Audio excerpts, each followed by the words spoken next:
いつでも I love you 君に take a kiss me 忘れられないから僕の大事なメモリー輝きは昼食になれないならば不安が口ちゃえば僕の思い通り夢からピピピ覚めないで覚めないでぬくもり逃げないで朝はたっぷりあるからあと5分いや10分待たせて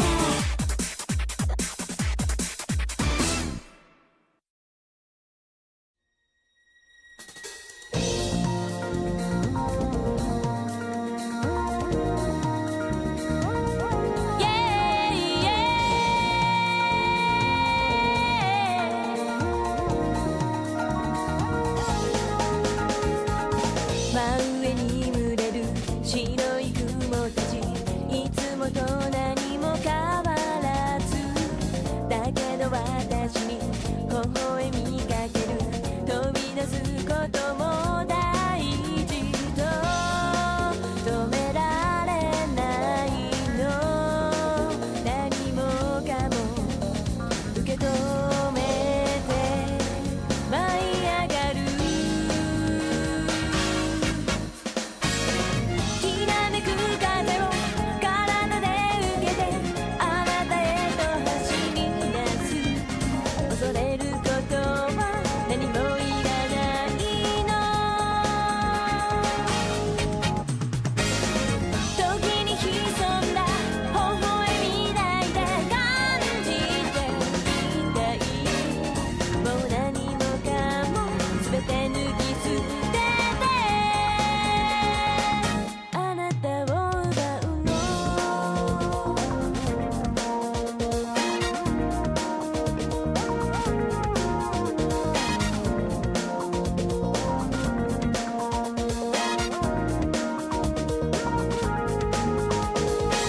傷つくたびに何も見えずに心に偽り抱いて時の速さに身動き取れず全てを閉ざしてたけどあなたに触れたその時に何もかも溢れ出すほてった風を体で感じあなたへと走り出す熱く乾いた心癒してく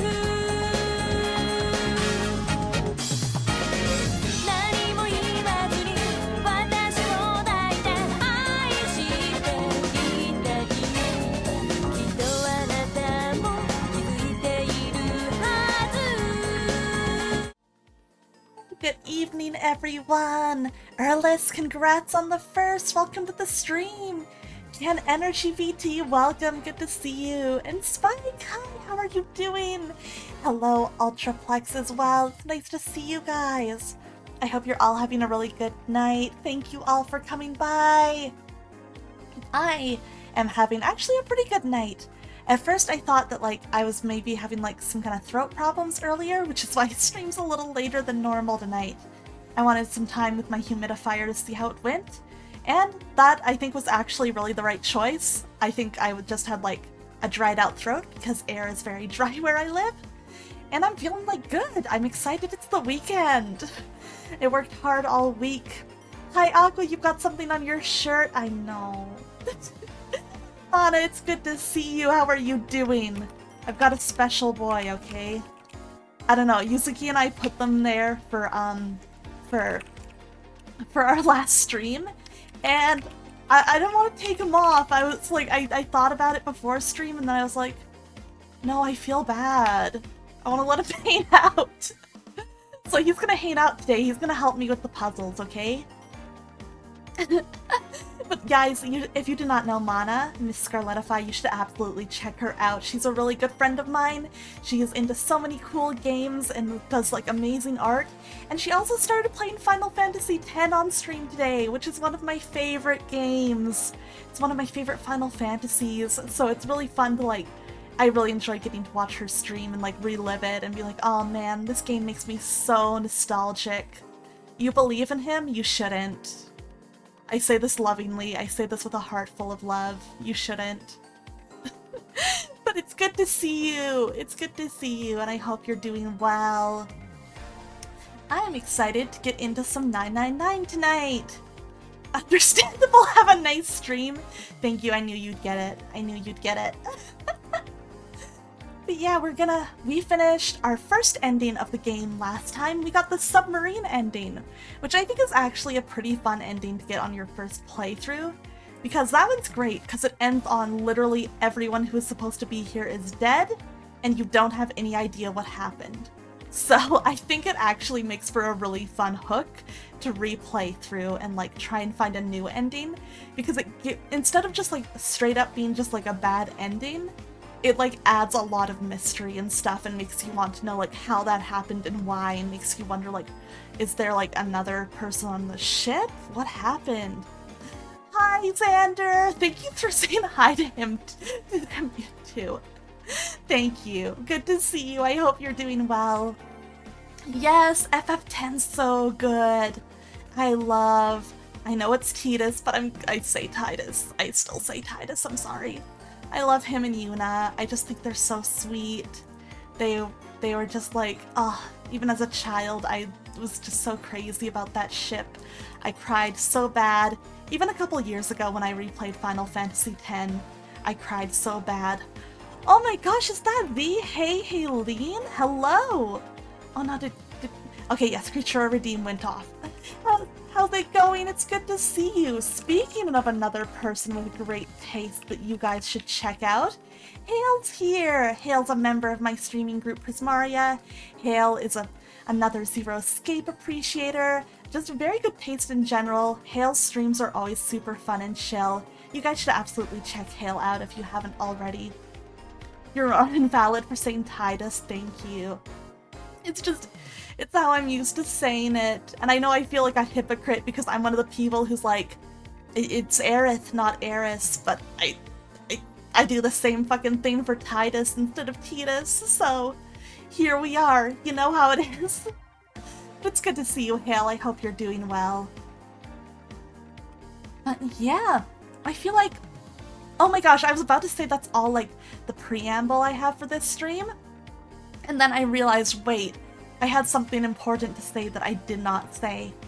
Yeah, I've been like looking at my calendar and trying to figure out a good day for like the 1,000 followers celebration stream, because as we know, this playthrough is not the 1,000 followers celebration, this is the 999 followers celebration.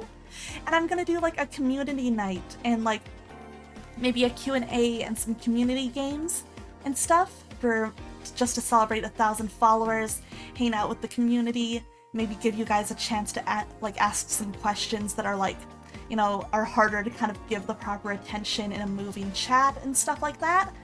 So I'm thinking, I won't say for sure yet. I'm gonna wait until like Sunday-ish to just confirm that it's gonna work for me when I look over my entire week and make sure I'm not double booking myself somewhere. But I want to look at next Friday, exactly 1 week from now on the 3rd. I think that could be a really good day for it.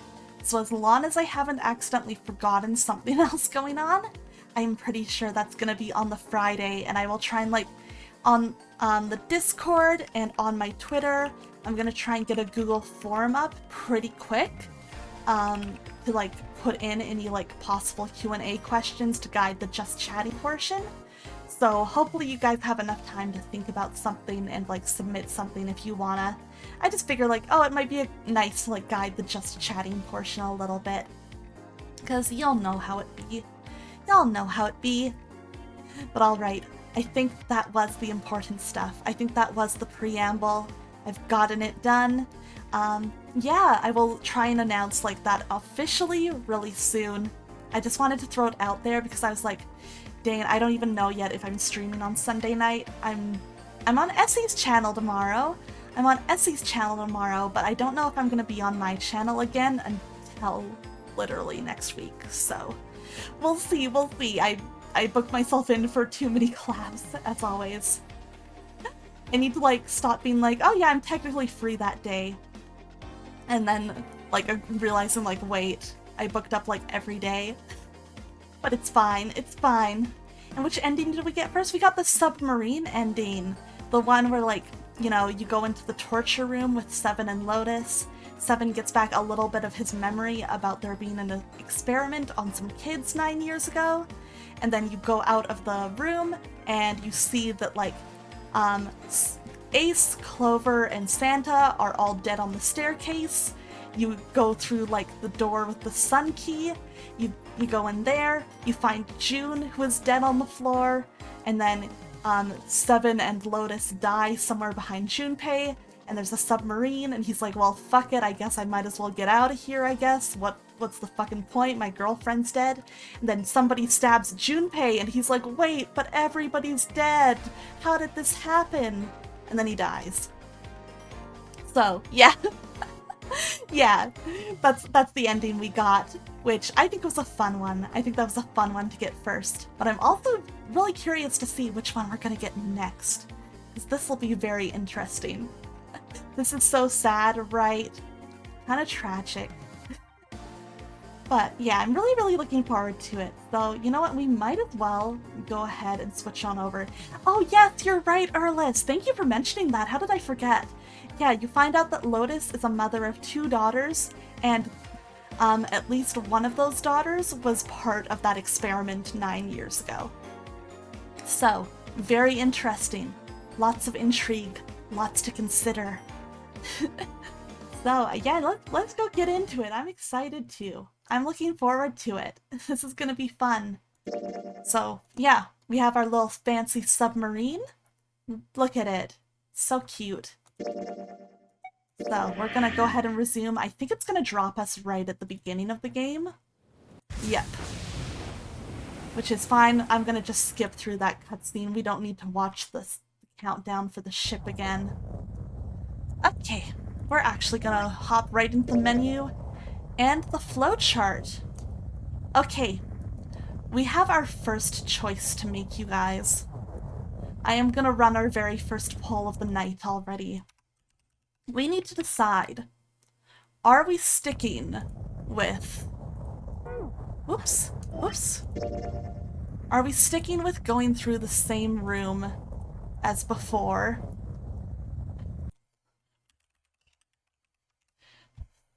For our very first branch of the timeline.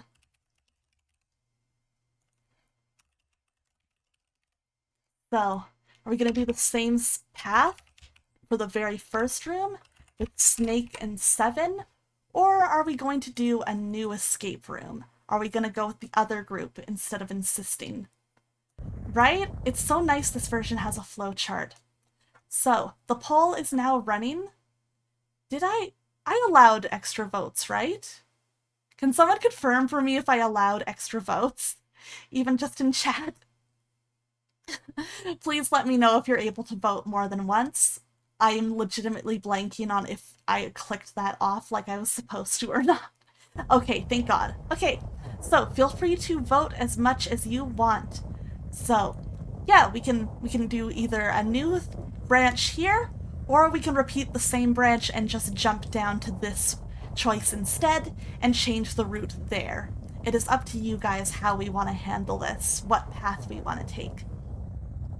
But it looks like so far people are leaning towards doing a new escape room, maybe doing like an entirely new branch, so that could be pretty interesting. Definitely understand that.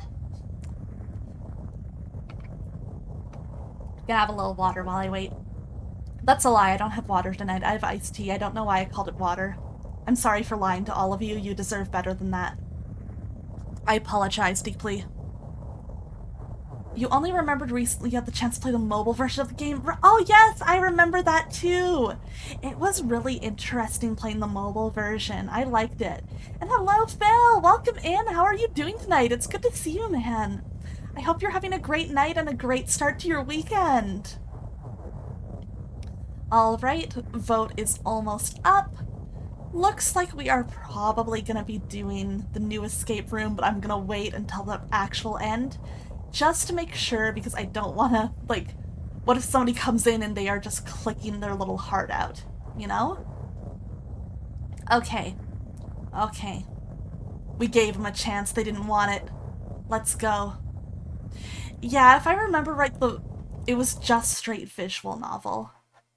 It was just straight visual novel in the mobile version, but it was still kind of neat to have it and to make the story more accessible. Even though I think the puzzles are really fun, so it's kind of a shame that they weren't included. Okay. So, man, oh yeah, I clicked through here because when I had like that tech trouble. 5. That means there's wait. Oh, I forgot what door we were going into again. That's fine, that choice doesn't matter. We just need to get to the actual door choice. It's great for me because I'm bad at puzzles. I'm also bad at puzzles, but I like doing them anyways, which is a problem. But alright, chat has voted, and door 4 is going to be fine. Junpei decided that door 4 would be fine. I'll go through door 4 with Lotus, Santa, and June. There's nothing to worry about. I just need to stay by her side. June, Akane Kurashiki. This should be fine. It's no problem this way. I should see the other 4 off. We gotta stay with June. Top priority. It's all Junpei can think about. He made no shows of affection, but Junpei saw her as something more than just a friend from his childhood. Looks like Ace and the others are going. Santa time, right? This'll be fun. He watched the other 4 walk toward their door. Ace, Snake, Clover, and 7. Junpei said nothing as they left. What was that noise? Before long, they had reached door 5. They talked to one another for a few seconds, saying things Junpei couldn't hear, and then laid their hands, one by one, on the scanner panel of the red. Now then. Door 4 was what you first chose in your first playthrough? Me too! I just felt like it kind of made sense to go with June and everybody, because I was like, well, this is the person I know. Ace grabbed the lever. His face tight with determination, he turned over his shoulder to look at Junpei and his companions. Goodbye. Be careful. Sayonara!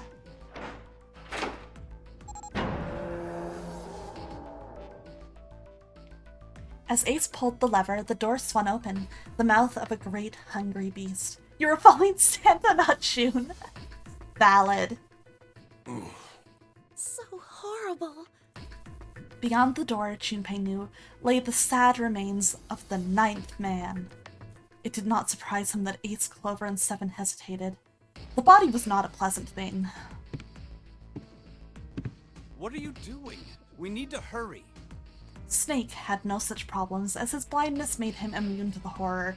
I don't know, his sense of, his other senses are heightened, so I bet the smell is fucking terrible for him. He stepped through the door, his feet making a wet splack in the pool of blood. Snake, your shoes. It's fine. Hurry! Or are you planning on dying with everyone else? I assume you haven't forgotten the door only remains open for 9 seconds, have you? Sorry, Snake. Let's go. The 3 remaining steeled themselves and stepped through the door.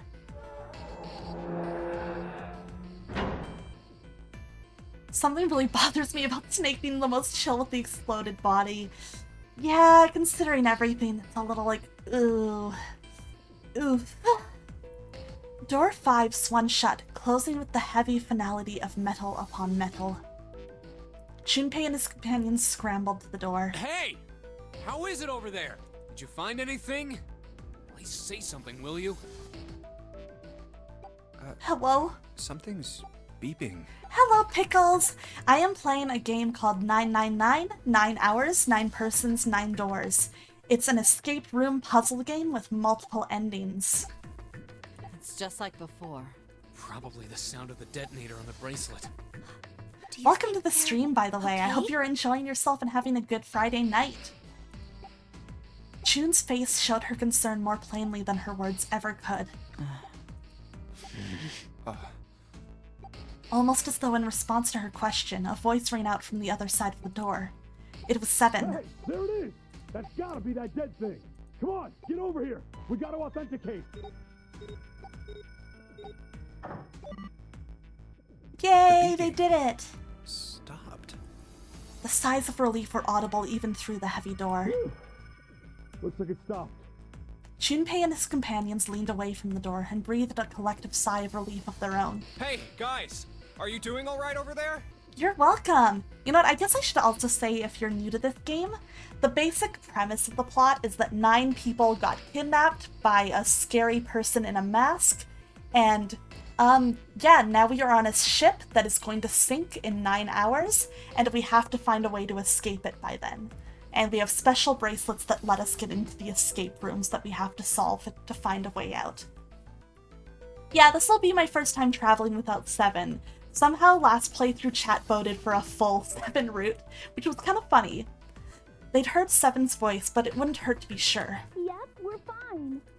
Despite the recent danger, Clover's voice was as bubbly as ever. Oh, hey, I'm gonna tell you about this whole dead thing, okay? The dead is just like the red, but the color's different. You know how the red was red? The red was Well, red. the dead is blue. Other than that, it's just like the red. Honestly, this is really nice of her to say, just so we know what to look for. I appreciate that. Authenticating is the same too. Awesome! Thanks! That helps a lot. Well, we should probably move on now. You be careful out there. Roger that. Roger that. 07. Alright, Junpei and the others left door 5 and headed toward door 4. Now it's our turn. I'll go first. They stood in front of the red and placed each of their hands upon it. Beep, beep. 4 asterisks appeared on the screen. Junpei grabbed the lever and turned around. Okay. We ready? Yeah. Sure. Let's go. None of them looked particularly optimistic, but their faces were set. Junpei nodded to them and turned back toward the red. Alright. Let's go. With strength and determination, he pulled the lever. It's very funny how it was like a vote and it just ended up all 7. Alright, let's go. The 4 of them leapt through the door together.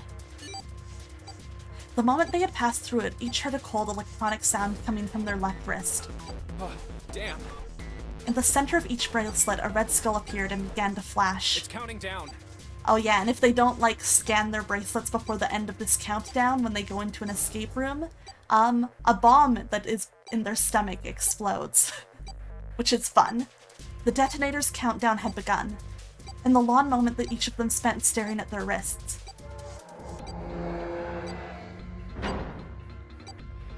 The numbered door behind them closed, the sound of metal on metal reverberating down the hallway. We can't go back! We need to hurry and find the device. Pickles, thank you so much for the follow. I appreciate that a ton. Thank you. Hey! Where the hell is the dead? How would I know? Don't give me that crap! Start looking! I already am.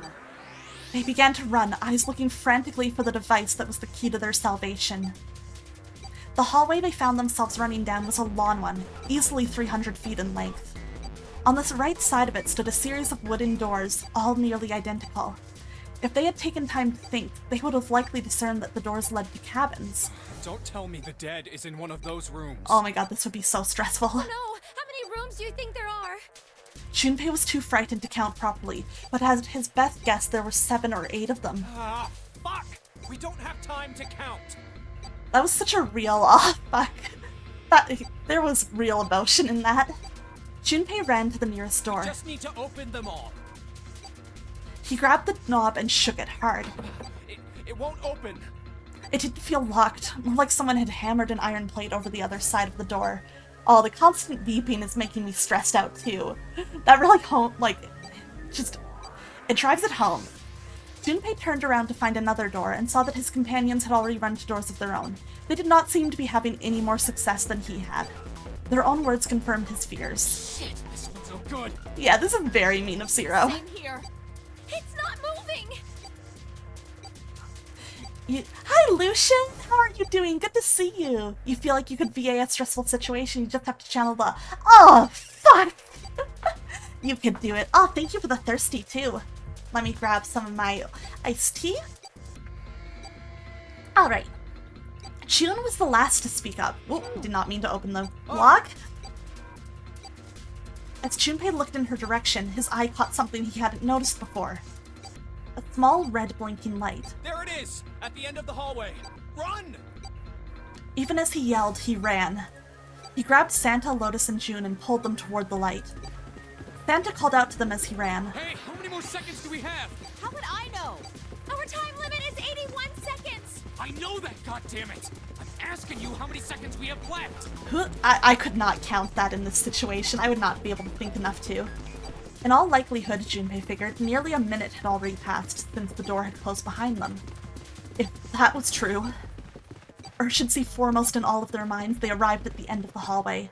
The dead sat on the left wall, blinking almost tauntingly at them. Hurry! It's the dead! Get over here! Ah! Junpei grabbed hold of the machine, his hands slick with sweat and shaking. He slammed his hand against the scanner panel. Come on, everyone!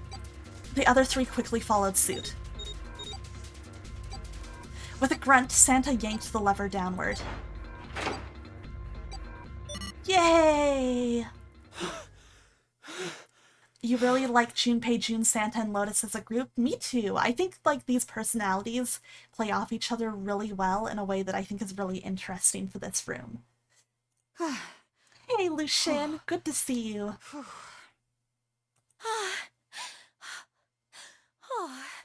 Pant time. Can I get a pant emoji in Looks like it chat? stopped. His hands beginning to steady, Junpei wiped away some of the sweat that had beaded on his forehead. As they caught their breath, the four companions began to look around. There's another door at the end of the hallway. He could see a heavy-looking set of double doors. Set into the walls of the hallway on either side of the larger door were two smaller ones. Let's try this one first. And of course it won't open. Ah, man. How many times had he come across similar doors with similar results, he wondered. Or perhaps he corrected himself, or a lack of results. Whatever the reason, the door remained firm and unyielding and refused to allow Junpei or anyone else passage. A keyhole. Above the keyhole was a small symbol engraved in the brass. What's this mark? Mail?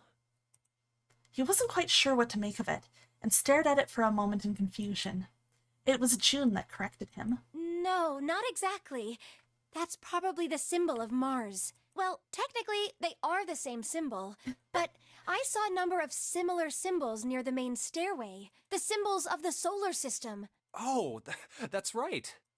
The Yeah. Sun, Saturn, and Earth.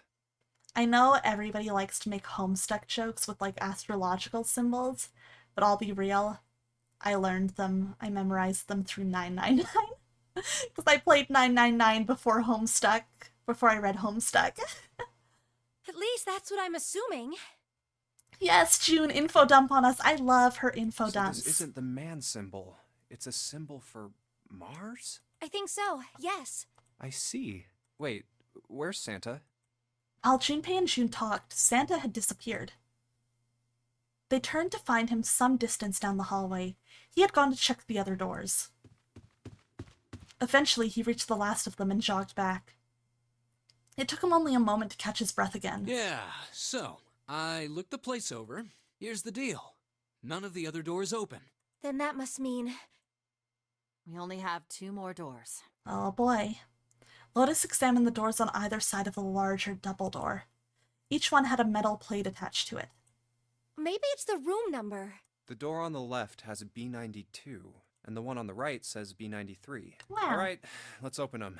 I'll open B92. Okay, I'll get B93 then.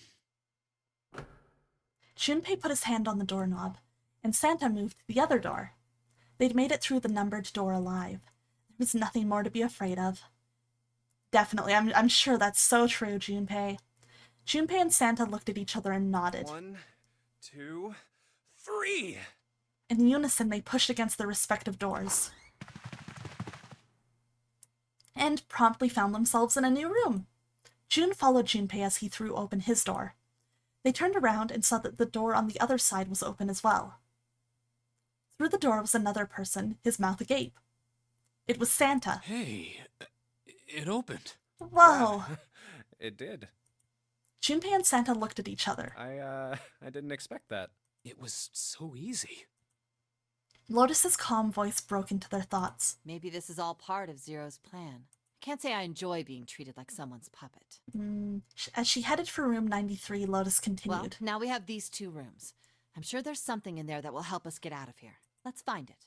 Santa and I will search this room. You 2 take the other one. All right. Okay. Let's go, puzzle time.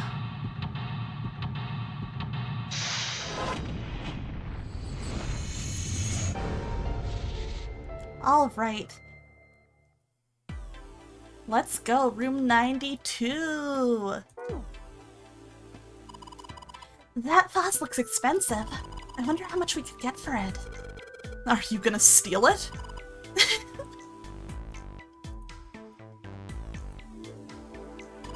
This is kind of a weird looking picture. Do you think it's an abstract painting or something? I think this is my favorite picture in the game. It looks kind of like a demon with an elephant-like nose, sucking on a human being's brain. Where the hell did that come from? What's her brain made of? Can't say I'd mind finding out a little more about what goes on in there. I do like that Junpei hears her say weird shit like this, and he's like, okay, but I'm into her. I'm into it. Tell me more, girl.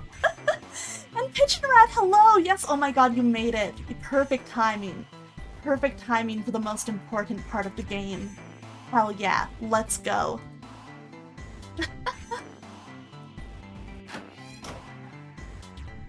It's just a shower head. There's nothing special about it. How are you doing tonight, though? It's good to see you. There's a little blue platform protruding from the shower wall next to the knobs. It's for putting soap on. I used a shower once, so I know. Chat, what did he mean by this? Chat, what did he mean by this? I used a shower once? Chat? That's the shower knob. Let's see if anything happens when we turn it. No water's coming out. Me too, that's stinking, I'm true. Hi, McAngram. Good to see you. Don't ask us if you're a man. Shut the... Anyways, that's the bathroom wall. There are square tiles all over it. Wow. Jumpy, do you think there might be something on that shower curtain? Come get your mans! Don't use the jail emote. What the hell? What the hell? Well, maybe? You want to try closing it? There doesn't seem to be anything here. Yeah, you're right. Let's put it back. How about toilet paper? A collection of full and partially depleted rolls of toilet paper. Someone was well prepared. There's nothing too suspicious about it. Now let's check the toilet. There's nothing there. The tank's empty too. Oh, thank you for the head pats, Erlis. I appreciate it. There isn't even any water in it. Shower curtains, huh? Let's try closing it. It's a shower head. It feels dry too. That probably means no one has used it in a long time. Now I can see the full expanse of the shower curtain in all its waterproof glory. There's nothing. Suspicious. It's just a normal old shower curtain. A narrow shower. And I'm standing in it with June. This is awkward. Time to open the curtain! Oh, Junpei. Okay, did I miss anything? I don't think so. Yeah. Why don't we go back to the living room? Okay, let's go back. Ooh, okay. We still got a whole bunch more room to look at. Ooh, matches. It's a box of matches. There are matches inside, obviously. Junpei looked down blankly at what he was holding, then up at June. Oh yeah, how's your fever? You feeling better now? Yes, I'm fine. June certainly looked fine. Let me see your forehead. Junpei held his hand on her forehead for a few seconds. Guess it really has gone down. Are you worried about me? Oh shit, guys. Oh shit. Okay. Looks like it's time for another poll.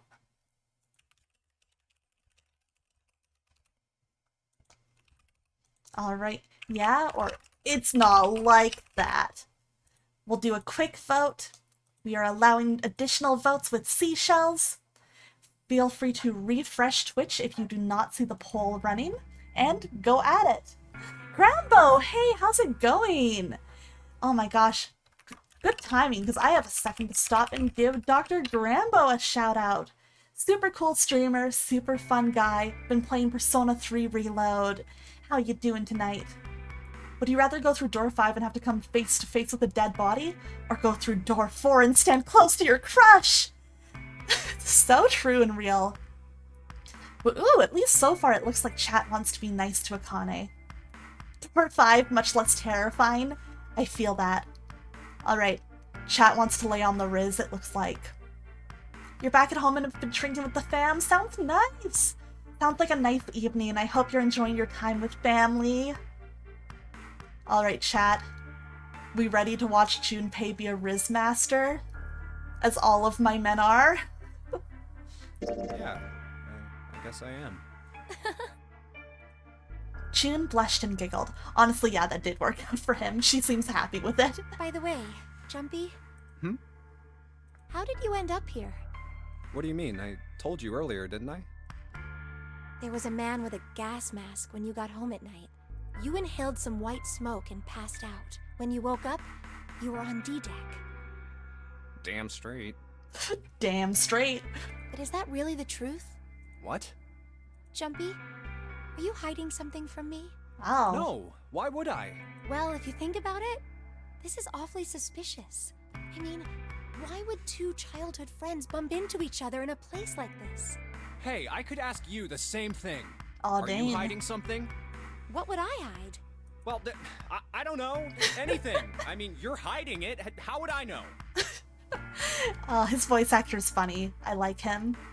I hope you're enjoying your time off, Grambo. That sounds nice. I'm You jealous. mean like the number of men I've dated? Whoa. His noise. Junpei's heart stumbled over itself. Do you want to know? He had to admit he was a little curious. Don't worry. She smiled at him. Only 18. Huh? Times 0. Yeah, I guess I just haven't met Mr. Right yet. June looked a little embarrassed and scratched the back of her head in a desperate attempt to seem nonchalant. Yeah, I see. Junpei coughed quietly in much the same way. Anyway, I'm not hiding anything. Just like you, Jumpy. When I woke up, I was on D-Deck. You're all right. Standing next to a dead body is way less terrifying than your crush. It's true. I'm glad we all agree. I'm glad we're all on the same page. You do have a point. I mean, why did Zero pick us? We haven't seen each other since elementary school. Junpei's secretly relieved. Oh yeah, he's very relieved. I wonder. Yeah, I do really enjoy the interactions in this route. They're a lot of fun. June nodded, and for a few moments she had the faraway look of someone deep in thought. Look for what connects the victims. That will lead you to the culprit. Do you remember Seven saying something like that? Yeah, I do. So? Well, that's what I'm saying. I think this must all have something to do with a classmate of ours. You got any ideas who it might be? No, nothing. Oh, Well, if it had something to do with school, then it could be one of our teachers, or maybe the principal? or the janitor, or the lunch lady. No, I can barely remember any of them. Yeah, if you asked me to remember, like, the staff at my elementary school other than, like, specific teachers I had, I could not tell you a thing. Yeah, I know.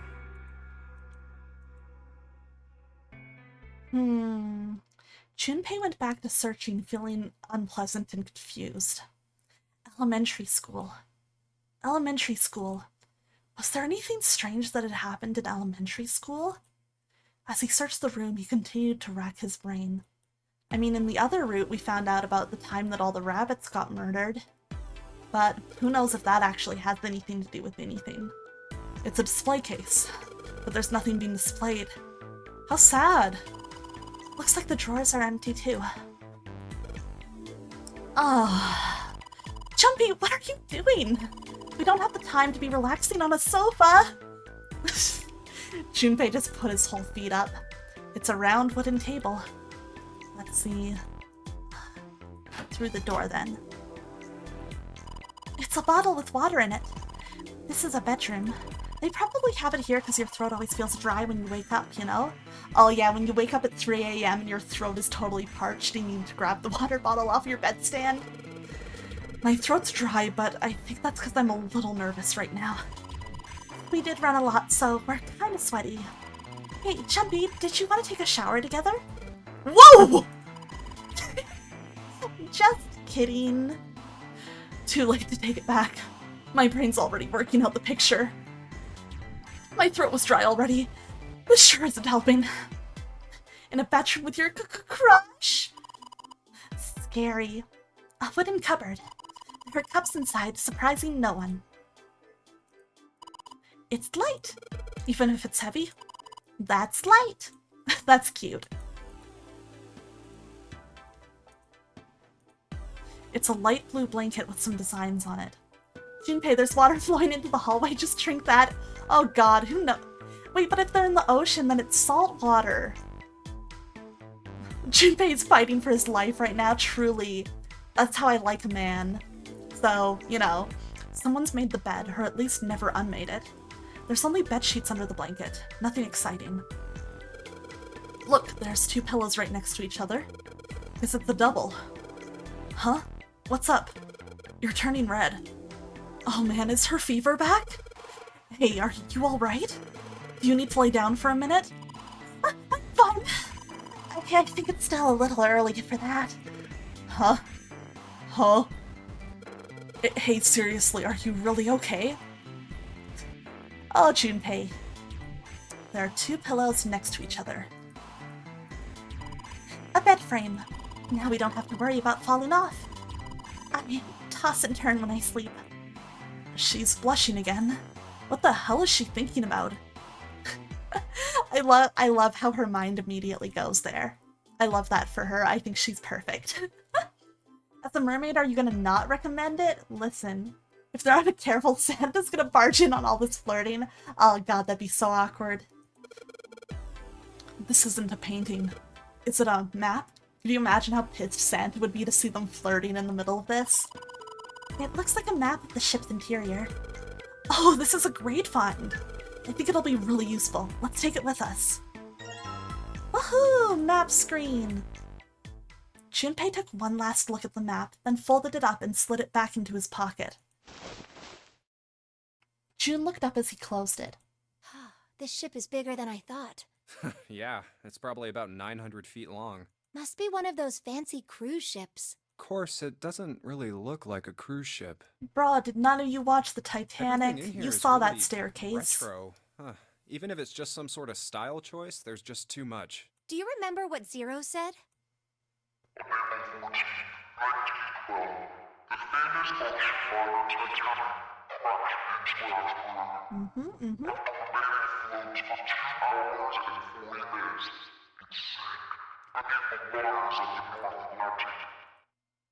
Do you think maybe this boat and the Titanic have something to do with each other?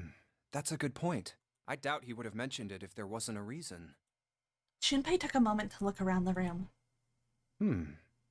Let's read the Wikipedia article for the Titanic right now. I would be so Do you lucky. think this boat is... Alright.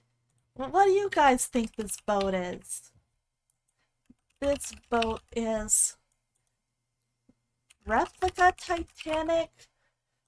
Real Titanic. There goes the poll. Feel free to go at it. Make your votes. Curious to see what you guys are going to vote for. Because I know with this, I was like, well, there's only one answer that I thought was logical. But also I could see chat being like, oh, let's fuck around a little. Let's fuck around and be a little silly. Alright, looks though like so far, Replica is winning. So let's see how that goes. Oh, somebody thinks it might be the real Titanic. Oh shit, real Titanic is going for it. Real Titanic is going for it. Real Titanic is going for it. Someone did say let's fuck around and find out, huh?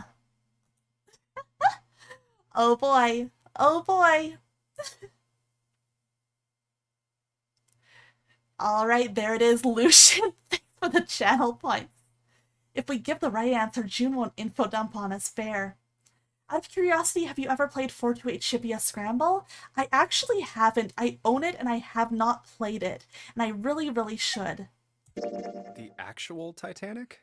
You're a heathen on purpose. Yeah, I know you are. The actual Titanic? You mean it, like, slipped through time and ended up here? Before the ship sunk on April 14th, 1912? Junpei's like, what? Huh? Huh? What the hell are you smoking? Huh? Did I get it wrong? Junpei grinned and shook his head. Yeah, I also think she's onto something. No, that's not... I mean, come on. I mean, slipped through time? Seriously? I was talking about the controversy surrounding the Titanic. June, share what you're smoking, right? Controversy? What do you mean? Haven't you heard of it? It's pretty famous, you know? The Titanic had a sister ship that was essentially identical. It was called the Olympic. Oh, yes, I have heard of that. I think I heard it was troubled by a lot of problems, and the company that owned it didn't know what to do with it, right? So they made the Olympic up to look just like the brand new Titanic. That's right. They also took out a huge insurance policy on it before it set sail. Thank you guys for summarizing the Wikipedia page that Uchikoshi read one night. Huh. That would mean that the real Titanic never sank. Yeah, the ships got swapped. Damn. The real Titanic was renamed the Olympic in secret. They used it as a passenger ship for more than 20 years. Hey, wait a minute. Wouldn't that mean it retired in 1935? Huh? Well, yeah, I guess sometime around then, yeah. Well, what happened to it after that? Japanese writers love Wikipedia articles, right? I heard it was It's their dismantled. favorite. Dismantled. Then it doesn't matter, does it? Whichever boat the real Titanic was, it doesn't exist anymore. It was either retired and dismantled, or sunk in the Atlantic by the curse. The what? Junpei's VA sounds like he's screwing around. I love it, right? He's really good. Like, I really, really like the direction they took Junpei in with this dub. It's really well done. But then that would mean that this ship is... Wait, what did you just say? Huh? Sank in the Atlantic because of what? The curse. What do you mean, a curse? A curse is a curse. This one is the curse of the Egyptian mummy. Yeah, he does sound really natural. Really good. I'm a big fan. I'm just like, that's really well done. Junpei couldn't understand how June had maintained a straight face to say that. Supposedly, the Titanic carried the mummy of the priestess Amun-Ra, which was stolen from a pyramid. Yeah, it's our They first say time hearing that the about mummy this. had a history. Everyone Let's go. involved with it died mysterious deaths. Everybody tuck in for a story time. Come on, I'm sure you've heard of it before. Those who open the coffin will be forever cursed. Haven't you ever heard that one? So you're saying the Titanic sunk because of that curse? That's right. June's eyes had lit up with excitement, like a child with a new toy. That's stupid. I don't buy it. It's true. How can you be so sure? That mummy wasn't just a normal mummy. It was really mysterious, totally unbelievable. What is so unbelievable about it? Well, supposedly, she was really pretty. Wow. Pretty? Yes, But she was a mummy. that's right. She wasn't all shriveled up or rotten or anything. She almost looked alive. Oh, okay, I get it. Okay, it's that thing. I don't remember the name. Where your body turns into some kind of wax? Yeah? The fat in it turns into something kind of like candle wax, right? And... Yes, saponification, but that's not what it was. Huh? Huh? That's not it. She wasn't wax. Then what was it? They say that she was frozen. What the? What? Frozen? That's right. The whole body was frozen solid. You know how a human body is more than 60% water? Well, all of that water was frozen. The story says that from the time of its discovery all the way through to when it got put on the Titanic, even though it was carried through the desert, her body never melted. That's crazy. That's crazy. I think so too, but maybe it's true and we just didn't know about it before. I didn't know? Yep. Maybe it's common sense to eat shaved ice in the desert because it lasts forever. Huh? Nah, that seems too silly to be true. But maybe it isn't. It just appears that way because you didn't know it was true. Well, yeah.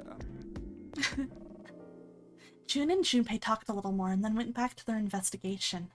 But even as they did, his mind went back to what she'd told him. Ice that doesn't melt, even in the desert?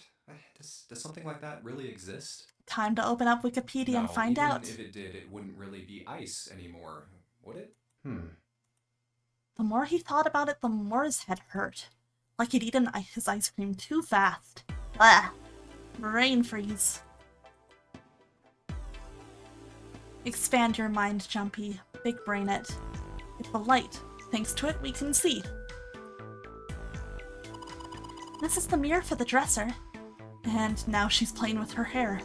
Does she even realize she's doing that? Hey, we don't have time for that. Come on, it's not like there's anyone here you need to impress. Yes, there is! Who? What? Why are you so quiet all of a sudden? Forget it, Jumpy! Junpei, you fucking idiot. A well-polished mirror. It's a dresser. There's nothing on top. Let's go. A key. Do you think it's the key to the dresser? There's nothing inside. Alright, nothing on top. The chair that goes with the dresser. There's nothing particularly interesting about it. We have to go back. Hanging out with the crush is too hard. Don't worry, guys. We can go see Santa and Lotus. MP, where are you going? I was thinking of going over to Lotus's room. Why? What do you mean, why? I'm just gonna go check up on them. Is there something wrong with that? Well, no. Come back soon. Sure thing. I'll leave the rest to you. Sure. Leave it to me. Alright, off to the other room. Oh no! It's unfinished here. There's a square tile in this frame. It's glued in there quite well. I don't think you can take it out. It's a tile with a black and white pattern on it. Looks like a valuable vase. Empty though. There seems to be a room on the left side of the vase. Yeah, we can take a good look in the bathroom. Whoa, look! Junpei! There's a mushroom growing out of the wall. That's a shower head. What's wrong with the boys in this game? Mana, I don't think your man showers either. This thing's a little shelf for putting soap on. That's the shower knob. I tried turning it, but no water comes out. This is the bathroom wall. The whole wall is covered in these square tiles. Shut up, shut up, shut up! What? I've got to take it when my man doesn't shower, but you won't accept that your man doesn't shower? Come on, and as an Estinian like her, you should be used to this. Some toilet paper. We've got 2 rolls, I guess. Is there anything in the toilet? Guess not. The tank's empty too. This room doesn't have a shower curtain. Showering is important, it's true. Why are you— I'm not being mean, I'm saying the truth. I'm just speaking the truth. If you think that's mean, then like, I don't know, that's on you. That sounds like a you problem. This room? Well, there were shower curtains in the bathroom that June was checking out. But you're saying this bathroom doesn't have any. Yeah, that's right. There's probably a reason why. Probably. Couch time. Hey, check this out. This is a pretty nice sofa. I know. It's a shame I can't take it back with me. Oh my god! Good night, Snack! Hello! How's it going? Guys, it's someone super cool here. There's someone super cool here. It's Good Night, Snack! The coolest VTuber assassin! How is Lethal Company? I was I was lurking a little bit of your stream and it looks like you were having a great time, being great assets. I hope you guys had a lot of fun. Hi, Chimley or Kimley Stonefoot. Hey, Greedra. Hello, Action Productions 14. Good to see you guys. If you don't know me, hello. My name is Aqua Sereni, and I'm a mermaid VTuber who traded her brain cells for legs. And tonight we're playing, yes, Zero Escape. 9 hours, 9 persons, 9 doors. They didn't lie that company be lethal. It do be. Oh my god. Right, Aqua and Funya Ringpa in one place? Oh, that's nuts. That's nuts. But it's good to see you guys and welcome to the stream. I hope you guys had fun. Kimley, thank you so much for the follow. I appreciate it very, very much. Yay, Sneck's here. Mermaid can't not follow. Oh, good taste, good taste. I might be just a little bit biased, but you know, maybe I like mermaids. Maybe I like mermaids. But yeah, welcome into the stream. We are playing 999. This is an escape room puzzle game with multiple endings. It is not my first time playing it, but I'm playing it to celebrate passing 999 followers here on Twitch.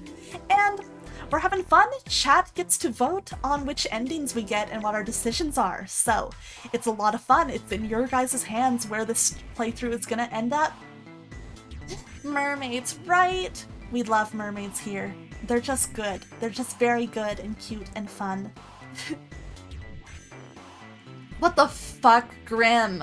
We were just talking about how mermaids are cute. You did that on purpose. You did that on purpose, you bitch. Fuck you, Grim. I'm gonna give you a shout out. Guys, that's my friend Patchwork Grim. He is a part of the streamer group I'm with. He is a zombie werewolf VTuber. Plays a lot of cool games here on Twitch. Really into like different horror and everything. So if that sounds like your jam, you should absolutely check him out, even though he's very rude. And so far we've only gotten the submarine ending. Ray93, thank you so much for the follow. I appreciate it. Never played this game, but I would die for that woman on screen right now, right? Lotus is so hot. Look at her, she's so hot. Her design's really good. I really like all of the character designs in this game. But yeah, the basic premise is that we got kidnapped, and there are 9 people here, and we are trapped on a sinking ship, and we only have 9 hours to escape. So we're trying to find our way out of here. You see a Graha, you follow? Good taste, Bray Bray. Good taste. You're so smart and right for that. Thank you. Welcome. You are very welcome here. You get a seat of honor. Thank you for acknowledging the best boy. But yeah, we're just kind of hanging out right now. We are working on one of the puzzles. Just basically, you know, if you've ever been to an escape room in real life, it's very much like that. We gotta look around the room and see what we can find and see if it solves a way out. Thank you for the law creature I redeemed, Snack. He'll be down here once my wig comes back in like 9 minutes. I appreciate it. All it would take is a small breeze and her coochie would be all the way out. Nah, she's actually wearing pants. Oh, but I guess the pants are really, really low. So maybe you're right. Maybe you're right. A candle with a candlestick. This might come in handy. Ooh. It's a candle, Junpei. It's on an iron candlestick. That's a pretty big candle. If we light it, it'll probably get really bright. I know, we got some matches. I know. I use these matches to light the candle. Let's go. So you lit the candle. I'm sure it'll be a light in dark places when all other lights go out. Wow, poetic. Well, this is a display case. Check it out, these plates and shit look really expensive. You want to take a look? Yeah, I do. That looks important. Gonna leave a little lurk. Thank you for coming by, Snack. Yes, please enjoy your lurk. Get some water or food or rest if you need it. Size of the candle doesn't indicate brightness, Santa Claus. Leave him alone. He's stupid. He's doing his best. We're still making fun of him. I'm not gonna forget that he doesn't shower. It was Junpei in the passenger room with the candlestick. Wow. This tile. I think I've seen it somewhere. Yeah, I know. Kinda looks like the one we saw in the other room. Literally spoke too soon. Alright. Oh shit, yeah. Come on, you stupid thing, open! It's locked? Yeah, looks that way. Then we need to find the key that opens it. So basically his code name is Santa. Everyone except for the main character here, we all have bracelets with different numbers on it that like let us access the escape rooms. So everyone gave themselves code names based on their number, just in case they're like, oh hey, what if the guy who kidnapped us is listening and he finds out personal information if we talk about ourselves too much. So that guy's bracelet number is 3, so he's Santa, because 3 in Japanese, if any of you chumps here speak Japanese, is San. So he's Santa. And that's literally what he said. He's literally like, any of you chumps here know Japanese? My number's 3, so I'm gonna be Santa. Because, you know, 3 in Japanese is San. And yeah, that's his thing. Lotus is 8 because lotuses have 8 petals. In the other room, we know a girl who is calling herself June because she's 6, and June is the 6th month of the year. Yeah, he's the only Japanese pun. They translated a lot of like the code names, except for Santa's, because his like it's important that he's Santa later. He has like they basically like have conversations about it and stuff that you can't like, you know, translate. Yeah, our main guy is in shambles because he couldn't call himself Han. Yeah, Junpei's Junpei because he blurted his name out first like an idiot. Damn, I guess this is the wrong key. Well, that means there's gotta be another one somewhere around here. Otherwise we aren't gonna be able to open this thing. Okay. I guess let's head into here. Junpei, I don't mean to pry, but you lit that candle so we could check that room over there, right? I mean, it is dark, you know. Yeah, so? Well, you need to take it with you then. Otherwise there's not much point to lighting it. Oh, I forgot to like have it active. There we go. Awesome. With the light from the candle, maybe we can take a look around over there. But it gets so hot when I hold it. I want to put it down. Well, why don't you set it on top of the dresser? It's flat there, at least it won't fall over. Oh, yeah. Good idea. Wow. Hey, it got pretty bright. Junpei, you're such a wimp. Listen, Junpei's my boy and I love him. Now we can look around a little. The dresser drawer. It's locked. Does the key work here? Let's see if this... Yes! Yes, it worked! Listen, he's a good boy. Leave him alone. Late. That's a strange design. Is it ceramic? It doesn't look like there are any puzzles in it. Ooh. Your boy stinks, so does yours. Stones and glass houses. You walked away to give Bucky some pills and Steck dropped you here acceptable. Hi Riri, how are you doing? Good to see you. Cow, it kinda does look like that, huh? This is the mirror for the dresser. Damn straight. Nothing weird about it though. Alright. The light, man. Can't you figure that out on your own? Hard to tell if it's burned out or not. He literally said he did not know what a shower head was. He doesn't shower. Of course, now that we have the candle, I guess it doesn't really matter that much anymore. Alrighty. A curtain. A curtain, huh? Well, it's got all these metal things, probably so you could hang it from something, you know? Yes, but it doesn't look like a normal curtain. The way it feels, I think it's probably waterproof, which would make this a shower curtain. A shower curtain, huh? Anything under the blanket? Nope, nothing suspicious here. 2 pillows in a pile. Oh! A pile of pillows. Is that supposed to be some kind of joke? Hey, calm down. Let Lotus make jokes, leave her alone. Huh? Hey, what the hell? It just got dark all of a sudden. Santa seriously doesn't bathe clearly since he didn't recognize a shower curtain? True! Oh, thank you, Bray Bray, for going over the code names. Maybe the candle got blown out? We should go see. My light! There's a candlestick covered in melted wax on top of the dresser. Hey, what's this? The top of the candlestick looks kind of weird. You're right, it's all bumpy. Candlestick key? Oh, let's go. You like Lotus's hair? Me too. You're all really suggesting he keeps his shoes cleaner than he keeps himself? Yes! Yeah, what about it? The part of the candlestick where the candle goes looks like a key. A key, huh? I think I ran into a lock I couldn't open earlier. So did I. Let's go check that back out. Let's see if this candlestick will do anything. YouTube! I like something else about Lotus. She has a great personality. You're so right for that, Yodo Tube. Thank you for the resub for 6 months. That's crazy. I appreciate it so much. Thank you. Good to see you. I hope you're having a great night. Let's see if this candlestick key will do anything. Yes! It opened! Alright, pull that shit open. Let's go. I am playing Peak. It's so good. If you're a Santa and a Stinian fan, that is 2 for 2 on Stinky Men. It is. Plate number 2. Hey, don't you think the pattern on that tile looks like something? Yeah, I think I saw it somewhere. Wow. Hey, Junpei, you got a minute? Oh, voice acting. Good thing I'm only a Santa fan? Okay, keep telling yourself that, Mana. Santa had shown up out of nowhere and gave Junpei no small start. I've met guys downright obsessive about their shoes being even slightly creased when they themselves look like if they went through a windstorm. See, that's Santa!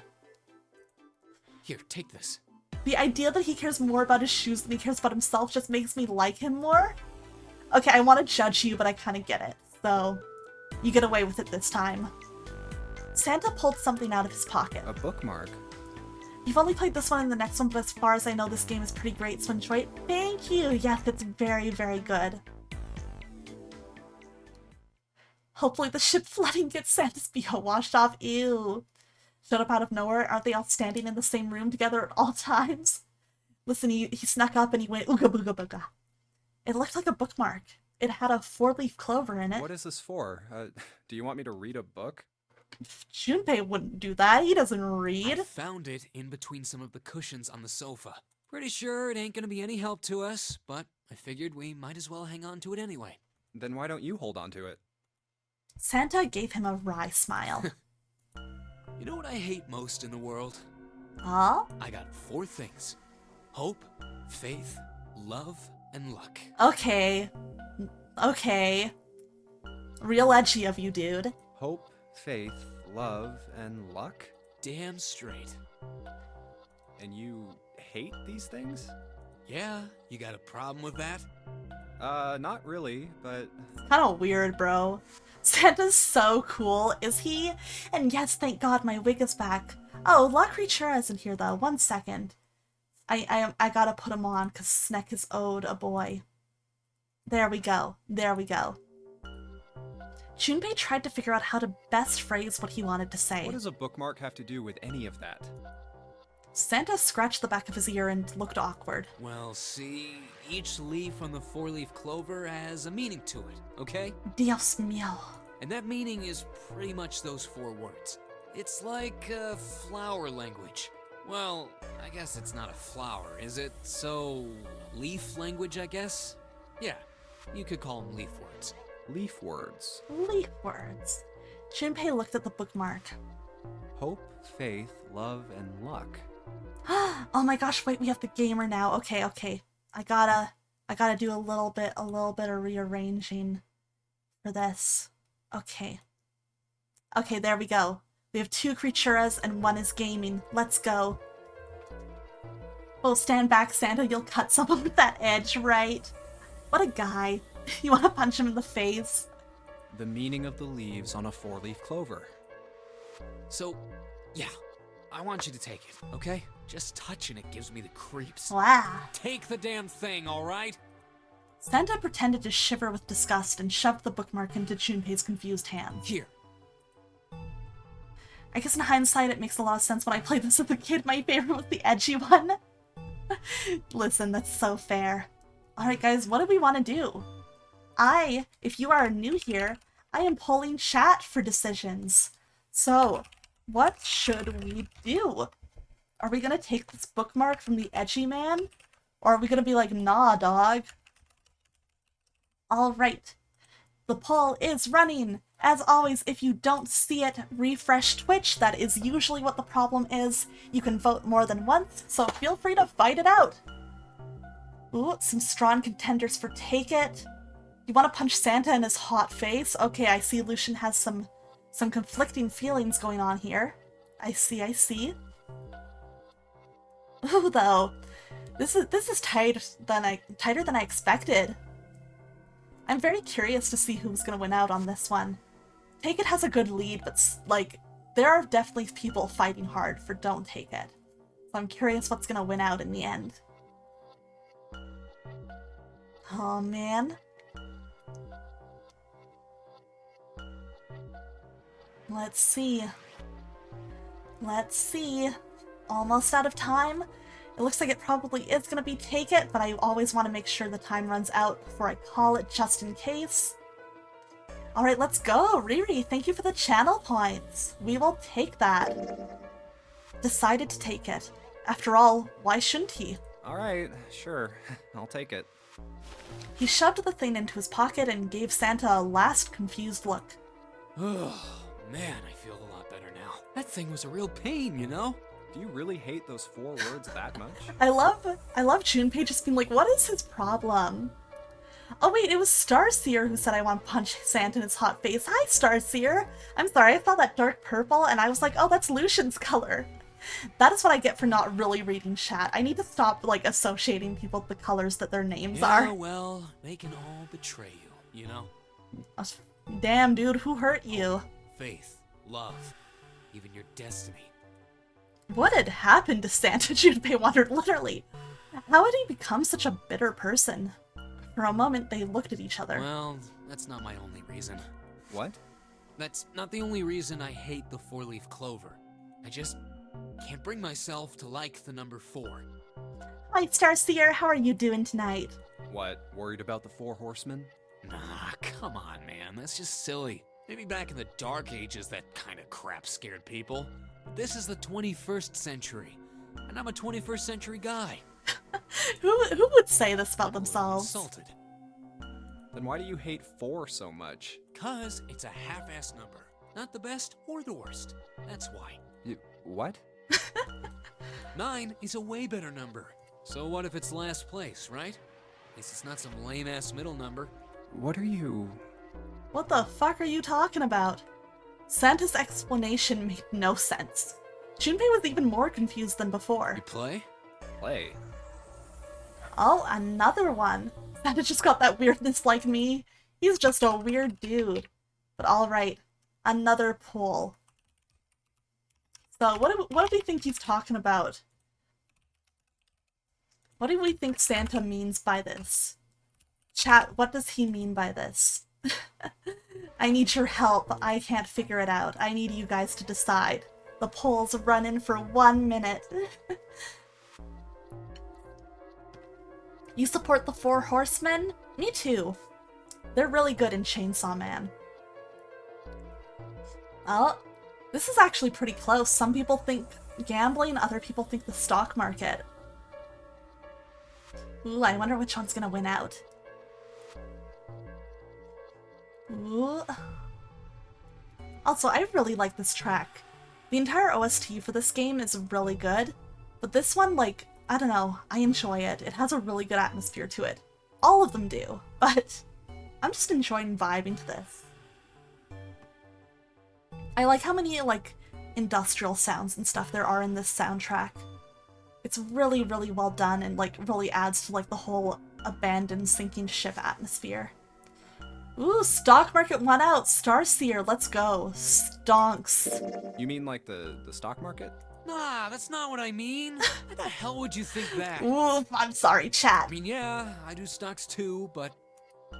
This last statement, more or less thrown away by Santa, caught Junpei very much by surprise. You? A stockbroker? Yeah, imagine this guy. Got a problem with that? No, you don't look like the type. What Junpei didn't say, of course, was that he didn't think Santa looked smart enough to be a stockbroker. Damn. Man, that stuff's You're just voting like for gambling? you know? Fair. All you gotta do is bet on the winning horse. Nothing that hard about it. You sure sound pretty confident. So, are you betting on winning horses? You read Chainsaw Man? I love Chainsaw Man. It's one of my favorite mangas. Of course I am. You remember a couple years back when the stock for Cradle Pharmaceuticals shot through the roof? Oh, it's getting kind of late, gotta clear out, but it was nice meeting you. Thank you for dropping by, it was nice meeting you too. Please have a nice rest and good dreams. Enjoy your weekend. Thank you for hanging out. And ooh, we heard the name Cradle Pharmaceuticals in our last playthrough. They're the people that kidnapped those kids 10 years ago. Stacked a few bills over that, if I do say so myself. Uh-huh. Uh-huh was all Junpei could think of. He'd never even heard of Cradle Pharmaceuticals. You're welcome anytime. Thank you once again. Please have a great night. You love it as well. It's become a beloved manga to you. Nice! That's awesome. There's so many good characters. I'm excited for the movie coming out too. And yeah, I love everybody. I love Denji. I love Asa. Asa's probably my favorite. I adore her. Fortunately, he was saved quickly from further embarrassment. Hey, how long are you gonna stand around wasting time? Stop screwing around. The voice screaming at them from the other room was unmistakably Lotus's. Junpei and Santa looked at each other. The lady has spoken. Right? Asa's so funny. Listen, I don't know how, but Fujimoto understands what it's like to be a cringe-fail teenage girl. How did he know? How does he get it so hard? Santa sighed. We better get back to work before we really piss her off. I don't want her beating me up. And with that, Santa walked off slowly. Hey, wait! We weren't done! He started after Santa, intending to catch him, but... Lotus appeared from the next room, blocking his path. Her posture suggested she was not about to let him pass. There was nothing for it. He had lost. She just had to stand there. And Junpei was like, damn, I guess I'm giving up, huh? Okay, I'll get back to work. Damn it. Her glare suggested any other choice would not have ended pleasantly for him. Junpei mumbled to himself under his breath and went back to his search. Yeah, oh my god, I love Asa and Denji. I don't know if I trust Fujimoto to give them a happy ending, but I'm praying. I really like them. There's a curtain rod running along the ceiling. Let's put that shower curtain on those hooks. Let's try spreading the curtains. A hole? What the heck? Wow, that's a pretty obvious peephole. Somebody's really dedicated. Well, with a hole this big, you gotta wonder if maybe they wanted to be caught. So you're saying maybe the one getting spied on was into that shit? Maybe they were into, like, those home invasion fantasies. Home invasion? Interesting. I see. You two really are real idiots, you know that? Alright. How about let's try it on this side? There's a hole in the curtain. If I look at it from a ways back, I can see a single tile. Alright, from here I can see what tile it is. Looks like it's 5th from the top and 3rd from the right. Okay, I gotta remember this. 5 from the top and 3 from the right. Okay. What's up? You're going back already? Well, I can't just leave June there by herself. What, you think you're her knight or her protector or something? You're creeping me out. Whatever, man. I'm going. Whatever, man. I'm gonna hang out with my girlfriend. Alright. 1, 2, 3. 1, 2, 3, 4, 5. You love Makima? She's a great character and hot. So true. You're so right for that. Here it is. Yes, this one's loose.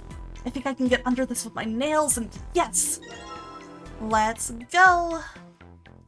I like how this one, you can tell which one you took from the shower because it's the only one that actually has the pattern on the back. I think that's fun. Who would have thought this would be hidden in the bathroom, huh? You did a good job finding it. So one side has a design like the rest of the bathroom tiles, and the other side has the black and white design. I think I've seen that pattern somewhere before. I think so too. So can I look at it now? The wall covered in tiles. The tile 5th down from the top and 3rd from the right has been torn off. Alright. Are you guys fucking ready for this? Plus redhead and her eyes, oh my gosh, right? Her eyes are so pretty, and you're so right, redheads are always adorable. Red hair is such a good choice always on any character design. Lotus and Santa are in the room on the other side. I'm gonna go check up on them. There's a tile in the frame. So I guess I'm supposed to put tiles in the empty spaces. Alright, I'm gonna give it a shot. Okay, fuck.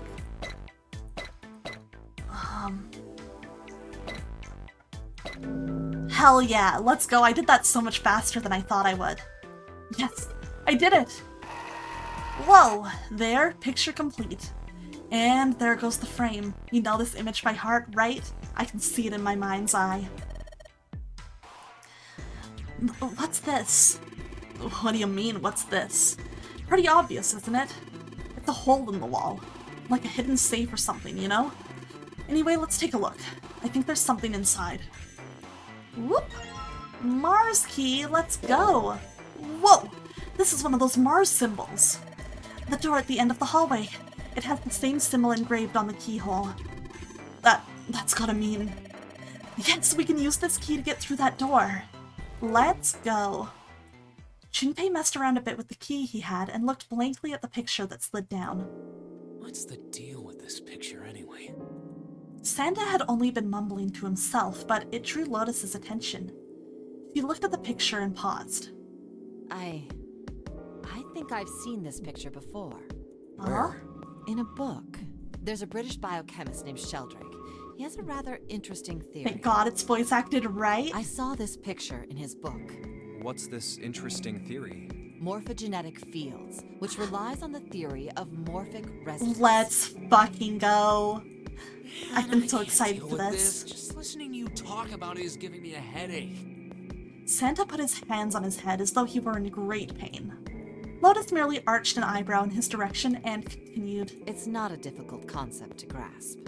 In essence, he states that the shape of living organisms and their behavioral patterns are transmitted through a field not visible to the eye. What part of that isn't difficult, exactly? You and Denji are brothers. Listen, I love Denji. He's a really good character. That's valid. Lotus did not look pleased. Alright, how about this? Theory of the telepathic mechanism. Telepathy? Yes, telepathy. Well, perhaps not exactly telepathy, but it's close enough for a simple approximation. Santa suddenly burst into laughter.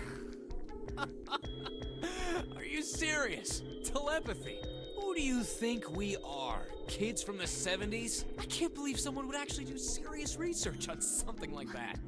Yes, I agree. Listen, being a Makima simp is so valid. You don't have to apologize. Lotus's response was surprisingly curt. Junpei had expected at least some conflict. I read the book, but I can hardly say I understood it. I'm in no position to defend or condemn anything it said. It was probably just someone latching onto a statistical outlier from some study and turning it into a ridiculous theory. I do love this because especially when this was the first door that I went through, even though Lotus has the design she does, I kind of liked that I got here and I was like, oh, she's really smart and level-headed actually, and that was a fun realization. Hello everybody, I'm here to point out that a kid from the 70s would be 50 years old. Oh, whoa, that's true. There's no scientific merit to any of it, I'm sure. But even so,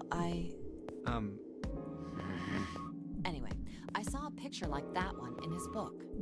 Lotus indicated the picture they'd all been looking at.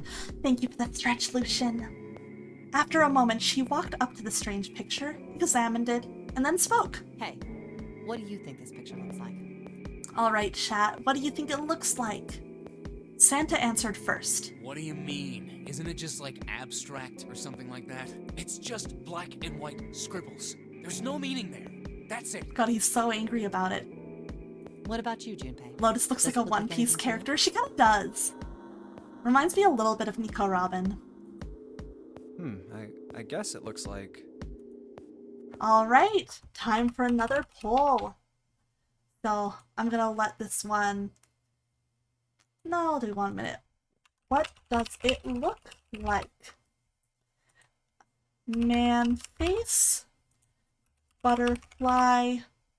Oh man, there's not room for all of them. So, koi, dog, bunya, rupa. I just cut one at random, so you know which one of these might not be relevant. but go for it. The hell is Funya Rinpa? You don't know? I mean, poll is running, so everybody vote on what you think this image looks like. What do you think it is? So far, it looks like we're pretty in agreement that it's a Funya Rinpa, which I think is a pretty fair guess. I won't spoil whether or not that's it, but it's pretty hard to unsee it once you see it. So you know how it is. One person man face, one person butterfly. Interesting, interesting. And one person thinks it looks like a dog. You Googled it? Alright. I'm gonna ask you to keep it a little quiet until it's revealed, okay? I'm gonna ask you to keep it a little quiet until it's revealed. So, 1 second. I'm sorry.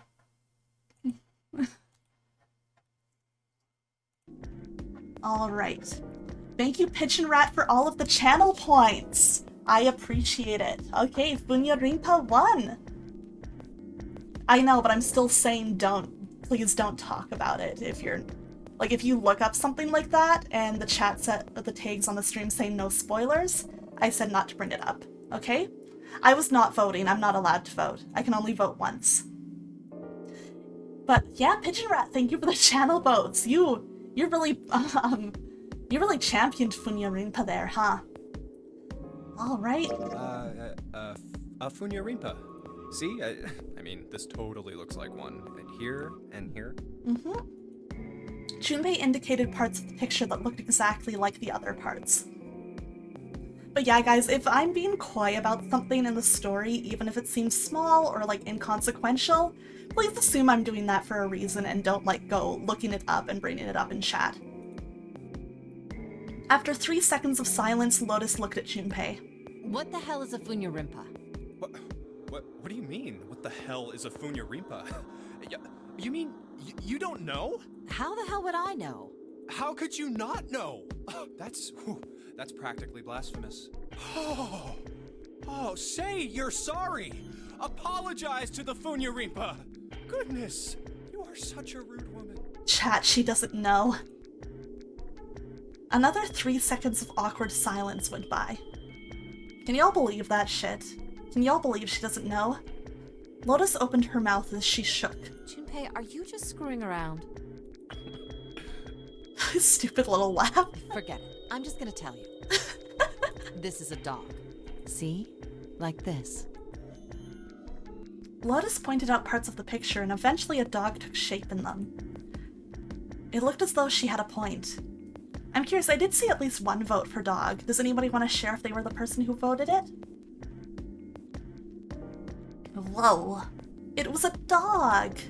Santa also nodded in agreement. So, now we know what it's a picture of, but I don't see how that helps us. Lotus nodded and began to speak. A TV show from Great Britain did an experiment once. Ah, nice, Erlis. I see. They took 2 similar pictures. Both of them were difficult to identify, initially. Getting war-shocked. Hey, Numenon, good to see you. How you doing? But once you figured out the answer, you couldn't see it as anything else. These 2 pictures. The first was a woman wearing a hat. The other one, well, to make it easier. Oh yeah, Numenon, I just wanted to let you know I went back at my Ace Attorney VOD and I realized I was crying so hard at the ending that my mic totally just, you know, filtered me out, but I wanted to say thank you properly for the 5 gift subs you gave me then. I really appreciated it. I felt really bad when I realized that, like, my mic cut me out thanking you, so I wanted to let you know. Let's just say it was this picture of a dog. So, their experiment. First, they sent the picture to other parts of the world, outside the reach of British airwaves. To Ireland, the US, Africa, Europe, etc. Then, in each country, they gathered a number of test subjects, roughly 1,000 people. They were shown the 2 pictures and asked, what does this picture look like to you? The results weren't really interesting on their own. Why bonk? I wasn't doing anything. I'm enjoying a cool story about an experiment. What the heck? 9.2% of the people saw the lady in the lady picture. 3.9% saw the dog in the dog picture. got that dog in Then, him. 2 days later, they aired a new program on their show. During the 30-minute show, they broadcast the dog picture and its solution. The audience was estimated to be 200,000 people. After the broadcast, it was a safe bet that the number of people who knew the solution to the dog picture was at least that many. After another 2 days passed, they gathered more research subjects from areas outside the reach of British TV and radio. This time, they only found a sample of roughly 850 people. Naturally, none of them had participated in the first test. Yep, you gotta control your test They groups. were, however, given the same tests and the same 2 pictures. The results were startling. 10% of the people saw the lady in the lady picture. The previous test sat at a 9.2% success rate. Not much of a change statistically. The dog picture, however, produced a very different result. Oh? The percentage of people able to successfully find the dog, it went from 3.9% to 6.8%, a very significant increase. Yeah, that's nearly double. So do you understand? Do you realize the significance of this experiment? There was no way the second group could have seen the picture. They lived far away from Britain and couldn't have seen it. But even so, it was only the success rate for the dog picture that went up. Why? How did that happen? What does it mean? What does it mean? Lotus looked back and forth, from Junpei to Santa and back again. Normally calm and collected, she looked now as though she were very nearly possessed, and there was something manic about her manner. Santa took an involuntary step backward. Junpei didn't budge and stared straight back into Lotus's eyes. Oh, wait, does this have something to do with that field? Or whatever it was that you were talking about earlier? A field not visible to the eye. So, if more people know the answer, then that information will pass through the field. Huh. Oh. Psych! Her manner suddenly shifted, and Lotus smiled broadly at Junpei and Santa. She waved her hand dismissively, doing her best to laugh the whole confrontation off. Seven said to find the common link between all the victims, and it turns out the answer was Wikipedia articles about conspiracy theories. True! I was just kidding. You really shouldn't take me seriously. Well, I mean, the things I just told you about are true. They really did happen. But the results of that experiment really aren't anything to go by. They could have easily falsified them. In the end, I'm sure they were just in it for the ratings. They are a TV station after all. At last, it seemed that Santa had gained control of his composure. Right! Man, I gotta admit, you had me there for a minute. I like how this tough guy got thrown off by it. And the writing is so good. If you've played through it before, there's so many little things you can notice on a replay. I love I it. thought you were serious. Of course not. Like I told you before, I'm sure it's all just pseudoscience. Oh, okay, right. That was such a good laugh. Santa and Lotus laughed and gave one another jovial claps on the shoulder. Junpei, however, didn't feel so much like laughing. Something felt wrong, unclear. All right, enough nonsense. We've got the key. Let's get out of here. Snom, thank you for the resub! 9 months of Aqua? Cringe. JK, you are best fish. Damn, you could have had a baby in that time, Snom. That's crazy. Thank you for the 9 months. I appreciate it. That's really, really amazing support. Word. Lotus and Santa walked away from the picture, but Junpei stared, staying at the picture of the dog. A field not visible to the naked eye. Morphogenetic field. The more he thought about it, the more his head hurt. Alright, let's get out of here, gamers. Me reproducing is a nightmare, please don't mention it. You know what, you're so valid for that. Alright, let's go to the hallway. I'll go get June. You guys head to the door. Luxodin, hello! Thank you so much for the raid. The on-screen notifications are taking a hot minute. But it's nice to see you. How's it going? How was your stream? Oh, how was Sonabi? I've never heard of that game. What was it like? For anyone who does not know me, hello, my name is Aqua Sereni, and I am a mermaid VTuber who traded her brain cells for legs. Tonight we are playing Zero Escape 999, 9 hours, 9 persons, 9 doors. It is an escape room puzzle game with multiple endings. And of course, Lux, I know I just asked you how your game is, was and how your stream was. But I also realized I should say, if you need to step away from the computer and take a rest and get food or water or just like take a break after streaming, please feel free to. Going well? You were struggling doing Legend mode on Sonoby. It's a bit of a difficult game. Oh man. Well, good luck with it. I hope you can get through it. I believe in you. Thank you so much for the raid too. It's nice to see you. I hope you've been well lately. Oh, nice. I also love Zero Escape. This is a replay for me, but I have not played 999 in many, many years, so I'm having a lot of fun revisiting this. There's a ton of little stuff I forgot about. It's really good. We just finished up. We're about to leave this escape room, actually. Roger that. Alright, let's go unlock the door. Yes, it unlocked. Good job, Junpei. Good, now we can get going. Come on, what are you guys standing around for? Let's get out of here. Oh, okay, I gotta click it again. I was like waiting there for a second because I was like, okay, yeah, let's go.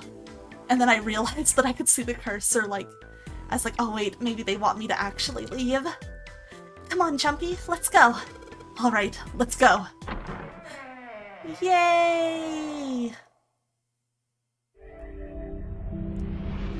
I found it. Good timing, Mana. Thank you. Very, very good timing. We did it! Another escape room solved! That's like a very fun one to me. I think it's like on the easier side of the escape rooms in this game. But like, I don't know, I'm just nostalgic for it because it's the first one I ever did. Kukushi, good to see you! Thank you for dropping by! I'm sorry to do this right after I got a raid and right when Kukushi just got in, but I'm actually gonna BRB real quick. I'll be back in just a couple of minutes. So I will see you guys in just a little bit. I need a quick break, but I will be back, I promise. I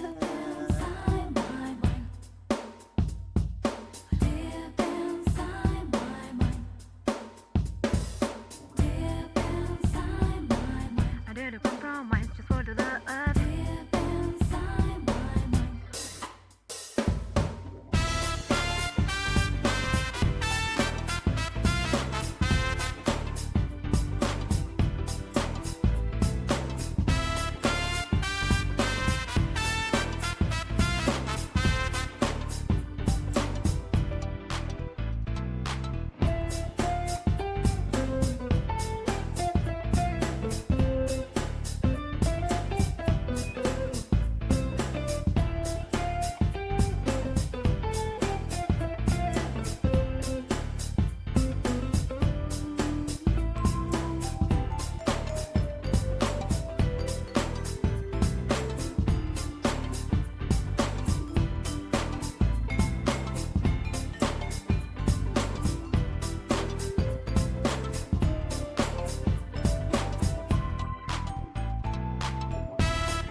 つでも I love you 君に take a kiss me 忘れられないから僕の大事なメモリーどら焼きは主食になれないならば上書きしちゃえば僕の思い通り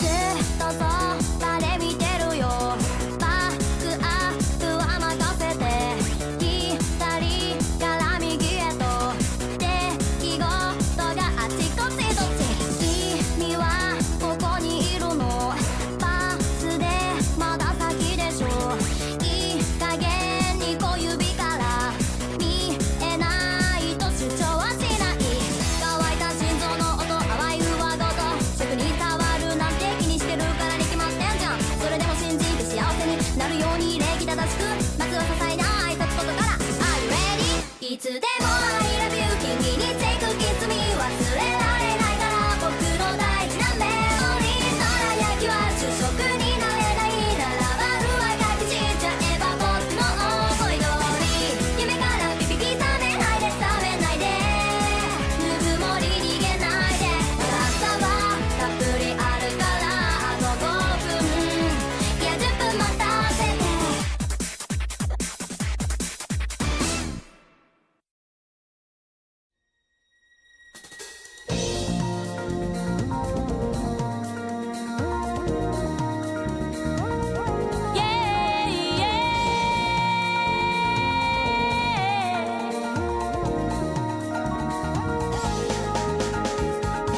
真上に群れる白い雲たちいつもと何も変わらずだけど私に微笑みかける飛び出すことも大事と止められないの何もかも受け止めて舞い上がる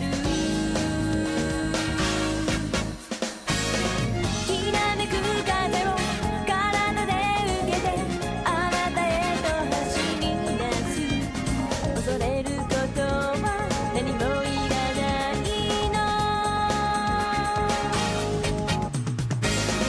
時に潜んだ微笑みないで感じてみたいもう何もかも全て脱ぎ捨ててあなたを奪うの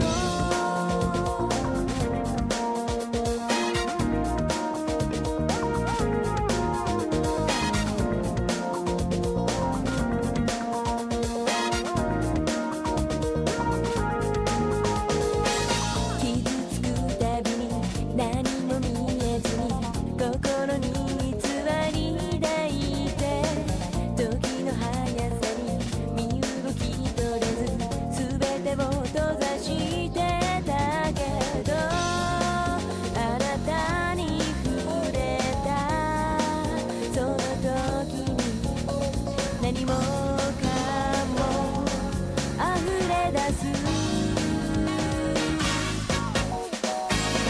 ほてった風を体で感じあなたへと走り出す熱く乾いた心癒してく Hello, I'm back. Thank you guys for your patience. I see Kukushi's already gone to bed, but if he's still listening in at all, good night, Kukushi. Please have a good sleep. And Lena, hello, it's good to see you. How are you doing tonight? Nice to see you again. I hope you're enjoying your weekend coming up. We are doing a new playthrough of the game to try and get a different ending. And we just finished one different escape room where we hung out with June and Santa and Lotus, and we learned a little bit about experiments that took place in the past to try and, see if people have, mass telepathy, like the collective unconscious kind of stuff. So that's where we're at right now. And we just got out of the room. That's why I took my quick break. They stepped through the door to find themselves in a wide hallway. Oh, another hallway. Junpei, June, Lotus, and Santa stopped for a moment and looked at their surroundings. Is this still the same game? Yep. They actually were referencing a real experiment that was done to see if more people could recognize a picture after it was aired on TV or not. A short distance away, a metal grate extended across the width of the hallway. Come on, open! Aw, man. It's not going to open because you rattled it, you know. Damn it! Maybe if he just rattles it a little more. They took hold and shook it, but it refused to move. Look over here!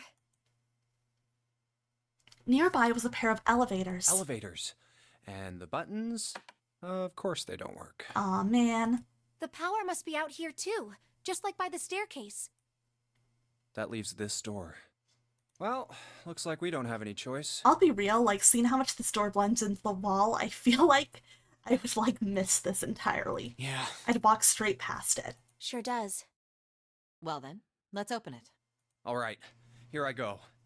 Junpei grabbed hold of the knob and quietly pushed the door open.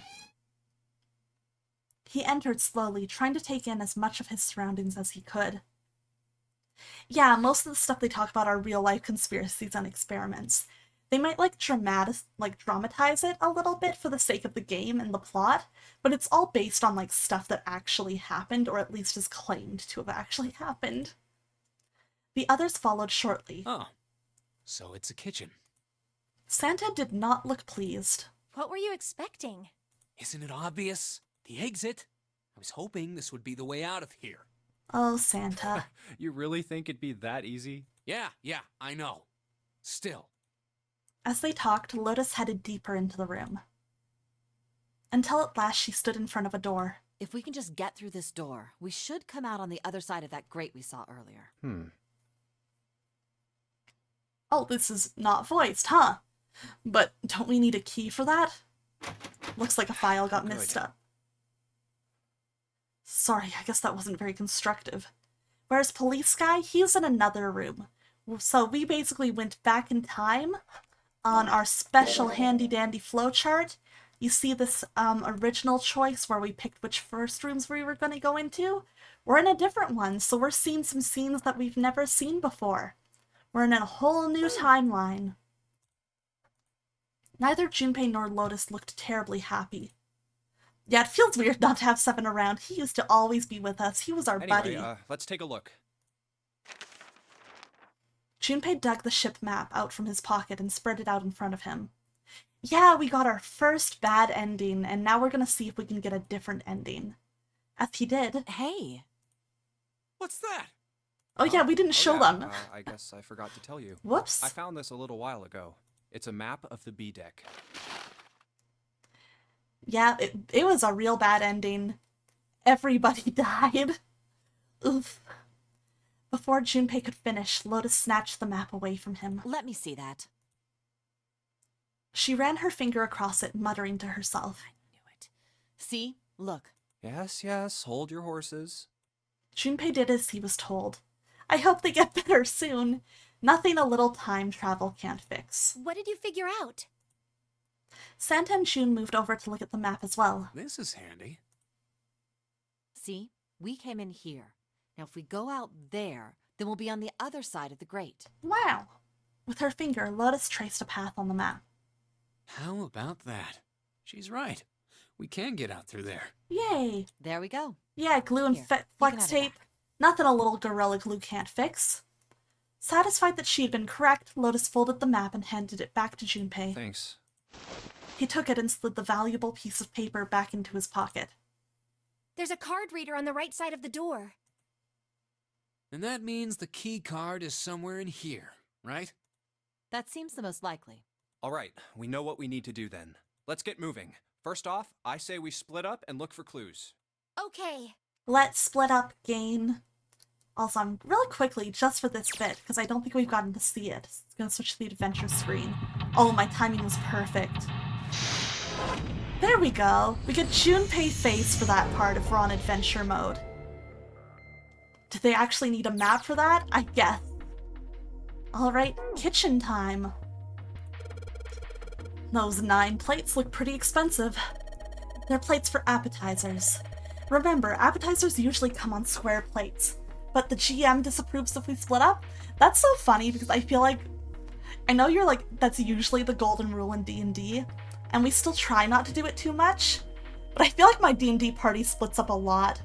We had a whole arc where I alone was taken away from the party for a good while. Okay, okay. Well, excuse me, princess. Yeah, it's too bad. They say try? Yeah, like, we try not to split up, but, like, I feel like we split the party fairly often. 1, 2, 3, there's 10 of them. If you flip these over, they look like hats. The middle is super deep for a plate. They're soup plates. They're made that way so the soup doesn't spill. If we ever get out of here, you should treat yourself to a nice dinner out. What makes you think a poor college student has the money to do something like that? I hope your jam is super good at handling that. Yeah, Multi's super great. You know what? I'm gonna annoy him. I'm gonna annoy him. It's fine. Even if he's here, he's probably lurking. Y'all should check out 0xp Official, where I play Dungeons and Dragons on stream every other Monday night. It's a lot of fun. I really enjoy our campaign. And it's very good. Oh yeah, I have a command. I have a command for the VODs too. I also have a command for the VODs. I love the D&D group. I love talking about it so much. It's a lot of fun. Oh my gosh, and Leo's here! Hello, Leo! How are you doing? Let me also give you a shout out. Guys, it's Leo, a super cool pixel artist and streamer. Please check their stuff out. It's nice to see you. How's it going tonight? I think there are 15 of these plates. I'm assuming they're for seafood. How the hell can you tell that? They look just like any other plate from the 99-cent store. Also, Aqua went for a walk and got lost. I wish it was just that. Aqua got taken away by her family. Thank you for the head pat, Lena. I appreciate it. Super kind of you. Aqua got split for like 4 eps. Yeah, I was gone for a long time. I think it could be like, I think it could have been longer. Yeah, it could have been longer, but we chose to like stay together. Okay, enjoy your BRB, Lena. Taking a break from busy week. Oh, I hope you can have a good break. I hope you can get a good rest in. It's hard having a busy week. You look just like any other plate from the 99-cent store. If you ever take a lady out to dinner, you're going to embarrass yourself. I feel sorry for June. Why the hell are you bringing up June? The lady doth protest too much, methinks. You are not terribly subtle. There's a bunch of little wavy ridges on this plate. Those plates are for serving meat. You really are ignorant, aren't you? Come on, it's not like I need to know this crap. His ass, Lotus. Jeez. Thank you for the head pat too, Leo. I appreciate it. There's a voucher at the end of the counter. This voucher doesn't match the number of plates on the table. Took a walk and got very lost. Oh no, she got taken. Her family took her away. She was sad.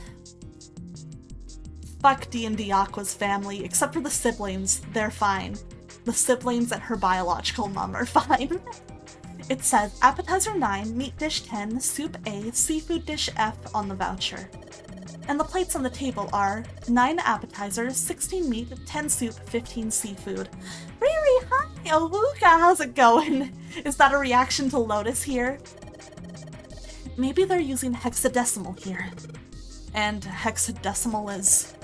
It's a number system that goes 8, 9, A, B, C, D, E, F, 10, 11. Why is he screaming over her getting a head pat? There it is, guys. That's the ship. Those are my hets of all time. Wait, no, they're not even het.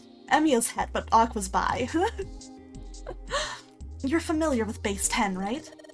That's the normal system of numbers. The base 10 equivalents for hexadecimal numbers would go like this. A equals 10, B equals 11, C equals 12, D equals 13, E equals 14, F equals 15, and 10 equals 16. The 10 becomes 16 in base 10. I know it sounds strange, but you can think of it as just 6 letters added on to the normal number system after 9. Okay, I gotta try and remember this. It's the only Emiya emote. It's true. It's true, it is. It's kind of funny just pairing it with, like... Wait, no, I think this is... I remember when he first got it made, I think we're gonna fuck around a bit. I'm gonna fuck around with emotes a bit. Give me a hot minute. I remember Marty posted it with like this in the 0xp server, and that made me laugh super hard. But I also like doing this combination because I think it's funny. Actually, there are two with my new emotes that I think are funny. This feels like a scenario. And so does, let's see, so does doing this.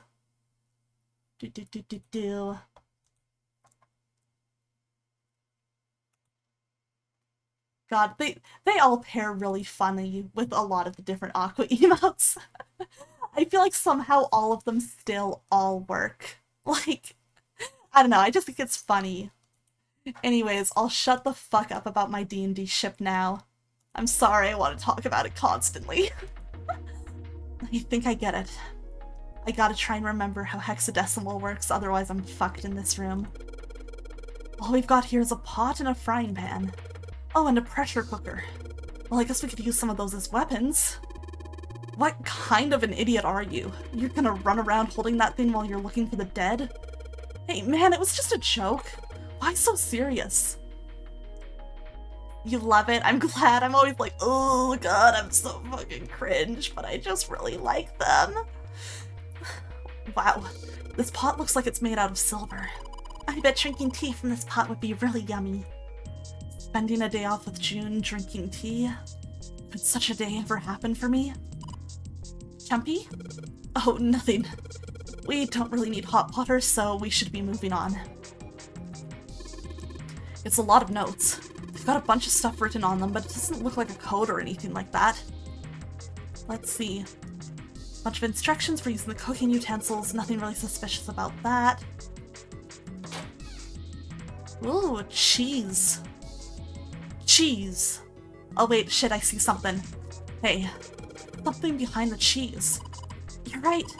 Why don't we move some of the cheese? Alright guys, time to move it. June and I need to look behind you.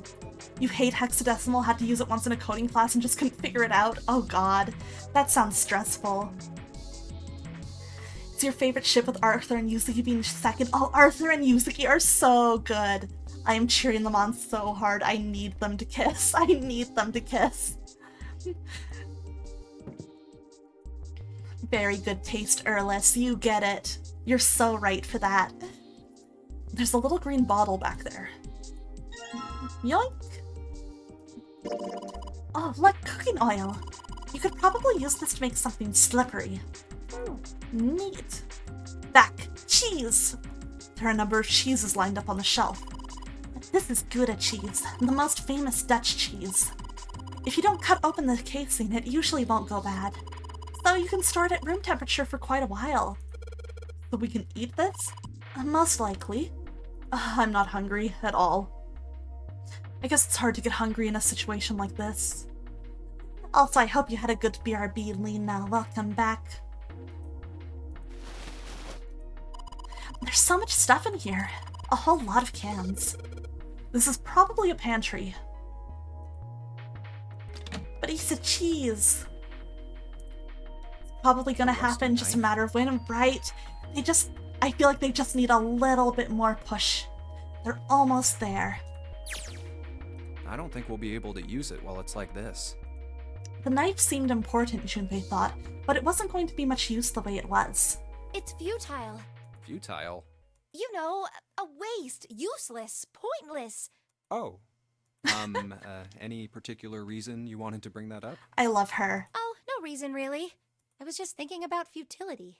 Huh? Huh. She wasn't making much sense. Junpei tried rephrasing his question. Why were you thinking about futility? This game has conditioned me to expect a Wikipedia article every time the voice acting starts. It's true. I'm ready for it. At last, she answered. Well, it has something to do with the Titanic. The Titanic? Yep.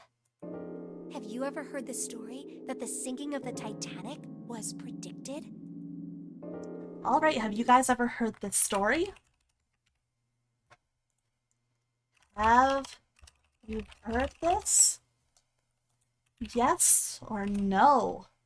There goes the poll. You guys get to vote. Is June okay? She's fine. She's a normal girl. She's a very normal girl. But alright, poll is running for 1 minute as usual. Seeing a lot of no's so far. Looks like people might want to learn about it. Ooh, but one, yes, somebody knows the story. Very interesting. I'm excited to see what we'll get here. Are you gonna let a couple conspiracy theories prevent you from having a crush? Hell no.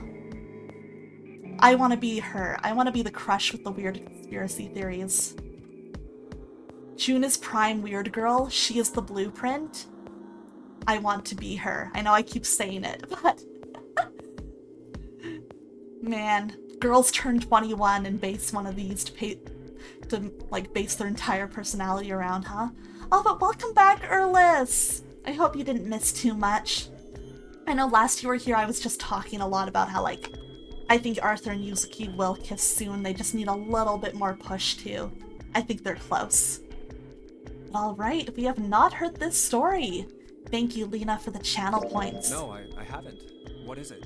In 1892, 14 years before the Titanic sank, a novel was published. It was called Futility. It was written by an American novelist named Morgan Robertson. The story was about a big cruise ship colliding with an iceberg and sinking.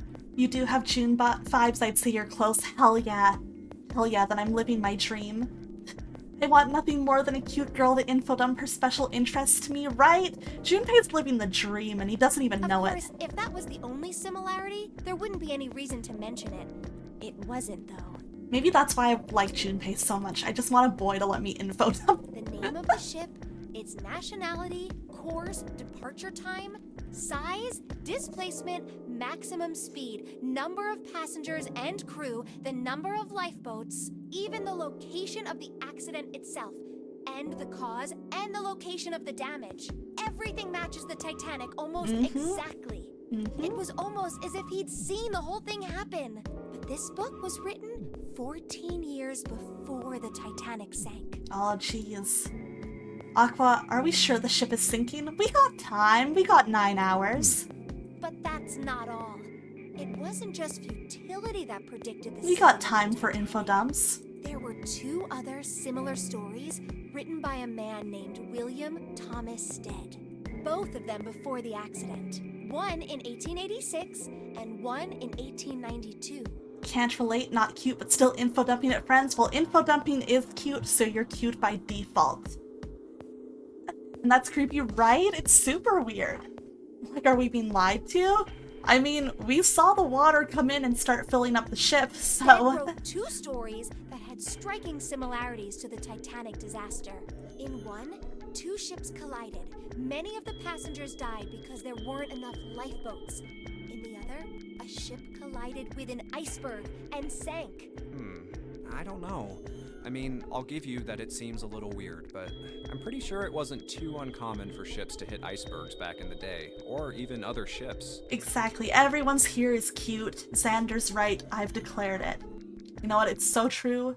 We gotta pin it.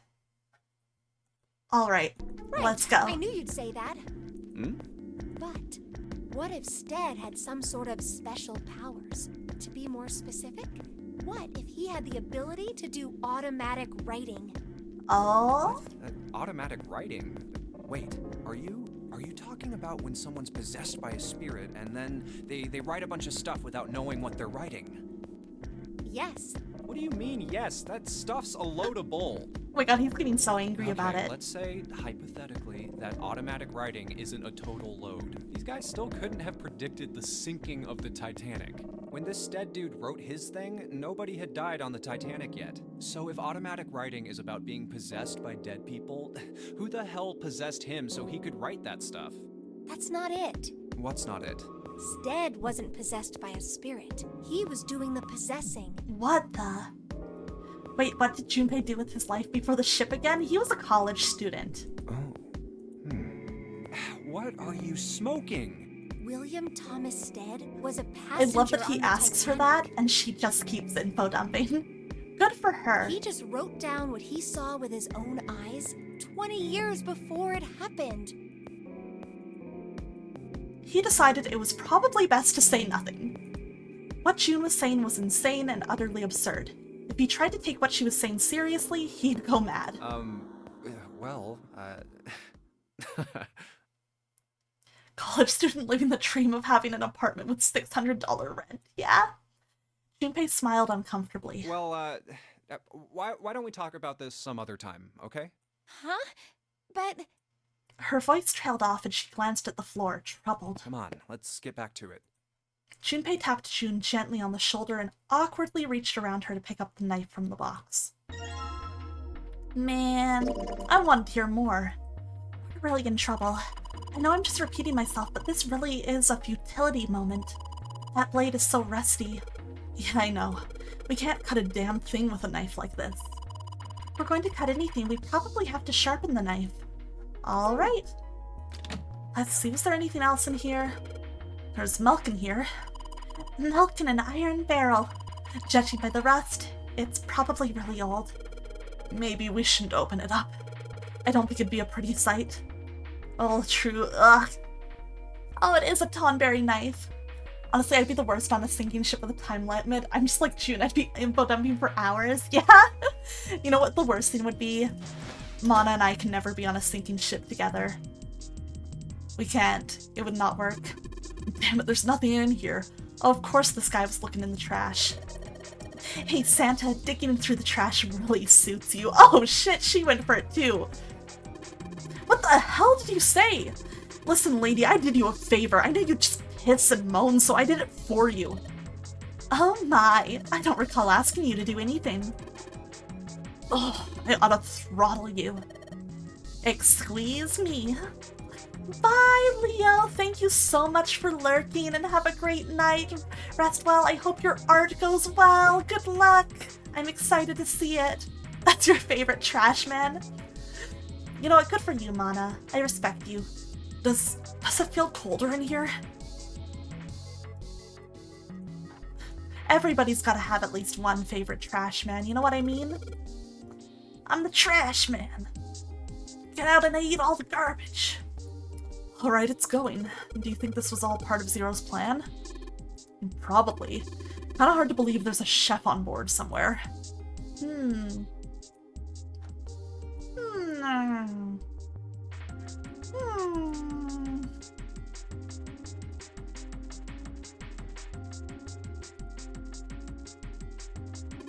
This is the door we came in through. It's not locked, so we could go back out, but what's the point, right? All that's out there is an iron gate and a dead-end hallway. Yep. Might as well be locked for all the good going back out there do. There are some bottles of seasoning in here. Frying pan and 2 kinds of pots. There's a pot on top of the stove. If there's some ingredients around here, I could cook something up for us. Lotus, you could actually cook? Who the hell do you think I am? You'd better believe I know how to boil hot water and put in my instant noodles. She's just like me. And I can boil eggs too. Good for her. Did you see that action movie that came out last week? No, I heard it was critically panned. I don't know, it's pretty enjoyable with a little pot. What the fuck are these two doing?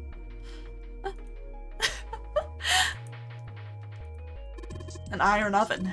Looks pretty heavy duty. It's probably industrial quality. I bet you could cook anything with this. Anyway, let's have a look inside. Damn, I knew it. Locked. Ooh, okay, code there. Hexadecimal. I wonder if it's some kind of hint. Yeah, maybe. Junpei, do you remember what I told you about a hexadecimal code earlier? Yeah, of course I do. Alright then, here's a little quiz for you. What would 9 plus f be in base 10? So that'd be 9 plus 15, right? So it'd be 9 plus 15, which would be 24, right? Yeah! You really pick on things the second playthrough that hit different the second time around, right? It's so interesting. That's right. Good job, you're a fast learner. Okay, so 9. Okay, so 9, 10 is A. I'm sorry, I need to write this down. I need to get paper. I'm not gonna be able to do this without writing it down. Here's my sticky notes and a pen. Okay. Let's do it. I went so long without writing stuff down, but with hexadecimal I have to. My brain really struggles to wrap itself around it, and I can do it, but I need to, like, keep it straight. Okay. So... 9A. 15, so F. 16, 10. That is nuts. Okay, we have that. I have a feeling it goes here, but I don't know. No, it wouldn't, because there's no way to where to put, like, the A and stuff. What about this door? Are we allowed through here yet? It's the vault, and it's really rusty. Will this even open? We won't know till we try. Let's give it a shot. Thank you guys for helping me keep track of stuff, by the way. But also no trust in chat. C4, 2B, 9S. 9S is my guy. I love him.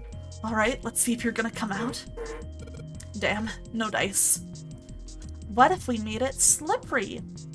This bolt is rusted in place. It won't budge. Please ignore your messages. No, I can't ignore 9S. I need him. Of course. Maybe if I put some oil on it. But hey, just a little bit of oil and come on. Come on, you little son of a bitch. Whoa! Yes, got you, you little bastard. You did it, Jumpy. You're so smart. Okay, let's check it out. As Junpei walked into the room, a blast of cold air washed over him. Almost instinctively, he had folded his arms tight across his chest, doing what he could to conserve body heat. Oh, it's cold in here. Brrr! What Cold is as this balls. place? Are you blind? Oh, poor Santa in his fucking tank top. It's a freezer. Santa's teeth had already begun to chatter. A too, I love her. She's perfect. Hardly surprising. The freezer was far too cold for someone dressed as he was. Lotus, however, was in an even worse situation. Oh, no way. That's way too cold for me. True, Santa should love the cold. Santa's gonna suffer in their heart. I love you, Mana. I get you. I'll freeze solid in seconds. Sorry, but I'm afraid I'll have to pass on this one. I'm going to leave the rest to you. Nier is extremely good. It's one of my favorite game series ever. I highly recommend it. And with that, she ran out of the room. As Lotus left, June came in. Oh, whoa. It's really cold in here. White puffs of steam hovered in front of their faces as they talked. June had already started to shiver. Hey, you don't need to be in here. You had a fever just a little bit ago. You should stay outside. We got this. No, I'm fine. My fever's gone now. But... Junpei had scarcely opened his mouth Huh? when the thunderous sound of metal upon metal rang out from behind them. In unison, they spun around to find that the door they had only recently come through. Uh-oh. Was closed. Junpei rushed to the door. No! Why did it suddenly close? Desperately, he grabbed hold of the doorknob. Ah! It was cold, beyond cold. Merely touching it was painful. The knob's frozen. Uh-oh. Why? They quickly deduced that the pipe next to the door had ruptured. It looks like the pipe next to it broke, and... What awful fucking timing for that to happen, huh? Water released by the rupture had hit the door and frozen instantly. Santa shoved Junpei aside and pounded against the door. Damn. Hey, Lotus! You're out there, right? Open the door!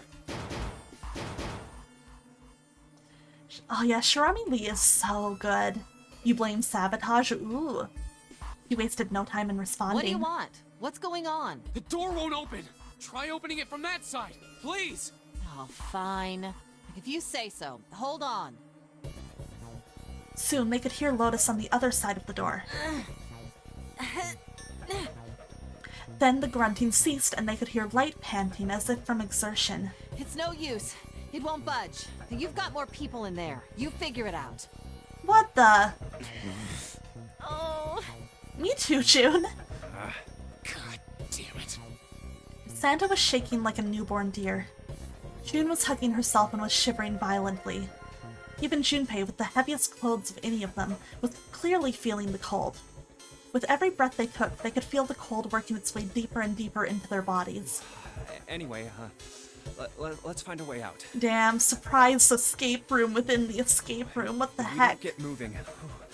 We're gonna be permanent residents. To be fair, it's not like Santa knew this was gonna happen. 2 heads are better than none. I'm sure we'll figure something out. Yeah, you're right. Let's just take a good look around this room, okay? Right. They pushed in close to one another and began to search. What a situation to be in. Let's start here. The escaped roomist. Dry ice. Dry ice? Can you make that stuff cause an explosion if you seal it in something that's airtight? Oh no, poor Santa heart. Thank you for the thirsty Erlis. I love iced tea. It's so good. Explode? Yeah, didn't you do that in school? You should never underestimate the power of expanding gas. Good to know. Junpei picked up the dry ice with his sleeve so as to avoid burning himself. I didn't think we'd already be walking into another scene, I'm gonna be real. I was just like, well, this is the most obvious thing to look at. Dry ice is just frozen carbon dioxide, right? Yeah, it is. I wonder how warm it has to get for it to turn back into gas again. Hell if I know. How is that gonna help us anyway? Oh, well, I figured we might be able to use it to get out of here. Sounds so pissed. Just wanted to check up on stream before heading to bed. Alright, good night, Lena. Thank you so much for coming to hang out. It's always nice to see you. Thank you for dropping by and sweet dreams. Oh, go for it, Star. Give this grump a hug. Do it. Carbon dioxide sublimation point is negative 109 degrees. Have a wonderful stream, y'all. Don't let Santa die and rest well once you get that far. Thank you. We'll do our best, but we'll see what happens. Any warmer than that, and it'll turn into gas. Any lower, and it becomes a solid. Junpei looked at her, dumbfounded. Oh, how do you know that? Despite my looks, I am the the queen of random knowledge. Looks bad to mess up when you're showing off. Oh, you're so cold your mouth's going numb? Yeah, that's right. You're just doing that on purpose, aren't you? June giggled and did her best to hide her guilt. At least she was still feeling good enough to joke around, Junpei told himself. Come on, guys. Don't you think that's kind of weird? I wonder why it doesn't turn into a liquid first. Santa was now shivering at an astounding rate, but his curiosity seemed ineffective. Emiya gave Junpei a hug for warm. Aww. No, Emiya's warm on my titties. He's warm and safe and comfortable in his favorite spot. Junpei? Alright, guys. Stop flirting in front of Santa, God. Okay. Junpei. Let me out of here. Let's talk about ice. Alright, here goes a poll. Feel free to vote as always. And as always, you can do multiple votes as well. Emiya's what? He's warm and safe and comfortable. Is that not what you want to hear? Do you have a fucking problem with that, Mana? Do you have something to fucking say? Can't believe this shit. Can't believe this shit. Can't believe this shit.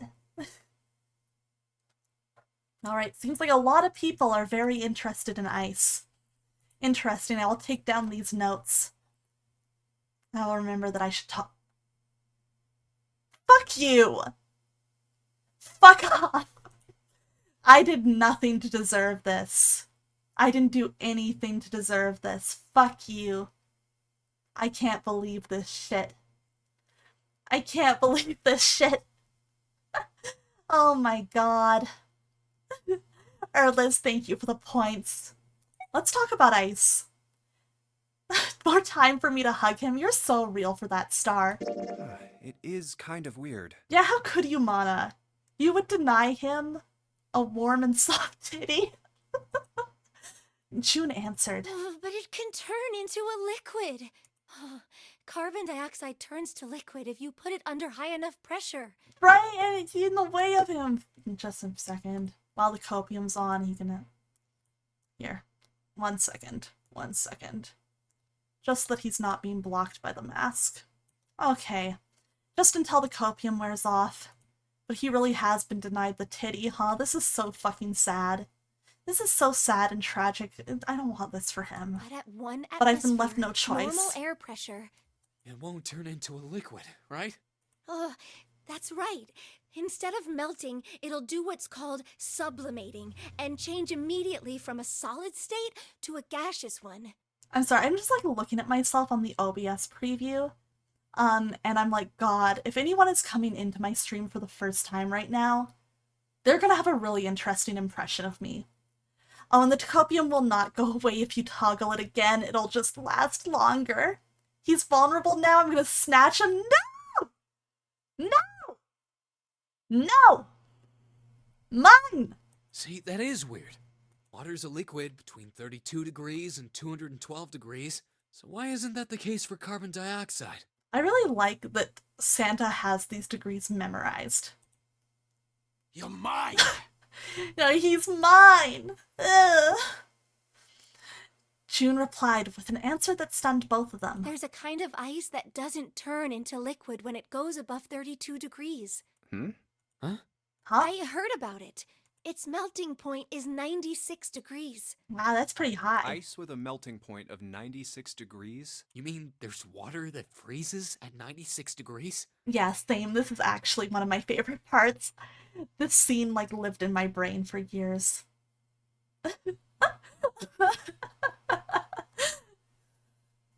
If Mana's nice, she can hold his other hand, but only if she's nice. Yeah, well, you could also look at it as ice that won't melt until it's 96 degrees.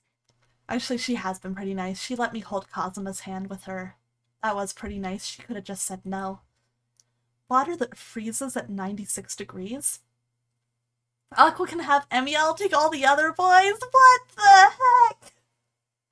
What a fuck? Damn. Damn, now I gotta sit here and be like, is he worth all the other boys to me? I'll be real, he probably is my #1 right now. So I'm like, I'm considering it. I'm considering, but also I'm like, man, can you hold his hand? Sure. Mana, no! No, gratia. See, I was considering it, and then I folded immediately. There's something wrong with me. Ice that won't melt until it's 96 degrees? Junpei was cold as hell, but this was too interesting to ignore. He did his best to warm up by rubbing his arms and stamping his feet, then put the question to June. So what's this ice with a melting point of 96 degrees called? I heard it's called Ice 9. Let's go. Ice 9? Originally, Ice 9 was a made-up substance invented by a science fiction author. Honestly, if you ever do want Graha to Fortnite dance on your stream, I can give you the file. Just let me know. But recently, scientists have discovered that such a substance actually exists. Oh, Wait, shit. hold up. So is this thing called Ice 9, or is it water? Like I said, if the ice is over 96 degrees, it'll be liquid. If it's under that, it'll solidify. You have the file? Fair. I should have expected you did. Oh, you might have been the one who gave me it, and then I just put it on my stream because I think it's so funny. It's more commonly known as hot ice. So, you could think of it as a polymorph of H2O. Cube, hello! How's it going? Yes, you made it in time for Ice 9! Let's go. How are you doing, Cube? Gotta shout out once again another Zero Escape Appreciator streamer. How's it going? Here, think of it like diamonds and graphite. They're both made of carbon, right? But depending on the structure of the crystallization, the hardness and structure are completely different. So you're Ice saying normal water 9. and this Ice 9 are like that? Yep. Guys, have you heard about Ice 9? These three are gonna become Ice 9 if they keep info dumping in the freezer. Listen, it's so funny because I feel like it's happened on stream a couple of times. It's like I'll start doing the Ice 9 info dump to Freya, and Freya has played 999, and every time I do this to her, she forgets that this happens in 999. She forgets what Ice 9 is. She forgets entirely, and I basically give her this whole speech, and she's like, wow, Aqua, that's really interesting. It's my favorite thing, because she has no idea it's a bit I'm doing. She's just like, whoa. She wasn't finished. Have you heard the story about the crystallization of glycerin? For 150 years after the discovery of glycerin, people cooled it, warmed it. Absolutely the best thing about Zero Escape is how they casually talk about high-level science out of nowhere and nobody acts like anything is strange, right? It's my favorite. I love science fiction visual novels. They're the best. They did all sorts of things to it, but whatever they did, it never crystallized. However, one day in 1920, some glycerin on its way to England by ship was discovered to have crystallized during the trip. Scientists around the world wanted to research this new, crystallized form of glycerin and asked for seeds. Oh, a seed is a sample of the original crystallized substance. This is my first read in the scene was when I knew I was playing a really special game. Same! With a seed This really caught my attention. Further crystallization of glycerin would be easy. I was like hooked on every word. Something very strange happened. Not only did the glycerin encouraged by seed crystals begin to crystallize, even the samples nearby did, even though they were tightly sealed. And it didn't end there. After that day, it doesn't matter where in the world it is, all glycerin crystallizes naturally when cooled to less than 64 degrees. Before that day, no matter how glycerin was cooled, it refused to crystallize. But once the crystallization had begun, it was almost like... how do I put it? It was almost like all the glycerin in the world was communicating in some way that we can't sense. And now it's happening everywhere. Junpei. Alright guys, how are we feeling about this? How are we feeling about the info dumps? What do you think of them? Are they impressive or are they annoying? You guys get to vote and decide what Junpei thinks. I love that I also has a weird girl who info dumps on us, and I hope every single one of Uchi's games does this for the rest of time. Same. Mana, if you haven't played Ever 17, you definitely should. I think you would definitely enjoy it. It's very, very underappreciated. Alright. Well, it looks like chat might be impressed by the info dump, but let's see. Let's see, we'll find out. You haven't? It's pretty good. It's got a slow pace, but if you like Ushikoshi's writing, it's a good time. I enjoyed it quite a bit. I would definitely recommend it. It's getting a remake, but also it's not too hard to find if you sail the high seas. Alright, no, oh, only over 300 votes for impressive and 0 for annoying. You guys get it. You guys get it. You get the appeal of a girl info dumping. I guess you have to if you're at my stream because that's all I fucking do, but maybe inviting you to collab it with... I would love to do that, Mana. I would love that. I would legitimately love that. Not near future. Fair, but I would... Yeah, we can throw that on our list. Please. I would be so down. Ever 17. I'll put it in chat too, just so you guys can see if you want to Google. But it was also written by Uchikoshi before he did 999, and it's interesting. Junpei was honestly impressed. Do we know when the remake's coming out? No, I don't think we've really heard anything since it was announced. So I'm honestly actually a little bit worried about if it's actually coming out, but we'll see. It was, in fact, a pretty interesting story. Wow, that's pretty interesting. But, what does that have to do with Ice 9? To his surprise, it was Santa and not June who answered. What she's saying is that it's a lot like Ice 9. What happened, I mean. A lot like? Oh, that would be bad. If water everywhere started freezing at 96 degrees... That would be bad. It'd be the end of the world. Ever 17 mentioned? Hell yeah, Cube. Hell yeah, hell yeah. Shaking your hand, shaking your hand. Hell yeah. Junpei felt that Santa might not be treating the idea of the end of the world with proper concern. At any rate, we're not gonna have to worry about the end of the world unless we can get out of here pretty damn quick. Wow, Santa, you're such a weird boy. I can feel Mana twirling her hair from here. He was right. Junpei shivered. Alright guys, I think that's enough of that. I didn't think we'd get quite this far off topic. I mean, I know I'm kinda at fault here, but we can't be screwing around anymore. So seriously, I might go by the name Santa right now, but I didn't grow up in Iceland. Doesn't Iceland, like, not actually have that much snow? I freaking hate the cold. So let's get cracking, alright? We gotta find a way out of here. Santa stomped off, clearly doing his best to pretend the cold wasn't affecting him. Selfish, isn't he? Still, Santa was right, and it was high time they got back to their search. June should inform him about this. She Iceland's should. interesting and all, but we can discuss it more once we get out of this freezer. Junpei looked at June, nodded, and resumed his search of the room. Yep, and Greenland has snow. Right, that's true. Oh shit, the copium's gone. That means that he can go back to his favorite spot. Let's go. Wait, no, he needs to, like, attach to... Good, okay. Okay, yes, he's attached to the titty. I needed to make sure. That wasn't very ice of you, Santa. Here we go. It's really hard. It's frozen stiff. Hey, June, can you say that again? Say it again. It's really hard. Again. It's really hard. Thanks. Is something wrong, Junpei? Your face is bright red. Nothing, I'm fine. If it's that hard, you can probably use it as a hammer. Yeah, good point. Maybe we can use it to break something. Junpei, stop being weird. Pathetic. Leave him alone.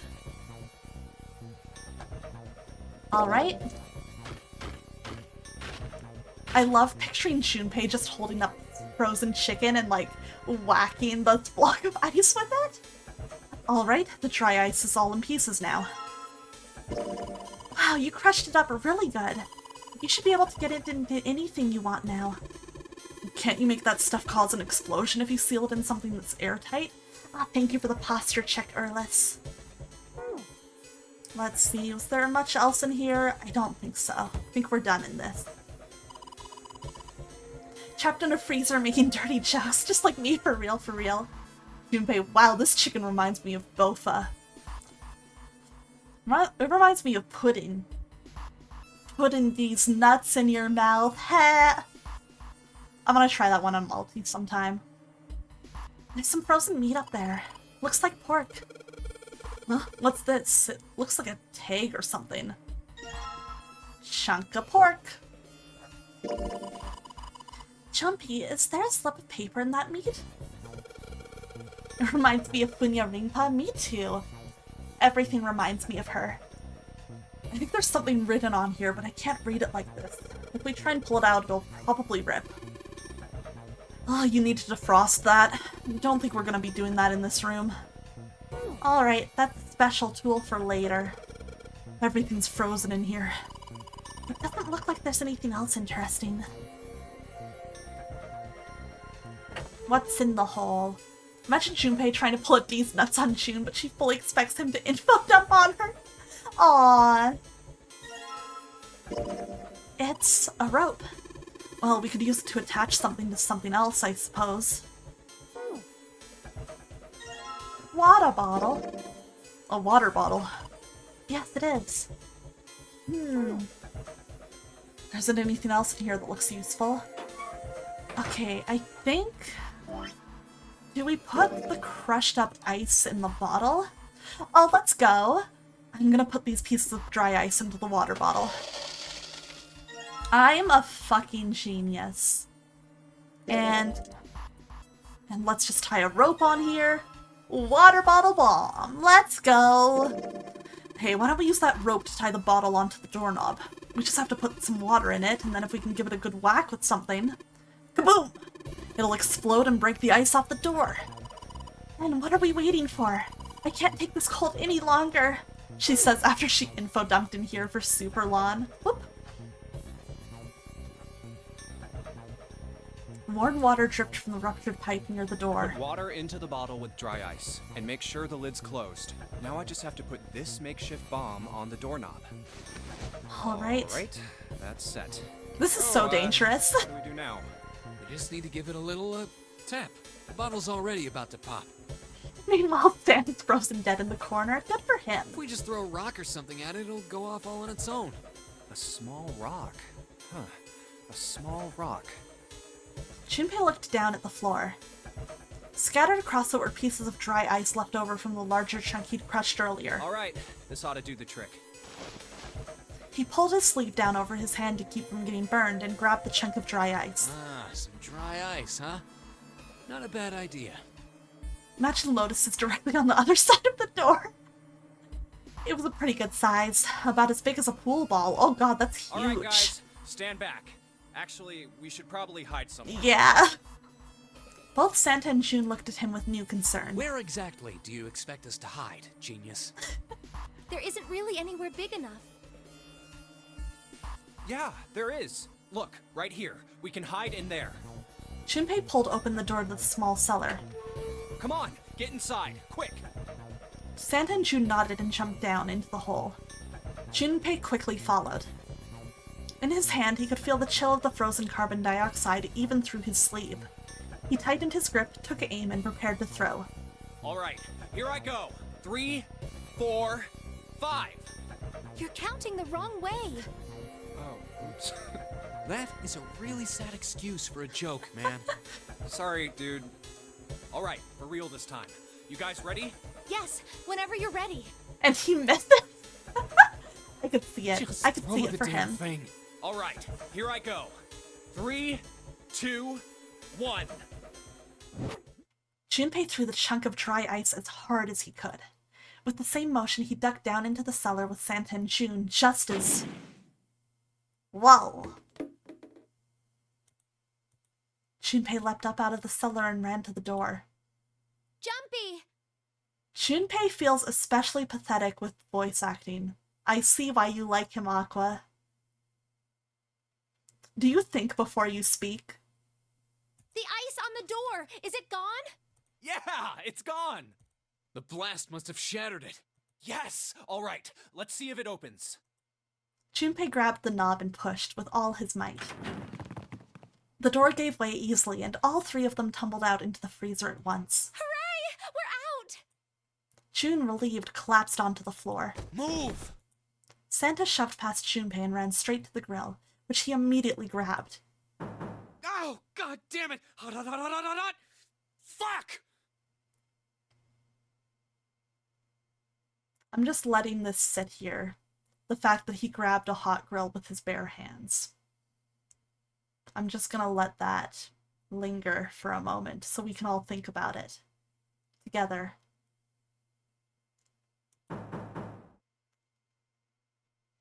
He proceeded to kick the grill in a futile but amusing fit of rage. Well, you did just grab the grill. What did you think would happen? Hey, where's Lotus? Listen, maybe we just both have some pathetic men. It took Junpei only a moment to find her. She was sitting on the counter, idly scratching her chest. Ooh, welcome back. I was starting to get tired of waiting for you guys. With a great yawn, Lotus lowered herself off of the counter. Junpei clenched his teeth and walked toward her. What were you doing? I don't vibin'? This coming from Junpei. Listen, maybe Mana and I both like pathetic men, and that's what's really going on What do here. you mean, what was I doing? I was waiting. We were gonna die! Oh, yeah? But you didn't. So everything worked out all right, didn't it? What the hell? Just kidding. It might not look like it, but I was really worried. Oh, don't give me that crap. I'm telling the truth. I mean, if you died, then I'd be in trouble too. Oh boy. If you died, then I'd be stuck here, and I'd die too. See? I did all I could. I even looked around to see if there was anything I could use to pry open the door, but I couldn't find anything. Pathetic, affectionate, true. So, all I could do was wait. I mean, what else did you want me to do? Call the cops? It was true that there wasn't much she could have done, but something about her tone. Junpei gritted his teeth. Fine. But there's one thing I have to ask you. What's that? You didn't close the door, did you? What? You think I closed the door on you? Oh, shit. Why would I do something like that? It closed on its own. I told you before, if you die, then I die too. Yeah, I guess so. It seemed that an accident was the only explanation for the door's closure. If she really wanted to kill us, all she had to do was bar the door from the outside. But she didn't.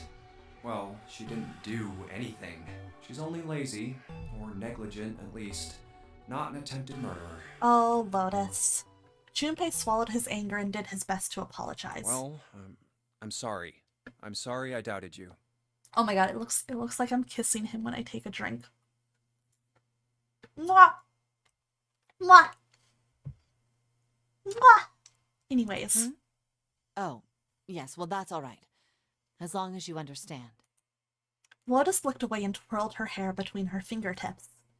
His vengeance against the Grail complete, Santa swiggered back toward Junpei and Lotus. Oh, thanks for the thirsty Starseer.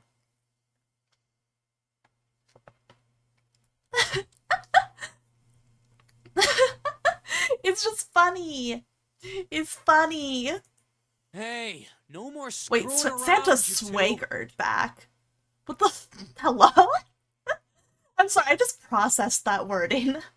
Break time's over. Especially for you, lady. You've just been sitting on that fat ass of Oh yours my while we God. were freezing to death. How rude. I was plenty busy. Yeah. How about you put all that energy into something besides bitching? Let's go. Swag? Oh my god. Alright though. Oh, we can cook the meat! Woohoo! Guess I'll put this meat on the grill. Junpei a bit of grill daddy? Hey, what are you doing? What are you going to do if the paper burns? Come on, it'll be fine. I mean, it's not like it's gonna burn right away, right? We just gotta keep an eye on it and the paper will be fine. Let them cook. Well, they can argue all they want. I'm gonna keep an eye on this pork. Got that white-haired boy swag? Oh, true. Well, looks like it's about time. I'm gonna try taking the paper out. Jumpy, be careful. Sweet of her to care, but I know what I'm... See?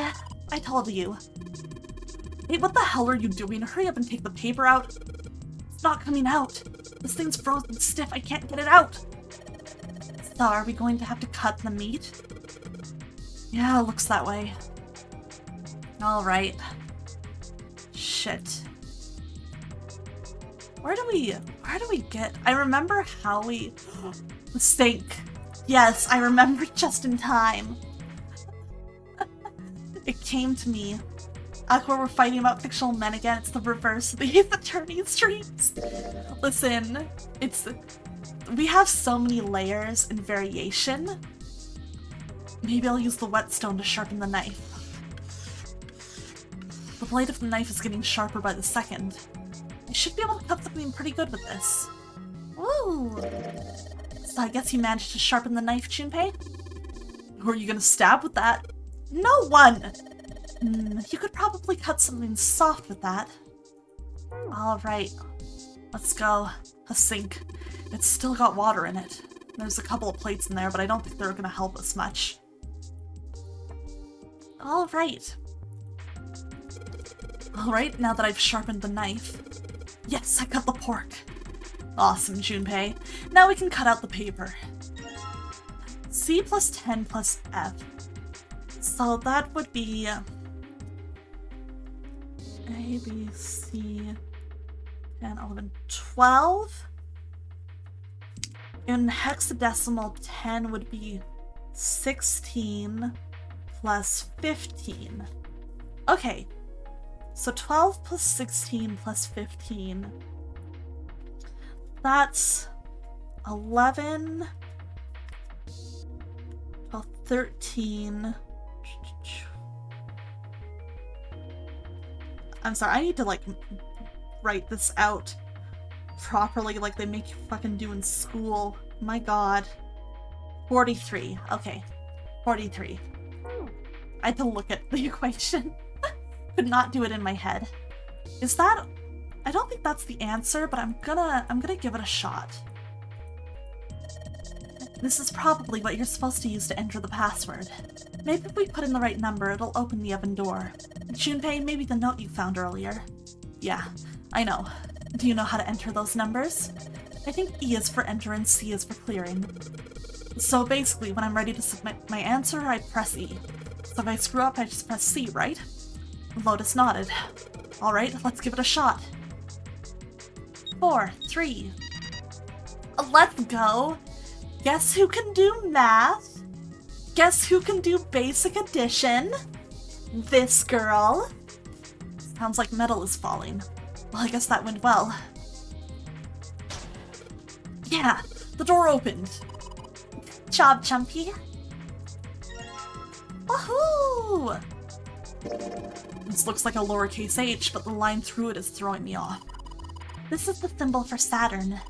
Remember, there was an elevator next to the main staircase. Wasn't there a mark like this on the card reader next to it? Oh yeah, I remember that. I guess that means that card ain't gonna help us get out of this room then. Me, I'm the best mermaid and I can do basic addition. Let's go. Aqua proving you don't need brain cells to do math, it's true. I'm not sure. Why don't we try it out? Alrighty. Woohoo! Woohoo! Yes! I think it's unlocked now. You did it, Jumpy. Let's get out of here. Yes! Let's go! Yahoo!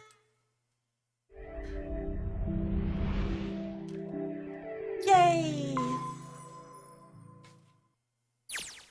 I think I've been here before. Thank you. I love this happening every time. A metal grate stretched from wall to wall. Beyond it were 2 elevators and the entrance to the kitchen. The elevators are over there, so that means... We went into the kitchen through that door and came out on this side. That means the map was right. Wow! Then let's use it to plan our next move. Next move? Yeah, we need to decide where to go from here, don't we? He's right. Let's get started. From the All looks right. of it, there are 4 possible routes. Let's just Oh God, keep it that's so simple and many. call them A, B, C, and D. First, A and B. They both seem to connect to a room that looks L-shaped. Yeah, there were 2 doors. But they were both locked. We couldn't open them. Now, Route C. This goes all the way to the main staircase. That means it's door 5, one of the numbered doors. Then do you think we would meet up with the other 4 after this hallway? No, I don't think we will. Why not? Look, there by the stairs. See how the gate is opened? Oh. When we went into the kitchen, it was closed. Oh shit! But it's open now. What do you think that means? I didn't even notice that. That's good They detail. opened it. Most likely. And if we take Route C, we're going backwards. That would be pointless. Then that means It's gotta be D's nuts. All 4 looked at the map. They all looked at the staircase, its lazy curve leading down deeper into the ship. Route D, then. D it is. Yup, Route D. then we're set. They jogged down the stairs until they reached the C deck. Everything looks okay here. Let's check the next deck just to be sure. Yeah, just like I thought. D deck is totally underwater. What is D's nuts? Could you info dump about it before me? God, I had the stupidest joke in my head. See, suddenly, a bunch of people in different parts of the world all put D's nuts in there. God, that was bad. That was bad even for me. Just like the That's bottom bad of the even for central me. staircase. Oh, good night, Erlis. Thank you so much for hanging out. It was fun having you here. Have a great sleep, and I'll see you later. The water gazed back at them, its smooth surface like a great mirror. I'm glad you enjoyed that, Mana. What, Star? You got something to say? At least the water level hasn't really changed. Small comfort. May as well head back to C deck. What else is here? There are 2 elevators over there at the top of the stairs. You were one of those people? Oh my god. So you can confirm the stories were true. That's amazing. I respect you so much. Just like the floor above. Hold on. These are kind of different. See? There's a card reader on the side. Oh shit. Another strange mark. Hey, look, it's Lotus's symbol. Oh my god, dude, you're gonna say this in front of her? See? It's the woman symbol with horns on it. That seems like... Deserved. Ouch, ouch, ouch, ouch, Deserved. Lotus had taken hold of Junpei's hair. She began to shake him violently, and he thought he heard a low growl coming from her throat. What was that about the mark again? You just reminded me of the temporal ass pain Tumblr post. Listen, I know the person who wrote that post. I've known them for years. It's so funny. Nothing. Such violence. Junpei began to wonder if she was not the devil itself. With an uncomfortable smile, Jun spoke up. Yeah. See, here's the fun thing, Mana, is I know the temporal ass pain person through Danganronpa RP in my This is a Mercury symbol. The horns symbolize the wings on Hermes' staff. Hermes herpes, whatever. What a line. If we can't get this thing to work, these elevators aren't going anywhere. In other words, we need a key card with the Mercury symbol on it. Probably. I guess we can't get on then. Let's just disregard the elevators for now. How about this hallway on the left? Whoa, there's so many doors. Why do you think he's cool when he's talking about herpes? I'm sorry, but... but yeah, it's just funny how, like, he just made this stupid post for fun, and it got so... like, it's posted everywhere now. They weren't sure how many, but certainly enough to be discouraging. Damn it. If we try and search all these, the sun's gonna go down before we've done half of them. I think the sun already set. I have a feeling this ship is the only thing that's going to be going down anytime soon. Honestly, I think all the time about I've injected poison into your asses. You must solve my ass slap puzzle. Fuck. That's even worse.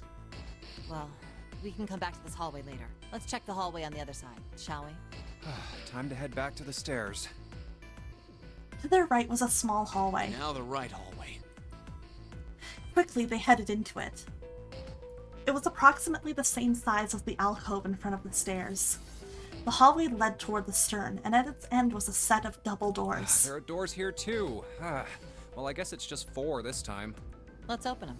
All right, let's start with this one. Junpei nodded and grabbed the one closest to him. He gave it a small tug and felt it move. Huh, it isn't locked. I'm going to open it. Let's go. Thrilled to have found an unlocked door, he threw it open.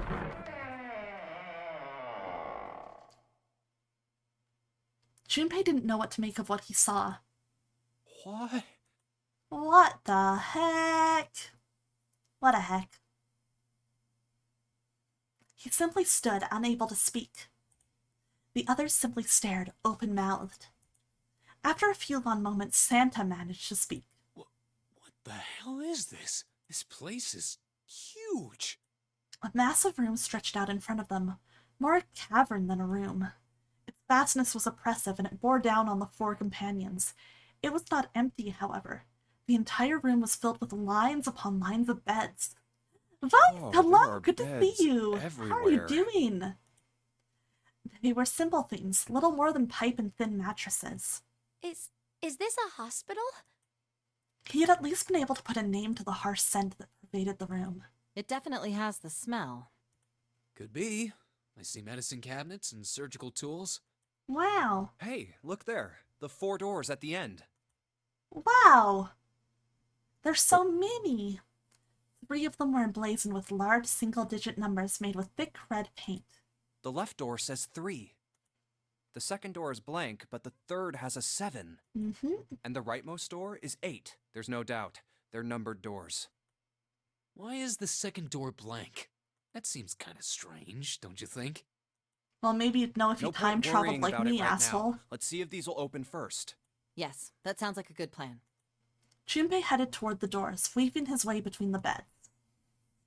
He started with door 3 on the left and moved to the right until he reached door 8. Let me in! Let me in! Oh, it's no use. Well, of course. If it was that easy to open these doors, what would be the point of the notary game? We have to activate the red, or the numbered doors won't... Wait a minute. Uh-oh. What's wrong? Ruh-roh gamers. Look, the display on the red. There's nothing on it. Huh? Huh? Don't you remember? The red at the central staircase? If no one was inside, it said vacant. Oh yeah, you're right. But this one, There's nothing on it. right? I wonder if it's broken. Only one way to find out. It's kind of fun getting to see, like, the slightly different perspective on finding this room based on, like, who you went with before. It's just kind of neat. I enjoy it. Dingy, hello! Oh, thank you for the thirsty redeem. Oh, and thank you for the stretch. Also, I apologize if you can hear yelling. I'm guessing Yuzuki's playing TFT after Final Fantasy, right? And I know I can hear her really clearly, but I don't know if my mic filters are taking it out or not. So if it's not, I apologize. But good to see you, Diggy. Let me give you a shout out. How are you doing, dude? What is up with you? Thank you as always for dropping by. Always nice to see you. It's not responding. You hear nothing? Okay, good to know. Mic filters strong. All four took turns placing their hands over the red, but it refused to respond. They pulled at the lever, and still it did nothing. As they soon discovered, it wasn't only the red for door 8 that was behaving strangely. How about the red on door 7? And door 3? None of them are working. Oh boy. What does it mean? I knew it. They're broken. Well, Zero sure sucks at maintenance. God, Santa. No, that's impossible. You really think Zero, who prepared all of this, would make such a stupid, simple mistake? Well, Maybe, but that doesn't explain why this thing ain't working. it was at that moment that they heard a voice from behind them. I believe the bottom of the device has been removed. It's this guy. They spun around to see. Snake! It's kind of crazy seeing him alive again. It's kind of nuts. It feels weird, you know? But it was more than just Snake. Ace! Clover! 7!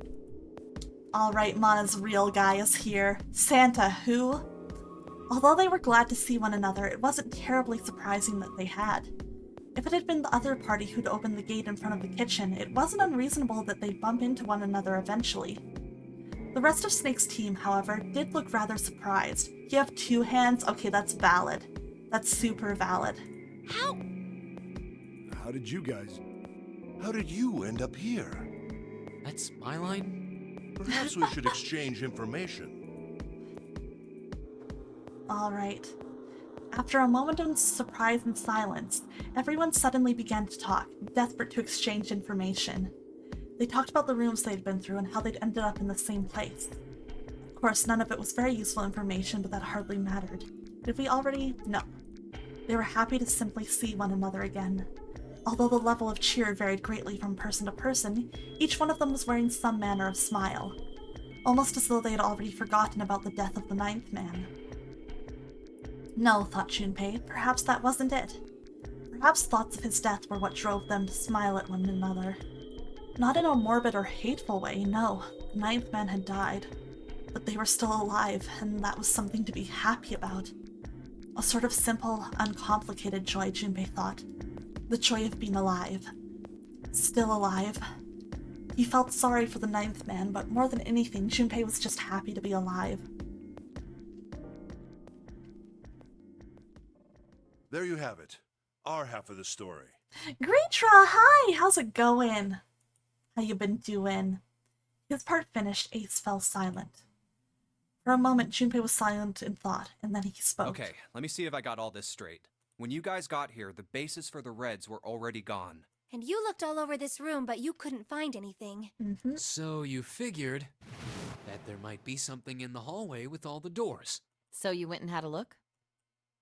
Yeah. So much to catch up. Somebody spilled their And while spaghetti you were looking everywhere. around, you heard That's voices. horrible. Uh-huh. So you followed the voices and came back here. Indeed. And that was how we found you. Why don't we check those 3 reds again, just in case? You're right. Huh, there's a long, thin gap on the bottom. I think it's a slot for something, probably electronic. Well, this isn't good. If the red is inactive, we can't keep going. Well, Yeah, what that's about not that hallway good. over there? Isn't there anywhere else we can go? No, there isn't. There are plenty more hospital rooms, but nothing else. Hospital rooms. That's what's behind all those doors? Yes. Hmm. There are a number of individual rooms in addition to this large one. There was a door at the end of the hallway, but it was locked. There was an astrological symbol engraved near the keyhole, however. I was able Oh? to get a good feel of it. I believe it was the symbol of Jupiter. Oh, thanks for that, buddy. Not again. Those goddamn things are everywhere. Me when Homestuck was everywhere at conventions. I wonder what they all mean. For a moment, everyone was silent, deep in thought. While we're asking what things mean, what's the deal with this room? I don't know, something about the delivery on that I line mean, made me I laugh. thought this was a cruise ship, but I can't imagine a cruise ship would have a hospital like this. Of all people, it was Seven who answered with calm confidence. Well, I figure it's probably a hospital ship. Chances are it's the Gigantic. The gigantic? Junpei looked confused. So did everyone else. What is this gigantic? Seven knit his brows for a moment, then began to explain. The Gigantic. She was a sister ship to the Titanic, built in the early 20th century. Actually, the Titanic had two sister ships, and they looked exactly the same. The Gigantic was said to be one of them. We talked about this They earlier. intended to make her a passenger liner like the Titanic, but World War I began soon after the ship launched. The British Navy took her over and made her a hospital ship. At some point during the war, the Gigantic was damaged by a German mine in the Aegean Sea. Yeah, info dump to a Seven. Let's She ran aground go. afterwards, so she didn't end up sunk. Let's go. What happened to her after that? One theory going around is that a man named Lord Gordain bought her. Titanic again? No Seemed like problem. he'd been one of the few to survive the Titanic sinking. That trauma turned him into some kind of obsessive collector of all things related to the Titanic. Soon enough, the guy wanted the Titanic itself, which was impossible, of course. It's stuck at the bottom of the Atlantic Ocean. But the Gigantic wasn't. And seeing as she was identical... So you're saying this Lord Gordain bought this ship? Yeah, at least I think I am. That's impossible. No way we're in some boat that's almost 100 years old. I mean, who knows? Pipe down, just pay attention. What, that's it? Well, have you got any proof? Proof? Proof that this ship is really the Gigantic. Well, this ship's got stuff that's like the Titanic and a hospital ship. So, I just figured... Oh, for goodness. Don't tell me that's your only reason. I'm gonna be real.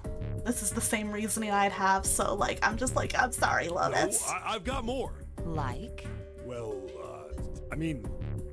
Seven looked around desperately, doing anything to avoid meeting Lotus's piercing stare. He scratched his head for a moment, then gave up. Finally, he opened his mouth. I don't know. Lotus sighed and shook her head. I guess your memory isn't back yet, is it? Yeah, sorry about that. Hey, whoa, wait a minute. Memory isn't back? Oh yeah, Junpei hasn't learned this yet in this timeline. Junpei was, he felt, legitimately shocked by what seemed to be new and very important information. Everyone else, however, seemed unimpressed. In fact, they all looked at Junpei as though he had said something very strange. Ooh. Gotta stop accidentally hitting my scroll wheel. Your point being? He decided to revise his attitude for the next question. Wait, was I the only one that didn't know? Everyone nodded. Why? Oh, yeah, I guess I didn't tell you, huh? But was the other ship enormic? I think they talked about it earlier. It was the Olympic. I told the rest of them before we ran into you on the stairs. I told them I couldn't remember a damn thing from before I woke up. What? Then, almost as if to save Junpei from further embarrassment, aw shit. A bell began to ring from far away. Huh. A bell. It sounds like the clock in the main stairway. Junpei counted each chime carefully. 10, 11, 12. Huh, 12. Wow, midnight. Happy New Year. It's midnight. Then we've still got 6 hours left, right? We don't have any time to screw around. Let's get going. We gotta find the missing parts for the Reds. What do you mean, find? How on earth do you propose we do that? We've looked everywhere in this room. That only leaves one place to look. One? Well, not just one. Hmm? Wait. Don't tell me you mean we need to search all of the other rooms. Oh boy. Don't freak out. We've already searched 4 of them. 4 rooms? We just have to split up the rest between the 8 of us. Oh boy. Each of us can do 6 Back to rooms this. apiece. We'll have the other 48 rooms cleared in no time. Well, this will be fine, There right? are 48 other rooms? Man, they needed to edit the lines here. I know it's like something that can happen really easily, but it's a little distracting. I forgot about this. Her earlier experiences had apparently not encouraged Lotus to trust Seven. Seven scratched his head awkwardly. Maybe?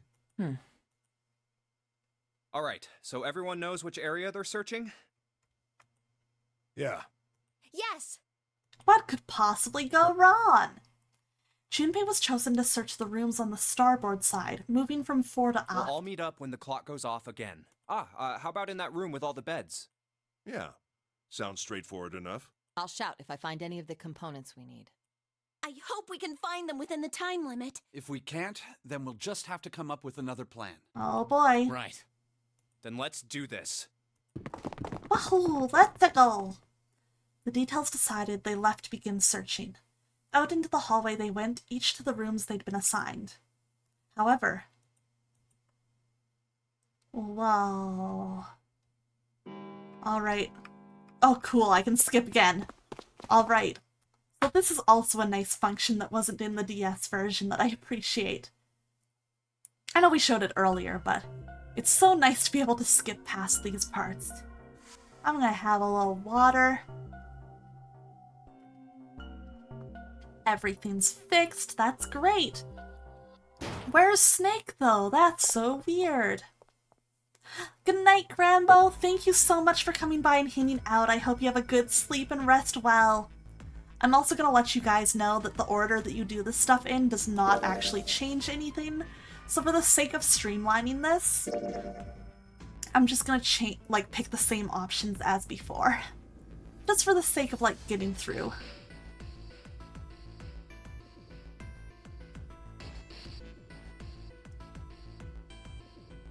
Let's see. Yeah, the worst part of the DS game is how much you have to repeat things. I know a lot of people who are straight up I'm just not gonna get the other endings because I don't want to bother seeing all the parts I've already seen again. And it's oh, it sucks, but I get it.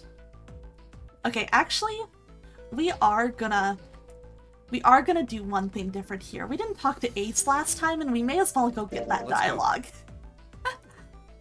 With June in tow, Junpei jogged up to Ace. Hearing their footsteps, he turned to greet them. Ah, hello there. Snake is... Well, that's obvious, isn't it? I assume you haven't found him yet? Yeah, doesn't seem like you're having any luck either. I really wonder where he could have gone. He's just hiding. Wherever he's He's being a silly, goofy guy. We must find him as quickly as we can. For Clover's sake. Right. June's face looked kinda enraptured. By the way, do you think Clover and Snake are really siblings?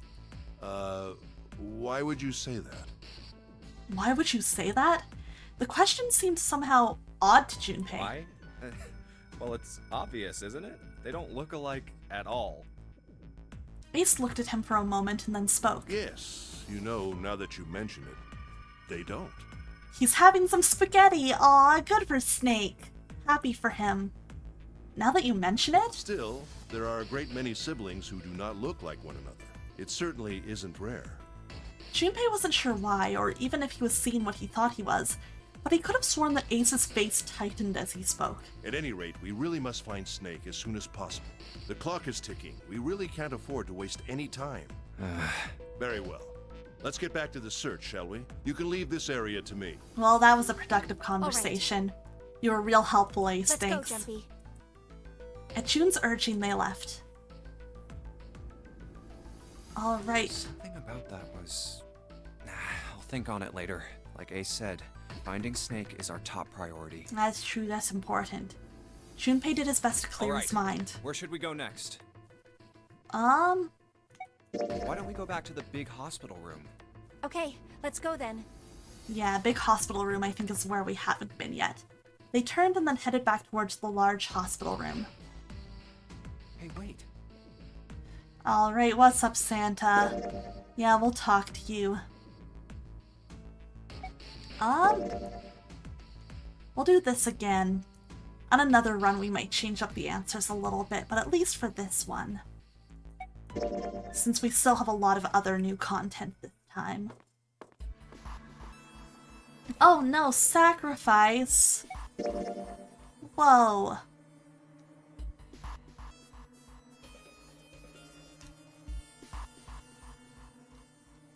Man. Time for Ace to do his noble sacrifice. With the random bottle of drugs he found that probably could have really hurt him. Thank God it really was what the label said, otherwise that could have been fucked up. Man, that's crazy. He just did that. That's a crazy move.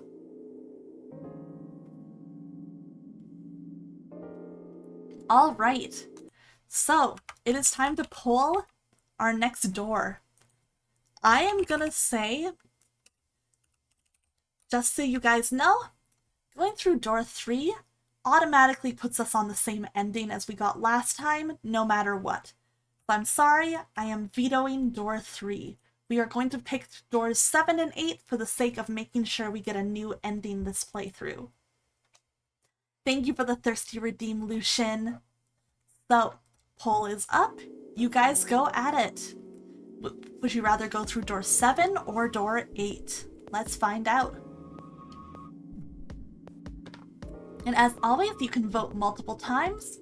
I'm letting this poll run for 2 minutes instead of 1, so that, you know, we can have a little more time to think and debate and fight on it, or like push for the door that you want to see happen. 8 for Lotus, valid. Very, very valid. It looks like so far 7's got a couple more votes. So we'll see what happens. Always a chance you could vote multiple times and turn it around though if you feel strongly about it. Or if you just want to see chaos happen. Either is good reasons.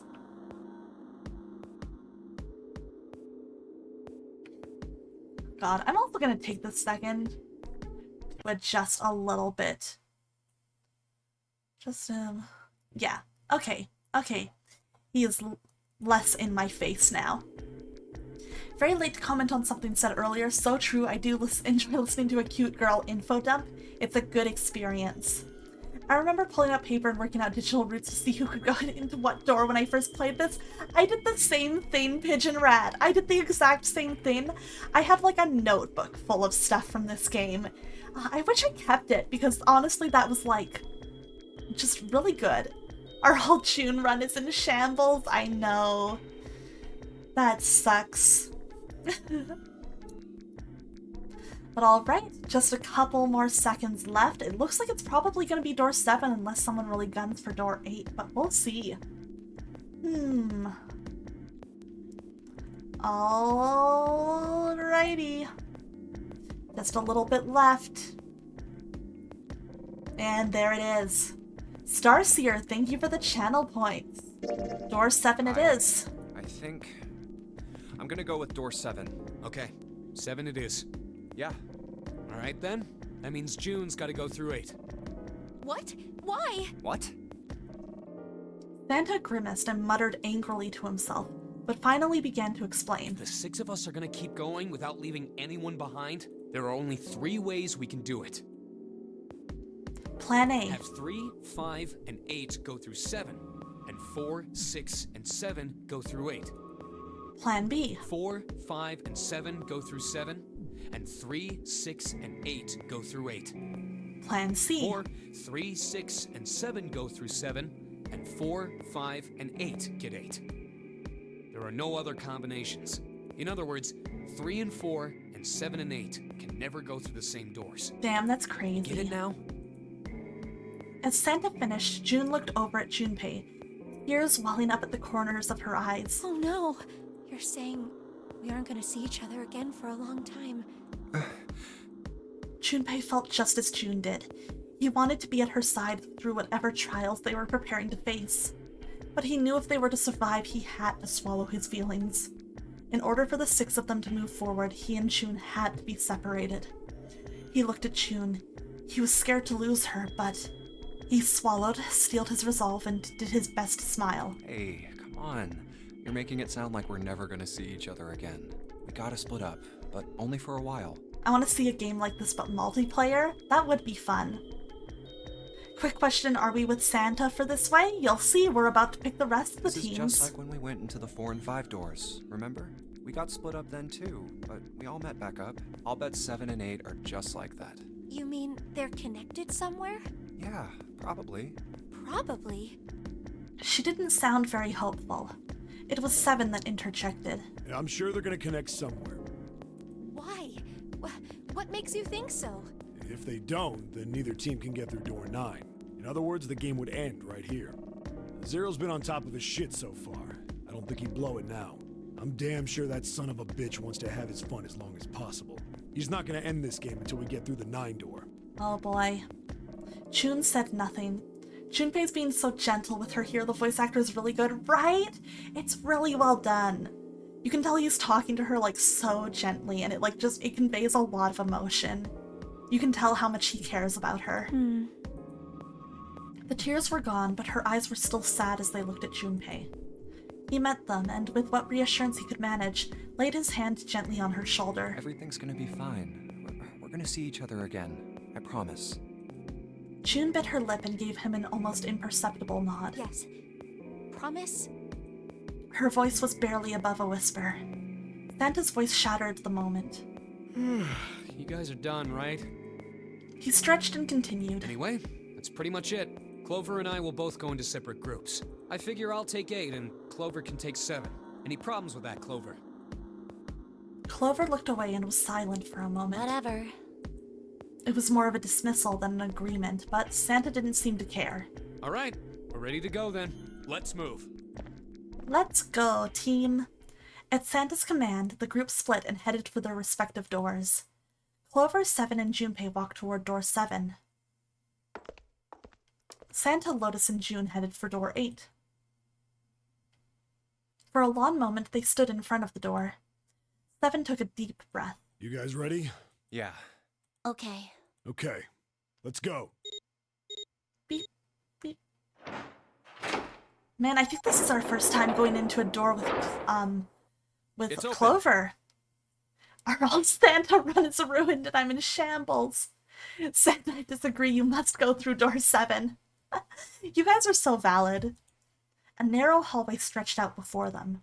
7 and Clover leapt through the door. Let's do this! Hurry! The moment they did, their bracelets beeped. The detonators in the bracelets had been activated. Junpei stepped forward to follow them. But as he was about to step over the threshold, he stopped. He looked to his right, toward door 8. June stood there, a mirror image of Junpei. She turned and looked toward him. Their eyes met. They nodded. June. Jumpy. Their farewell took almost 1.5 seconds. What the hell are you doing, Junpei? Then someone took hold of Junpei's arms and hauled him bodily through the door. Man. He heard the sound of the numbered door slam shut behind him. His bracelet gave a cold electronic beep. Only 81 seconds left! No time to waste, guys! Let's get moving! You know what? At least we're back with 7. June is temporary, but 7 is forever.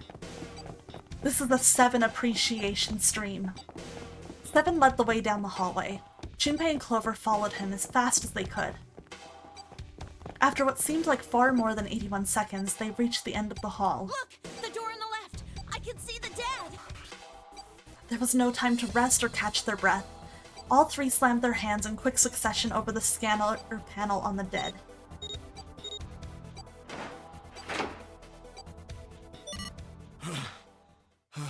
Wow.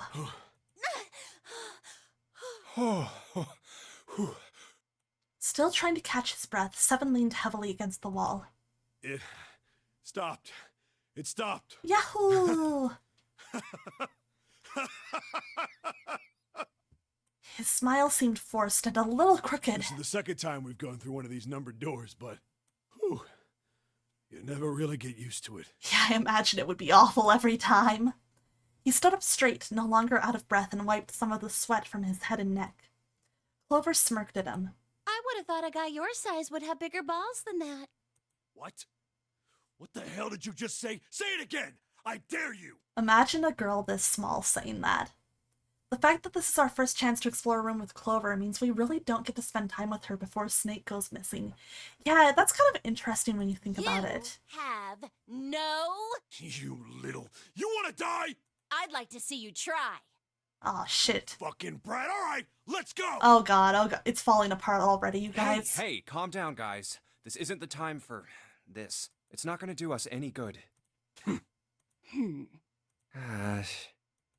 Junpei sighed.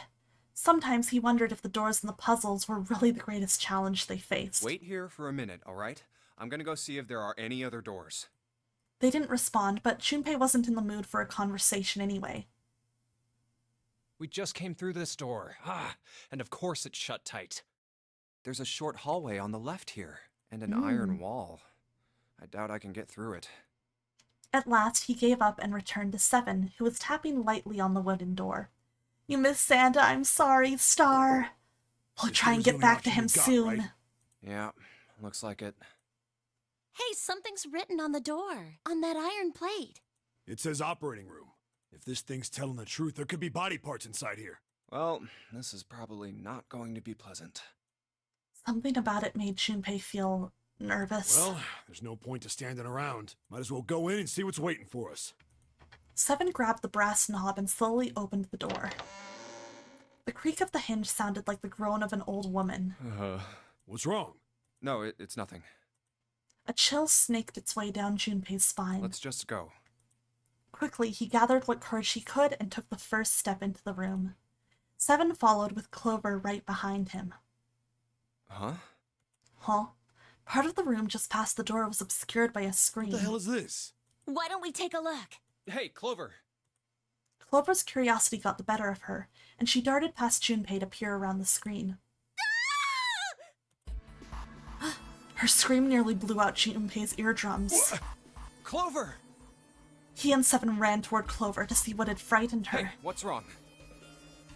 They rounded the screen, and the cause of her outburst was immediately clear. What the hell is this? Is this a corpse? Ew! It was something that looked kind of like a human, lying across some sort of bed. No, not a bed. An operating table. The table sat on a rusty steel lift, and a cluster of bright operating lights shone down on it from the ceiling. We should probably take a closer look. Slowly, they approached. As they got closer to the body, it became clear it wasn't a body at all. This is... What the hell? That's just a huge doll or something. Still kind of gross looking. Doll? I don't know, I don't like the vibe of it, you know? Something about it is really off-putting to me. I really don't like it. Clover did not look terribly comforted. Me neither, girl. Slowly, she approached the operating table and looked, as intently as possible, from as far away as possible, at the thing. Junpei could see her relax. You're right. It's only a doll. Man, it really scared me. She heaved a great sigh of relief and wiped a few drops of sweat from her forehead. Right, the look on its face, oh my god, it's literally like, you know, the two eyes emojis with the lips in between? That's his face. Well, I guess it would have been weird if you actually had any balls. Like, okay. 1 second.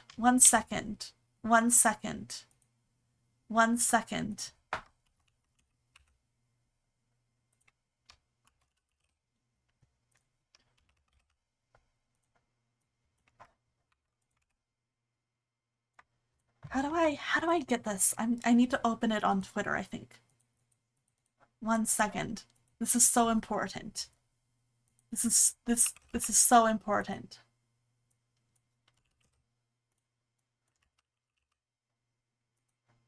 Oh my god, yes, Pitched Rat, you had it. You got it. Hell yeah. Let's go. Got it before me. This is such a pain to do on PC. But there it is. My face when I'm Santa, Liz. Ew.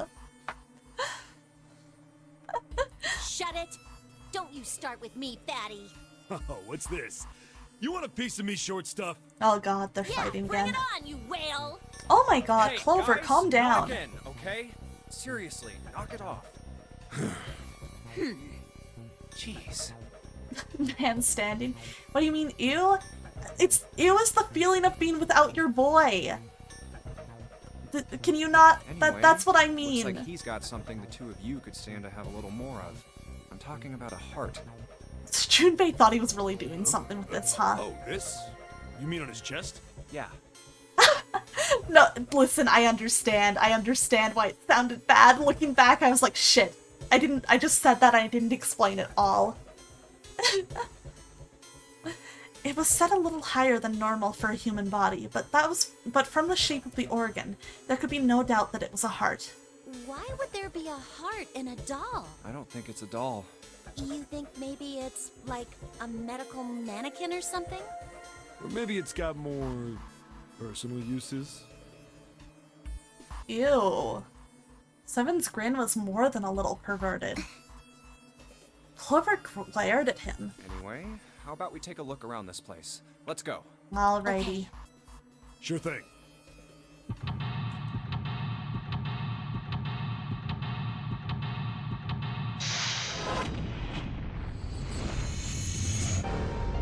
Wow.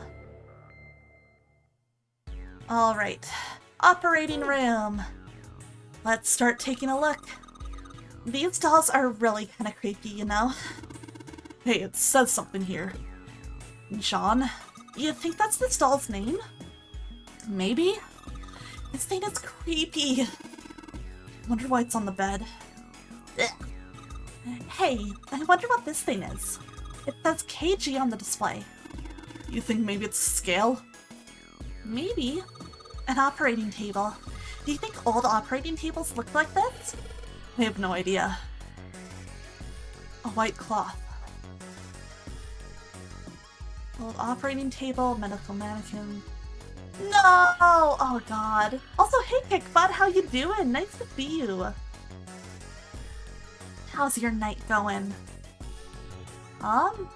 These look like they're interactable. Yeah!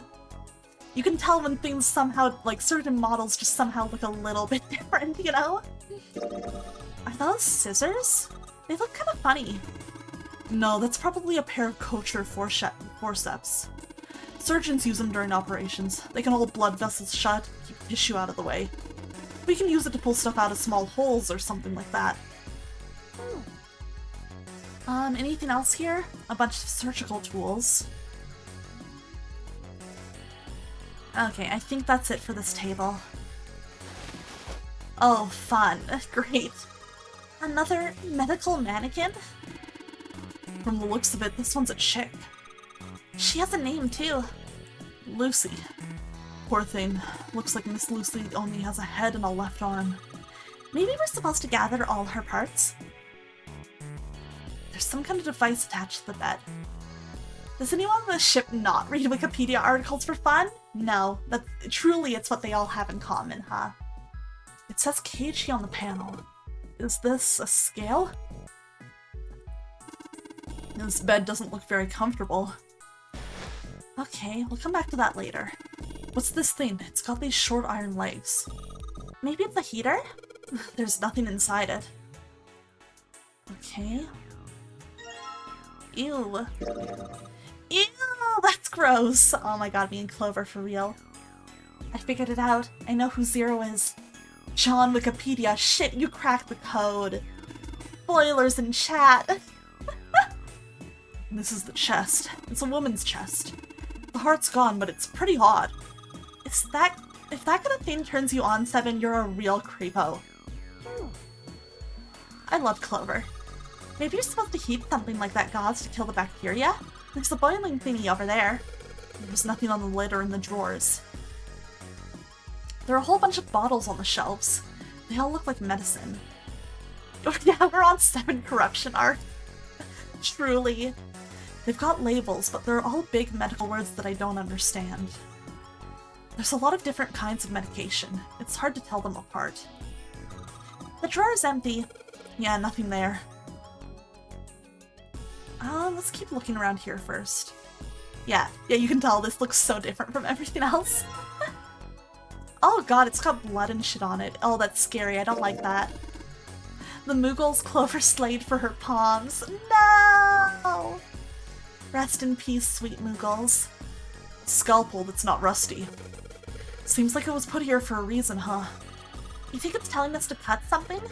Yeah, I do. None of this other stuff looks useful. Yeah, it's all pretty rusty. A medical mannequin with its guts showing. Ew!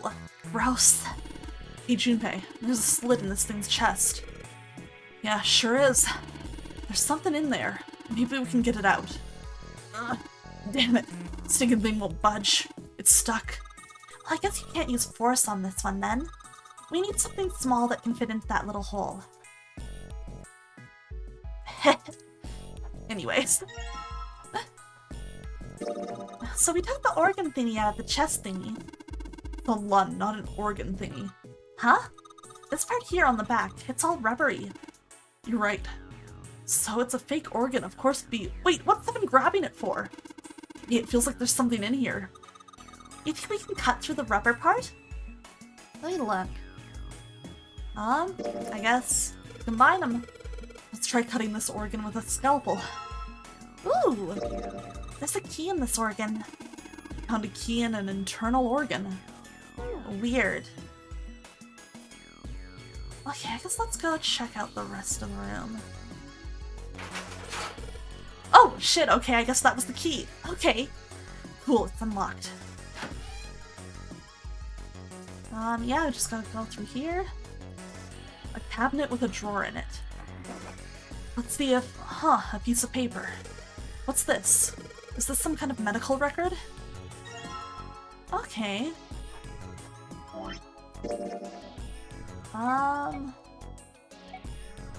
Medical record. It has records for the two mannequins. There's a male mannequin named John and a female mannequin named Lucy. Mannequins' total weight and the weight of their individual parts. Okay.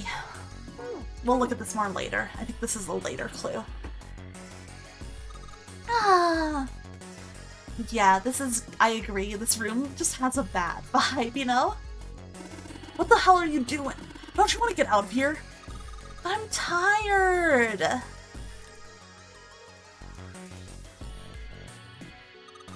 Found a beaker. Ooh! Oh, thank you for the stretch star. The white light on the top is glowing. Yeah, but the red, blue, and purple ones still aren't lit. Oh, I think I kinda remember this. A sink. The doctors and nurses probably washed their hands here before an operation. Nothing suspicious here. It won't open. It looks like it's locked. There's a red plate on it. Do you think that means something? I do. Damn, it's not opening. Locked, of course. The blue plate on here seems a little suspicious, though. Damn, it's not opening. It won't even budge. It's got this purple plate on it, too. Okay, so we clearly need to get those color lights that match lit up. Oh, it's locked. Won't even budge. Do you think this is the exit? Oh, probably it has the astrological symbol. What's this? A light switch? Doesn't seem to be working. Okay. Dang. Okay, I think we can't do much else in this room yet. Let's try the chemical room. Oh, cool, it unlocks this too. Yeah, I guess we didn't get rid of the key. Nice. This thing won't open. Is it locked? You probably need to put in a passcode. I mean, geez, they've got a keypad on there. How much more obvious can you get? You can only enter 3 numbers. E is for enter and C is for clear. Once you input the number, press E. No, I don't want to give it a shot. I don't know what it is yet. Red liquid. It looks like there's something inside that bottle. Why don't you try pouring some out into the cap? Can't see any reason why not. What's that? It's bright red. Do you think it's blood? No, blood's thicker than that. Then what is it? Beats me. Blue liquid. It looks like there's something inside that bottle. Why don't you try pouring some out into the cap? Can't see any reason why not. Right? She's just— I do kind of like her, like, attitude, though. She's, like, in a way, a nice little contrast from June. What's that? It's bright blue. Do you think it's alien blood? Where the hell did that come from? Then what do you think it is, 7? I don't know, some sort of special bath soap? Ugh, what a boring guess. I also think she and 7 just do not get along. There's a note on top of the table: iron 1, salt 2, water 3, carbon dioxide, ammonia, ethanol. What do you think this is a hint for? Maybe it's got something to do with this box? Let's have a look around the rest of the room. Junpei, there's a bottle of iron powder on the shelf. How do you know it's iron? The label says Fe. Fe stands for iron, right? 1 second, taking more notes. Okay. Hey Junpei, you think there are any slugs on this ship? Huh? Well, if there are, I was thinking we could put salt on them. What's she pointing at? The label states NaCl. Salt, huh? Okay. Do you think 7 will shrivel up if we put it on him?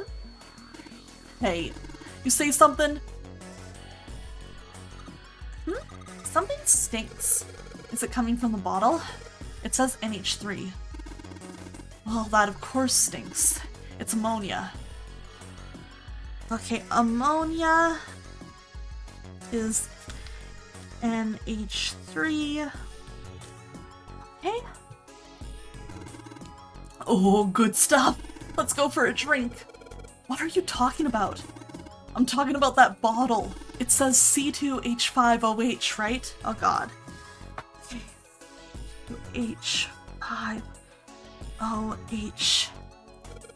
It's ethanol. That's right. Okay, so that's 4, 7. Okay. It's also known as ethyl alcohol. It's pretty much what booze is made of. So, you're gonna drink it? Nah, I won't. It might say that's what it is on the label, but there could be anything in there. If y'all don't know, I'm counting how many, atoms or whatever it's called are in each. Hey Junpei, there's dihydrogen monoxide on the shelf. Why don't you just say water? Alright. Water is H2O, so that is 3. What's this? Looks like a can with a spray nozzle. It says CO2. Carbon dioxide. So it's a can filled with carbon dioxide. So CO2. Okay. Whoops. I wonder. Okay, I gotta look at it this way. Okay.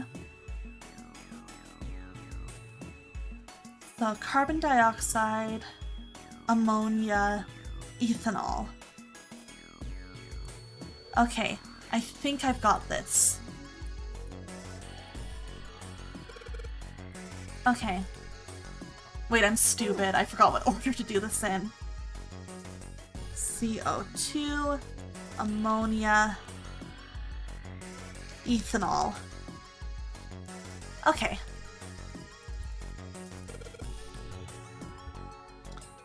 Oh, carbon dioxide, ammonia,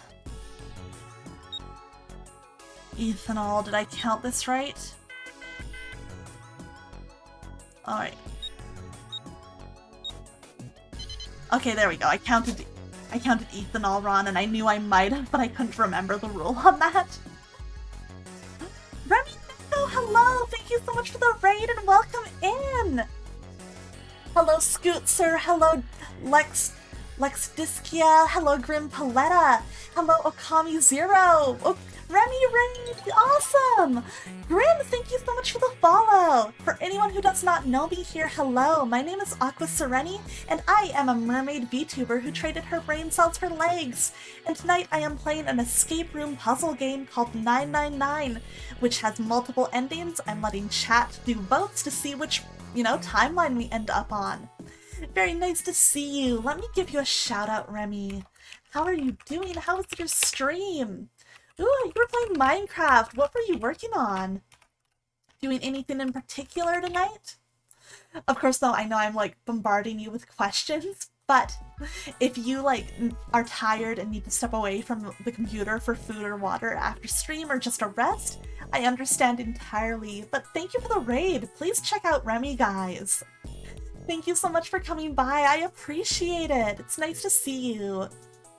So yeah, we're just hanging out. We're solving some puzzles. I just unlocked this little case using a fun little chemistry puzzle. We're just having a good time. It's a lot of fun. I'm recently back to the game. I haven't played it much since this alpha beta era. Been back a week or so and it's overwhelming. Yeah, I haven't played a ton of Minecraft myself, mostly just with friends, and it's really fun, but it's like almost like there's so much to do that it's like, whoa, what do I even do at all? But I hope you're having fun with it. Scooty made a mod pack and server and he's been having a ton of fun. Oh, that's awesome! I'm glad. That sounds like a really good time, so I'm glad you're having fun with it. It's always nice to hear about stuff like that. Thank you so much for coming by. Man, Alpha Beta versus Omega. What the heck? Not Omegaverse in chat. Not Omegaverse. It's the right arm of the body. It's kind of creepy. We're finding some mannequin parts. Big heart. A heart. This thing is super creepy. This ain't good for the heart. This is one of your favorite game series? Nice! I will say this is not my first playthrough of 999. I have been into it since the DS days, but I have not played it in many years. So I'm really having a lot of fun replaying it and getting back into it, and like, there's so many little things I forgot about. Also, hi Trathebatic, and did I say hi to Night Hours earlier? Hello Night Hours, it's good to see you. Yeah, I think that's probably best. Clover nodded and left. Replay it whenever you forget enough. Yeah, I think it's one of those games that's super fun too. I ended up deciding I used the fact that I recently got to 999 followers here on Twitch as an excuse to replay. I'd been waiting for a while. I had been waiting for a long time. Junpei was about to follow her when he realized that Seven wasn't following suit. Hmm? Hey, Seven, what's up? Oh, well... He looked up at Junpei distractedly, and then back down at the brown bottle he held cupped in his large hand. Is that a medicine bottle? I got curious about it. Here. I don't know if we should be looking at random medicine, bro. In response, Seven tossed the bottle gently to Junpei. He caught it and twisted it around to read the label. Ethylene diamine tartrate? He is so powerful for being able to say that out loud. I was like, looking at the label and I was not even sure where to start. Yeah, that's right. CDT. What kind of medicine is that? It's not medicine. I think it's an industrial strength detergent. Oh. Why would they have something like that here? I legitimately don't... I feel like this is part of a puzzle, but I legitimately don't remember what it's for in this room. Probably to clean stuff up. Clean what up? Fuck if I know. Still, it looks like it's cleaned my brain up. Oh? Junpei looked up from the bottle. You remember something? Yeah. Seven nodded slowly and spoke. Well, I remember a story about EDT. Let's go, Wikipedia info dump time! Happened about 50 years ago. There was this factory somewhere in America making big old EDT crystals. They were making it to sell as an industrial strength cleaner, like I told you before. But a year after the factory started up, something strange started happening with the crystals they were building. Water molecules started attaching themselves to the EDT crystals. This made them into a sort of mutation of the original crystals, called a hydrate. Dane, I actually forgot this info dump existed entirely. It's kind of fun to see one I don't really remember. Once the crystals turn into a hydrate, though, it's useless as a cleaner. I also appreciate the directorial decision to make sure all the info dumps are voice acted. You gotta know they're important. The factory had to just dump the crystals. As a hydrate, they were useless. But it didn't end there. After that day, the same thing started happening in EDT factories everywhere. Even ones nowhere near that first American factory. They'd been making crystals the same way, with the same materials and the same equipment and environment. But now, all of a sudden, every single crystal they formed turned into a hydrate. In fact, ever since that day, no factory anywhere has been able to make a pure EDT crystal. Even in EDT research done years before, they'd never gotten a hydrate. But after it happened at the first factory, it just spread. That's crazy. It was like... how do you say it? Like the molecules were communicating with one another. Wow, it's almost like we keep hearing about this same concept everywhere. I wonder if it's relevant. Transmitting information in a way humans couldn't perceive. This phenomena spread throughout the world, right? Junpei looked up at Seven with half a smirk. Seven stared at him, dumbfounded. Yeah, that's it exactly. But how did you know? I heard another story, kind of like that one. When? In the freezer. In the freezer. What? The freezer? Junpei. Yeah, June told me. Junpei told Seven the story he'd heard from June in the freezer in the kitchen. How one day, glycerin began to crystallize, and the story of ice that wouldn't melt at room temperature. When Junpei was done, Seven looked thoughtful and absent-mindedly rubbed the scar on his chin. Ice that doesn't melt at room temperature, huh? That sounds familiar? Yeah, hold up. I feel like I can remember something. It's right there. Seven squinted. His eyes stared off into space as if he were trying desperately to focus on something far away. Do you? How old is Seven? I believe he's in like his 40s at least. Yeah, I think he's like in his 40s. Oh shit. Oh shit. Guys, time for another poll.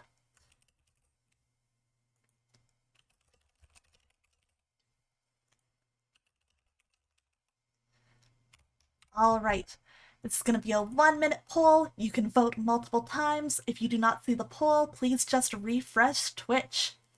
My headcanon is Junpei dabbles just a little bit in Wikipedia conspiracy. Students press June. Listen, I'd respect him. You gotta do it for your girl. Alright, go at the votes. What dialogue choice should we pick here? Oh, we're tied on both. Alright, I'm gonna take the chance to have a little drink while we wait this out.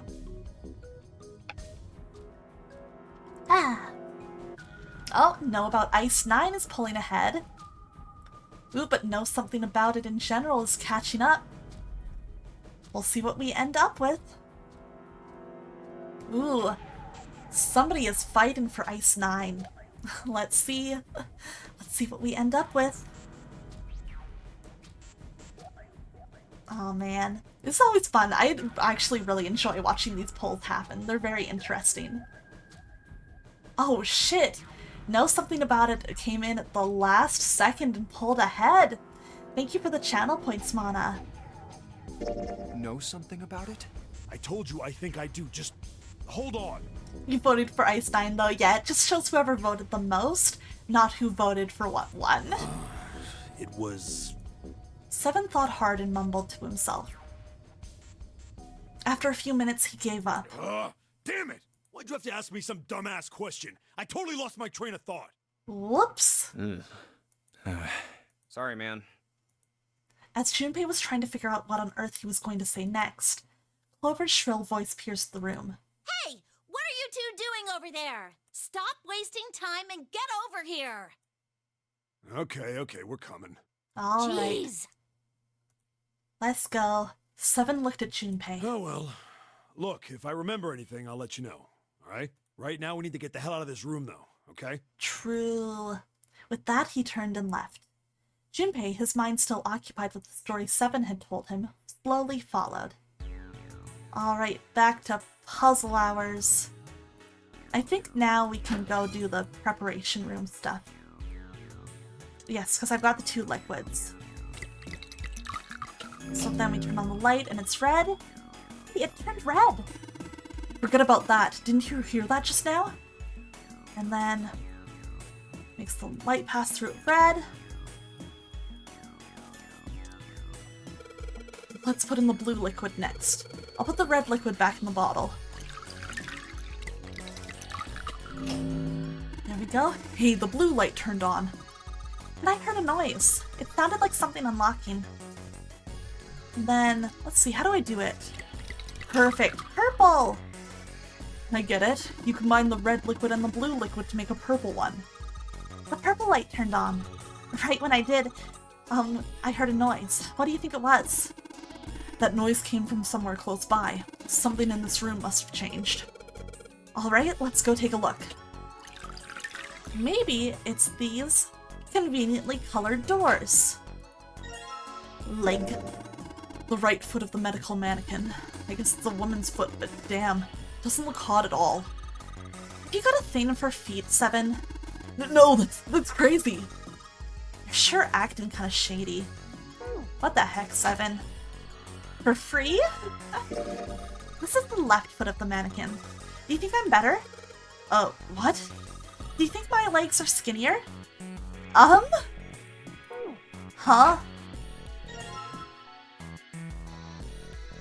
It's a nose. Schneef, schneef. This is a really big nose. That's no nose. It's a stomach. Oh, a stomach. Okay, well... You know what? She and I are on the same wavelength. Okay, but I think, is that all of the... Oh, do I have to move around? Okay. Can we assemble her yet? Okay, so we've collected the 6 parts of the medical mannequin. The ones we've got must be for Lucy, right? Yeah. Seems like it. Well, I say we give Lucy her parts back. Any objections? Nope. Agreed. Alright, let's get started. Combine! Wow! Hey, nothing happened. That's odd. Maybe it's the wrong weight? Weight? Yeah, well, you know how there's a scale on the side of the bed? Maybe we need to get the scale to a specific number. How are we gonna do that? I think we're supposed to swap her body parts with John's. Oh! Let's give it a shot.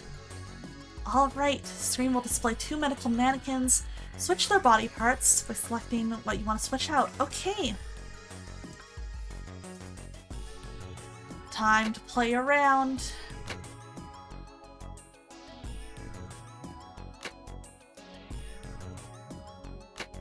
What if I just switch everything? Oh. I don't know, I was just fucking around.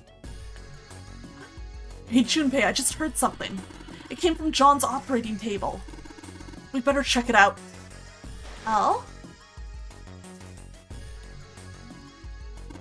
Hey Junpei, look at the scale. Huh? The lid on the scale. Let's go. Hey, it opened. Oh, I get it. It must have opened because we matched John's weight to what's on the chart. Jupiter key. There's a mark engraved on this key. Think of the Jupiter symbol. Why do I still have the purple liquid? That bottle has purple liquid in it. Do I use this somewhere? I think I know which thought experiment they're about to Wikipedia deep dive for. I think so too. I remember this. Okay, I still have the purple liquid, but I don't know what it's for. Do I just keep that until the end? I have the key, I'm not missing something. Hey, hold on. Junpei stopped, about to put the key into the doorknob. Oh, what's up? Where's Clover? Oh, true, it's a nice little snack. Huh? Junpei turned around. Clover was nowhere to be seen. Oh, God damn it. Where the hell did she go? Okay, just hold on a minute. I'll go get her. True, it's for drinking. Glug, glug, glug, glug, glug. Sure thing. Junpei left Seven at the door and headed back to the operating room. He found her, standing next to the operating table. She was staring at the mannequin. Hey, Clover, what's wrong? Come on, let's get out of here. She didn't respond. If she hadn't been standing up and breathing, Junpei might have thought she was dead. What are you doing? Did you want to come back here and say goodbye to John? It wasn't the best joke, but it was something. An attempt to lighten the mood. Clover didn't laugh. She stood stock still and said nothing. Hey, Clover, can you hear me? Perhaps it was something he'd said, or perhaps it was something else. Suddenly, her mouth opened and she whispered in a dry, dead voice. My brother might be dead. Huh? That's why we couldn't find him. If he's dead, I'm going to be next. Clover. Suddenly, the operating room felt very, very cold. What are you talking about? What's wrong with you? He gave her a small shake, but she still didn't respond. The silence grew heavier. Junpei, what do you want to do?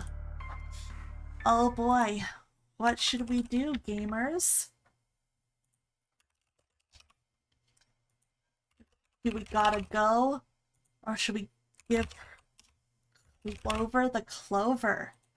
The poll is running. You can vote more than once. Go at it, guys. We will see what chat wants to do. But yeah, this is pretty awkward considering our knowledge of other timelines already. It's like, ooh, there's a pretty good chance that we already know what happened to him, huh? Ooh, only 2 we gotta goes, but you know, multiple votes. Over 30, approaching 40 for Give Her the Clover. So we'll see what happens here, unless somebody feels really strongly about not giving her it. Looks like we're probably gonna get it. Oh, somebody is voting hard for We Gotta Go. If you want to give her that clover, you gotta keep clicking, I guess. Because they are going for it. They're gonna see if they can make it happen. Oh god, it's We Gotta Go is past it. Oh man. Damn, We Gotta Go won by 2 votes the very last second. Thanks for the vote, Starseer. Alright, we gotta leave. Just get out of here. That clover was from Santa, we must keep it. I like the logic. I like your logic. We've got the key, let's use it. That cool with you? Yeah. Clover nodded almost imperceptibly. Still, Junpei was glad to see she was at least somewhat responsive. Then it's time to go. He put his hand on her shoulder and guided her to the preparation room. As they arrived at the door, she suddenly stopped. I'm sorry. What was this? Why was she apologizing? Junpei wasn't sure what to make of her. Was she emotionally unstable because her brother had gone missing? I'm really sorry. Just forget everything I told you, okay? Don't worry about it. Really. I mean it. How could anyone pretend not to hear something like that? But something told him this wasn't the time to press the issue. Junpei gave her the warmest, kindest smile he could manage. Alright. Thank you. Her smile was weak. It was almost painful to watch. Damn, what the hell took you guys so long? Seven looked up as they walked into the room, clearly irritated. You playing doctor in there or something?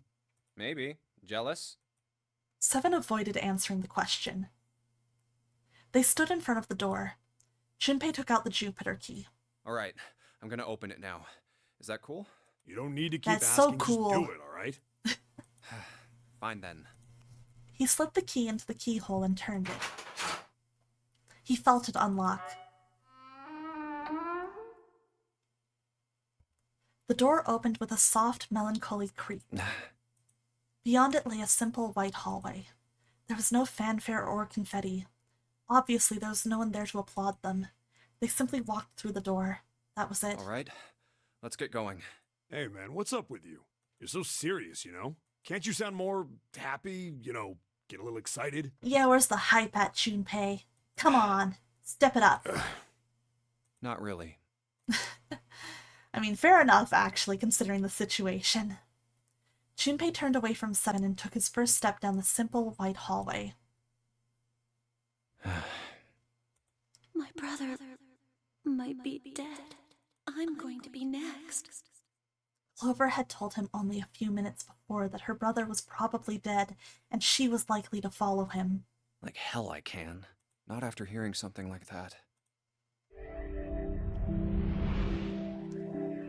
Man, what a somber note to end that room on.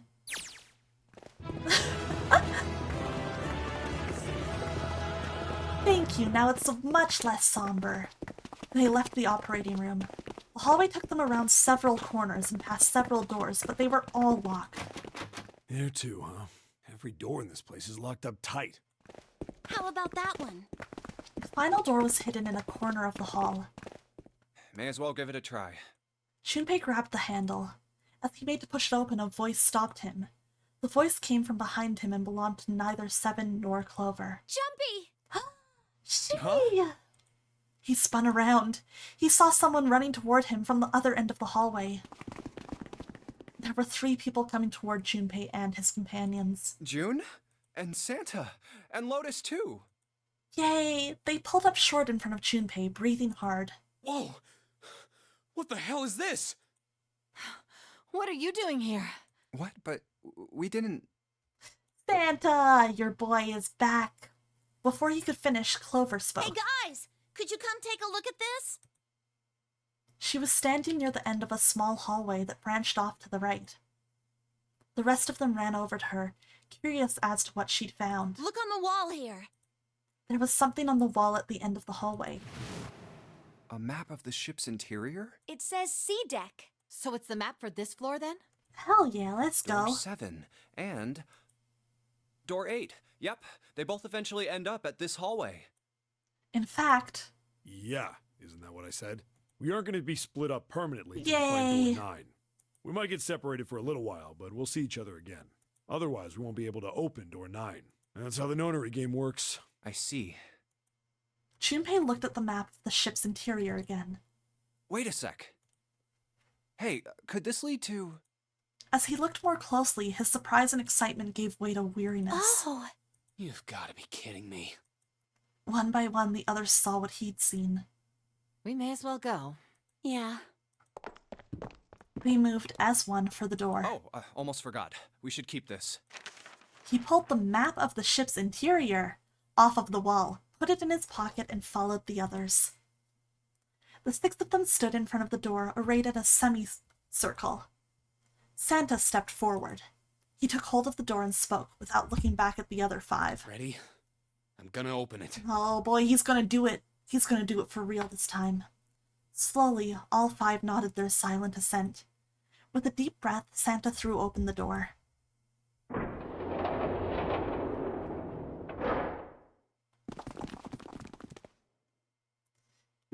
I love how this man can do literally anything, and Mana will be like, he's so cool. I get it though. I get it though. Sometimes that's just how you gotta be for a guy. They poured through the doorway and into the room. Even without looking around, each one of them knew where they were. I knew it. They were just where the map had said they would be. We're back. Ah, In great. the hospital room. I see. I believe I understand what you're saying. Hey The 6 Ace, of you what's split up? into 2 teams and went through doors 7 and 8. You solved the puzzles in the operating room and the laboratory, and then met one another in the hallway after opening your respective locked doors. Yep, that is what just happened. He looked like anyone might, after only just waking up, but it seemed that his brain was working as well as ever. He had managed to grasp, summarize, and understand each team's report. At any rate, I feel a bit silly for my little show of altruism. I know I said I was sure you'd come back for me. I didn't think it would happen so soon, though. Ace shook his head with a rueful smile. Yeah, he thought he looked real cool, huh? Well, we saw each other again and we ain't dead, so I say that's good enough. 7 smiled. Anyway, I say we get out of this creepy old place. We found the key we need. The key? Ain't that what I just said? I'm talking about the Jupiter key. We found it in the operating room. Right, Junpei? Yeah. Junpei nodded. Oh, the solar system keys. Actually, we found one in the laboratory too. Here, the Earth key. Let's go. Lotus dug out a still warm key with an Earth symbol on it. I might lose it. It's probably better if you hold on to it. That way it won't be my fault if it gets lost. Honestly, she's so real for that. Yeah. On it. And with that, she pressed it into Junpei's hand. He felt slightly less than honored. Now we have 3 keys that we haven't used yet. Let's go. The Jupiter key that we found in the operating room. The Saturn key card we found in the kitchen. And the Earth key Lotus just gave me. Junpei tucked the new keys into his pocket. June spoke up. The Jupiter key is supposed to be for the door at the end of that long straight hallway, right? Yeah. If the map's right, then it connects to the central staircase. Then, next to the stairs... Wait! They were the first words anyone had heard out of Clover in quite some time. Her face suggested they weren't going to be very happy words. What about door 3? Look, you saw the map, right? It's the same as 7 and 8. Just lead us back to the big hospital room. There's no point to seeing what's on the other side of that door. There is a point. At least there is for me. There were tears in her eyes, but she glared at 7 as hard as she could, just the same. Right, Clover, maybe we shouldn't. Maybe this one ain't worth it, girl. She looked very much like a frightened puppy. There wasn't a man alive who could have resisted those eyes. 7 looked everywhere in the room except at Clover and muttered and coughed apologies under his breath. Yeah, you're right, I'm sorry. Snake might be on the other side of door 3. Clover nodded once. The next person to speak was Ace. Very well. I'll be coming with you then. I've had a nice long rest. I think it's time I was up and about again. Behind door 3 probably has another key they're gonna need, though. Oh, man. So 7, you'll help me, won't you? Huh? Me? Junpei did the calculations quickly in his head. 4 plus 1 plus 7 equals 12, and 1 plus 2 equals 3. It looked like 7 was doing them too. At last, he gave up. Damn. Well, I guess that's how it's gotta be. So I'm going with you, huh? Yes, you are. Alright, let's get moving. Oh boy. And so it was decided that Clover, Ace, and 7 would discover what lay beyond door 3. Okay, we're heading out. Be careful. Whoa. Didn't think I'd be hearing that from you, Lotus. Don't let it go to your head. I'd be in trouble if the 3 of you bought it. I love The her. rest of us can't open She's the so nine. practical. Yep. That's the entire motivation. Ah, the truth comes out. 7 nodded as if this answer made much more sense and pulled the lever on the red. Whee! Okay, we're off. The door opened and Ace, Clover, and 7 jumped through it. 6, 7, 8. After exactly 9 seconds, the door closed noisily. All right, we should get moving too. Huh? Get moving. Where are we going? Everyone except Lotus seemed rather confused. Well, it would be a waste of time to just sit around, wouldn't it? Let me explain. All for the sake of brevity. I get it. We're gonna see if we can get anywhere interesting with the Jupiter key. Which does sound like a good idea, but it's getting late, my gamers.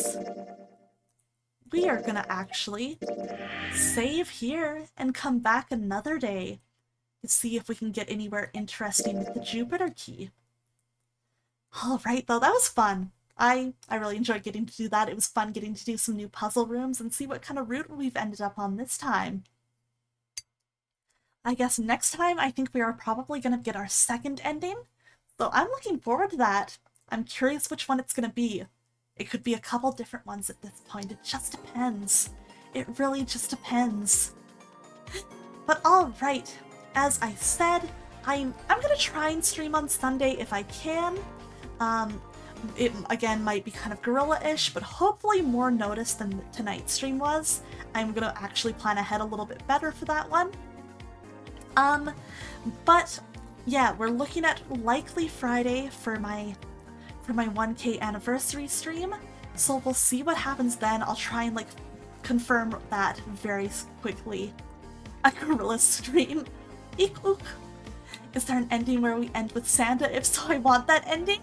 I don't know, Star. We'll have to keep playing and find out. But thank you guys all for coming and turning up. I appreciated having you here. Everybody who chatted, lurked, raided, everyone. I appreciate you so much. So I'm going to quickly go double check who is still online and who my options are for raids. If you guys have any raid message suggestions, feel free to throw them at me. I'm happy to take them. I'm just going to take a quick look at who's online here.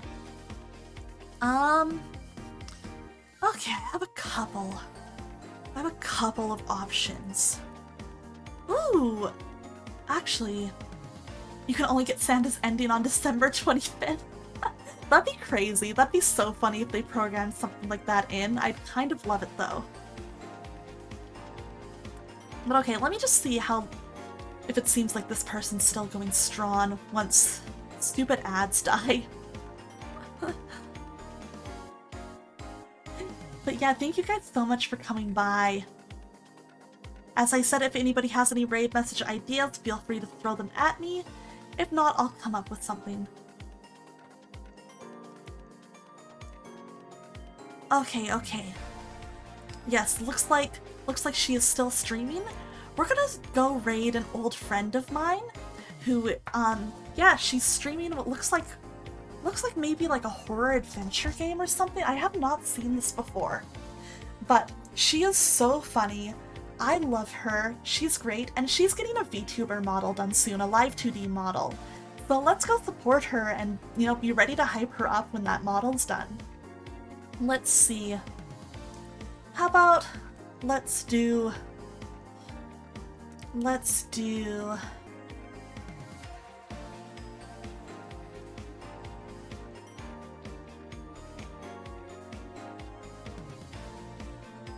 here.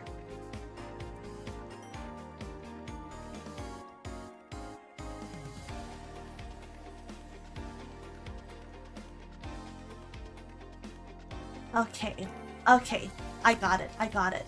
If you're a subscriber, this will be your raid message. If you're not a subscriber, don't worry about it. We will use, let's see. Yeah, we'll use this as the free raid message. We'll do a Puzzle Genius Mermaid raid. And we are going to go raid my good old friend Gontai, who, as I said, is super wonderful, super funny, deserves the support. Let's all go say hi to her. Once again, thank you guys so much for coming by. I really had fun hanging out here, and I'm looking forward to the next time I can stream. I hope you all have a really wonderful night. Oh, before we go, I got a shout out. I'm gonna be on Essie Opal's channel tomorrow. Oh my gosh, how did I nearly forget? Autumn, thank you for the thirsty. I do not know what we'll be doing on Essie's channel tomorrow. They have not told a single one of us.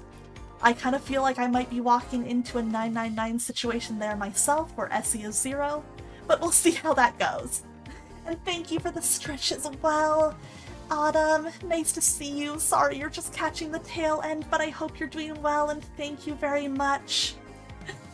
Alright. So, yeah, let me do that raid now. So we're gonna go raid Gontai. Please say hello and give her my love. So, yeah. Thank you guys so much. I will see you later and have a great night. Oh, but she only has just a follower-only chat? Oh, do I switch to somebody else I also enjoy very much?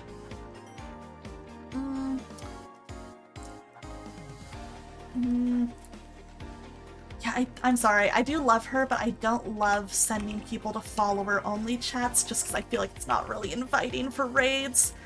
So we're gonna raid another friend of mine, Chica, who's playing some Dragon's Dogma, and is super great. He's a big Fate fan, so I'm sure my community will enjoy saying hi to him too. Even though he does not love my boy, but it's fine. But yeah, let's go show him some support, and I hope you guys all have a wonderful night. Thank you once again for hanging out, and I really appreciate it. And, you know, since we didn't raid, I'm gonna still give Gontai a little shout out if you want to check her out. I just don't want the pressure. I understand why she has closed chat though, because I know it's nice for a lot of streamers to help vet their communities with that. But, alright. I will see you guys all later, and please have a great night. Goodbye!